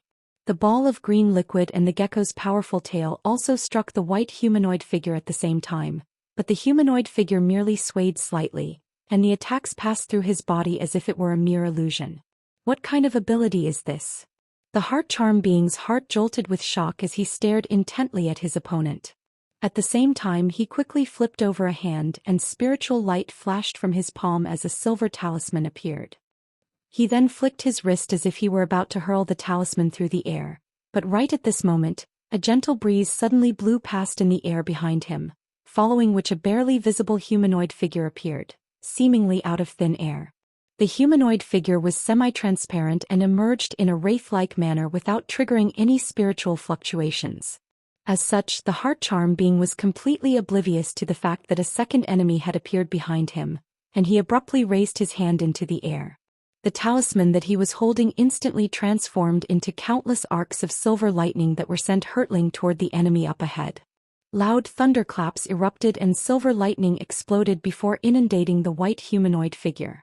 As soon as the silver lightning was unleashed, a scorching aura filled the entire nearby space, creating quite a formidable attack.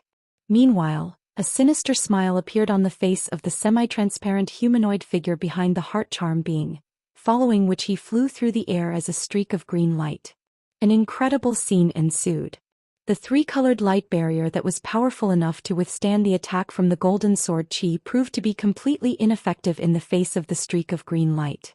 The green light punctured the light barrier in a flash before disappearing into the heart charm being's body, completely disregarding the defensive measures set up.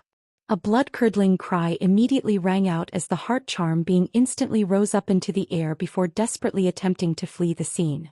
However, he only managed to fly for just over 100 feet before his body spasmed violently, and he plummeted directly downward.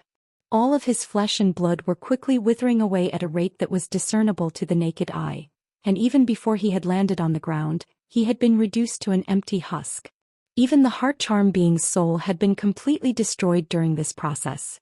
Without anyone to control it, the silver lightning in the air above instantly disappeared, thereby revealing the white humanoid figure again. Golden light flashed in his hand, and the giant gecko beast was instantly dismembered into several chunks. Hee hee.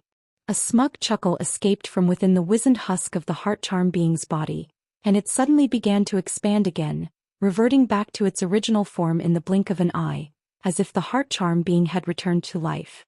The heart charm being inspected his two hands as an unsettling smile appeared on his face. He then turned and waved a hand toward the humanoid figure within the white light. The humanoid figure immediately approached him, and the white light around his body faded to reveal his true features. It was none other than that middle-aged Jiao Qi being. However, his expression was completely wooden and lifeless, as if he'd been reduced to a puppet. This blood-melting technique really is quite powerful. It's a pity that I can't use it in quick succession. Otherwise, it would truly be an extremely useful offensive technique. The heart charm being mused in a rather forlorn manner as he appraised the middle-aged man before him. After that, he flicked his wrist and a storage bracelet shot forth, revolving around in the air before all of its contents were tipped out. The heart charm being swept his spiritual sense toward this collection of items before making a grabbing motion, upon which several boxes flew toward him. He opened the boxes one by one and carefully inspected their contents, but his expression quickly darkened. There were some rather precious items in this collection, but none of them were the items that he was looking for. He pointed a finger at the storage bracelet, and a swath of azure light swept forth before stowing all of the items back into the bracelet. A contemplative look then appeared on the heart charm being's face, and a thought suddenly seemed to have occurred to him as he hurriedly patted himself down in an unfamiliar manner. However, his search only yielded 2 talismans and a few other inconsequential items. The heart charm being harumphed coldly before shaking his head in a resigned manner. He then made a hand seal, and a streak of green light flew out from the top of his head before transforming into that semi-transparent humanoid figure again. Meanwhile, the heart charm being sagged like a balloon before crumpling down onto the ground as an empty husk again. The semi-transparent being disappeared into the middle-aged man's body, and the man shuddered before closing his eyes as a layer of green light surfaced over his body. After a long while, the middle-aged man heaved a long sigh before opening his eyes again. His wooden and lusterless eyes had come alive again, and a soul seemed to have been injected back into his body. While the middle-aged man was making short work of the heart charm being, the green-skinned being was whizzing through the air elsewhere as a transparent blur. Unless a holy race being were present, no one would be able to detect his presence. As such, the dark green being was feeling relatively relaxed compared to everyone else after parting with the other spatial tempering stage beings, and he was wondering what was in the jade box that had been given to him. According to the big-headed being, there was a good chance that he'd be able to exchange the item in the box for a myriad wonder pill that he had been yearning for a long time. Did that mean that the box contained something even more valuable? Due to the fact that it was considering these matters, it failed to notice a faint purple shadow pursuing it soundlessly down below. A pair of cold, unblinking eyes lurked within the purple shadow, observing his every move. After a short while, the purple shadow seemed to have gathered all of the visual data it required, and it suddenly shot forth as a purple thread, reaching the spot directly beneath the green-skinned being. The green-skinned being was leaping through the forest, and the purple thread had timed its move so that it coincided with the instant when the green-skinned being landed next. An earth-shattering boom abruptly rang out from the ground below, following which a pair of large hands that were shimmering with crimson light locked around the green-skinned being's ankles in a flash. The dark green being was naturally given a massive fright, but he reacted quite quickly as spiritual light flashed from his body, and he abruptly twisted around as he attempted to escape. However, the pair of hands around his ankles had caught them in a vice-like grip and absolutely refused to let him go.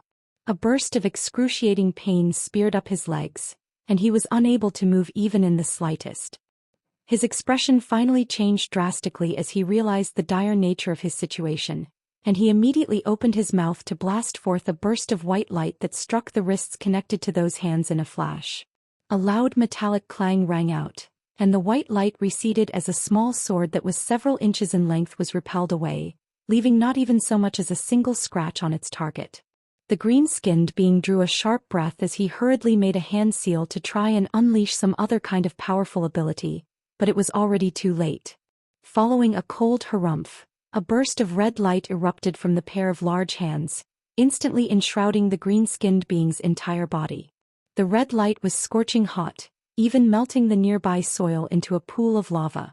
A blood-curdling cry instantly rang out and protective spiritual light flashed around the dark green being in a desperate effort to keep him alive, but his body quickly burst into flames.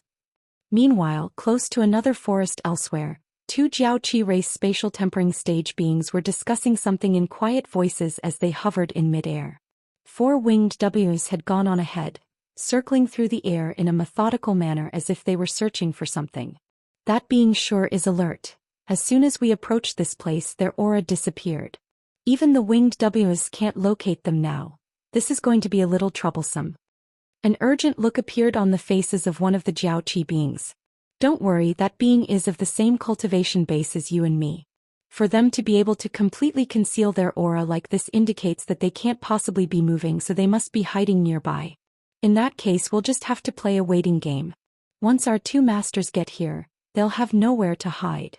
The other Jiaoqi being responded with a calm smile. I guess that's the only way to proceed. The first being could only give a reluctant nod. Meanwhile, the big-headed being was situated within a nondescript tree in the forest. His brows were tightly furrowed, and he was enveloped in a strange gray cloak that had completely concealed his aura. Elsewhere, there was a streak of light flying over a set of mountain ranges.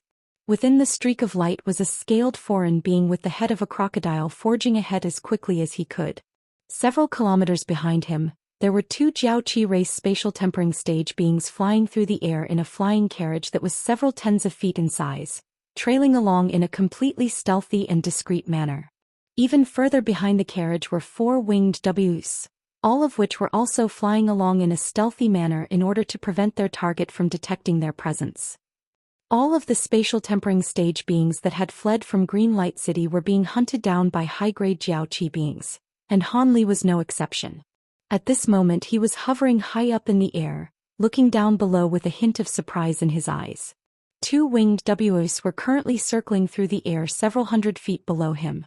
It was the first time that he'd seen such strange Ws, and they'd only arrived here not long ago. They seemed to be adamant that Hanli was in this general vicinity, so they were scouring carefully through the area. But Hanli was still concealed by his high zenith invisibility talisman, so the two Ws were naturally unable to locate him. As such, they could only scurry around like headless chickens. Hanli stroked his chin as he assessed his surroundings, but failed to notice any other Jiaoqi race pursuers nearby. Thus, a cold look appeared on his face as he contemplated whether he should kill these two pesky creatures. The two winged Ws were only deity transformation stage beings, so they'd be no match for him. However, he was still less than 1,000 kilometers away from Green Light City at present, and if there really were body integration stage beings conducting surveillance toward this direction with their spiritual sense, then killing these two beasts could expose his location. After considering the issue for a while, Hanli still shook his head and rid himself of that thought in the end. Thus he drifted away, planning to leave the pair of winged Ws alone. However, an unexpected turn of events then unfolded. After flying out for just over 100 feet, purple light suddenly flashed from his body, following which he abruptly lost his invisibility. The High Zenith Invisibility Talisman just so happened to run out of power at this moment, and this unexpected development came as quite a surprise to Han Li. In the instant that his body was revealed, both of the winged Ws immediately looked up and caught sight of him. The two beasts instantly let loose a collective cry of elation before flapping their wings and hurtling directly toward Han Li. Han Li's expression darkened upon seeing this, and he made a hand seal as a loud thunderclap erupted behind him, following which a pair of glittering and translucent wings appeared on his back. He looked down at the oncoming winged Ws and let loose a cold harumph. The harumph wasn't particularly loud, but to the winged Ws, they felt as if a thunderclap had erupted right inside their ear cavities. Both of them were immediately struck by a splitting headache, and they let loose howls of agony in unison before plummeting straight downward.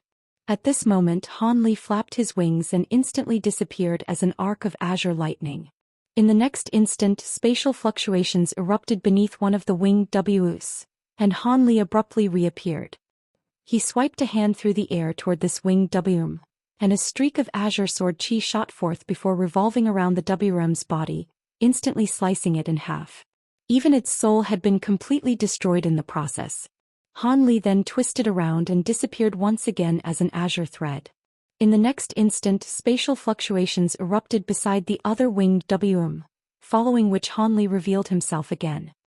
He pressed a pristine white palm gently onto the winged WM's body, and a burst of 5-colored flames fanned out in a ferocious torrent, instantly freezing it into a chunk of 5-colored ice. Immediately thereafter, golden light flashed from his 5 fingers, and several arcs of golden lightning struck the block of ice in unison. The winged WM was completely pulverized along with the block of ice as a result, but a ball of green light attempted to escape from the WM's shattered remains, only to also be destroyed by a bolt of golden lightning. Thus Han Li had slain the two winged Ws in virtually the blink of an eye. However, he didn't have time to stand around and appreciate his own handiwork. Instead, he immediately flew into the distance as a streak of azure light, making no further attempt to conceal himself. If there were no body integration stage beings among his pursuers, then no one would be able to catch up to him. If there were such beings among their ranks, then he'd most likely drawn their attention already, so the High Zenith Invisibility Talisman wouldn't do him any good. As such, it was best to focus on speed rather than stealth. In the instant that the two winged Ws were felled, the middle-aged man and the elderly man from the Jiaoqi race both looked from their respective locations, casting their gaze toward Han Li's direction in unison. There was a pile of random stuff strewn all over the ground before the elderly man's feet and a jade box in his hand. His eyes narrowed slightly as a contemplative look appeared on his face. However, moments later he abruptly swept a sleeve through the air, and the pile of items at his feet disappeared amid a flash of light along with the jade box in his hand. After that, he rose into the air and flew toward Han Li's direction as a streak of red light. Meanwhile, due to the fact that the middle-aged man had slain his target quite early, he was already flying toward another direction. He was still rather hesitant about whether he should turn around and pursue Han Li instead, but he shook his head in the end and continued along his original route. However, he was suddenly flying significantly faster than before. He was already quite close to the other target, so he naturally wasn't going to turn around to hunt down Han Li instead.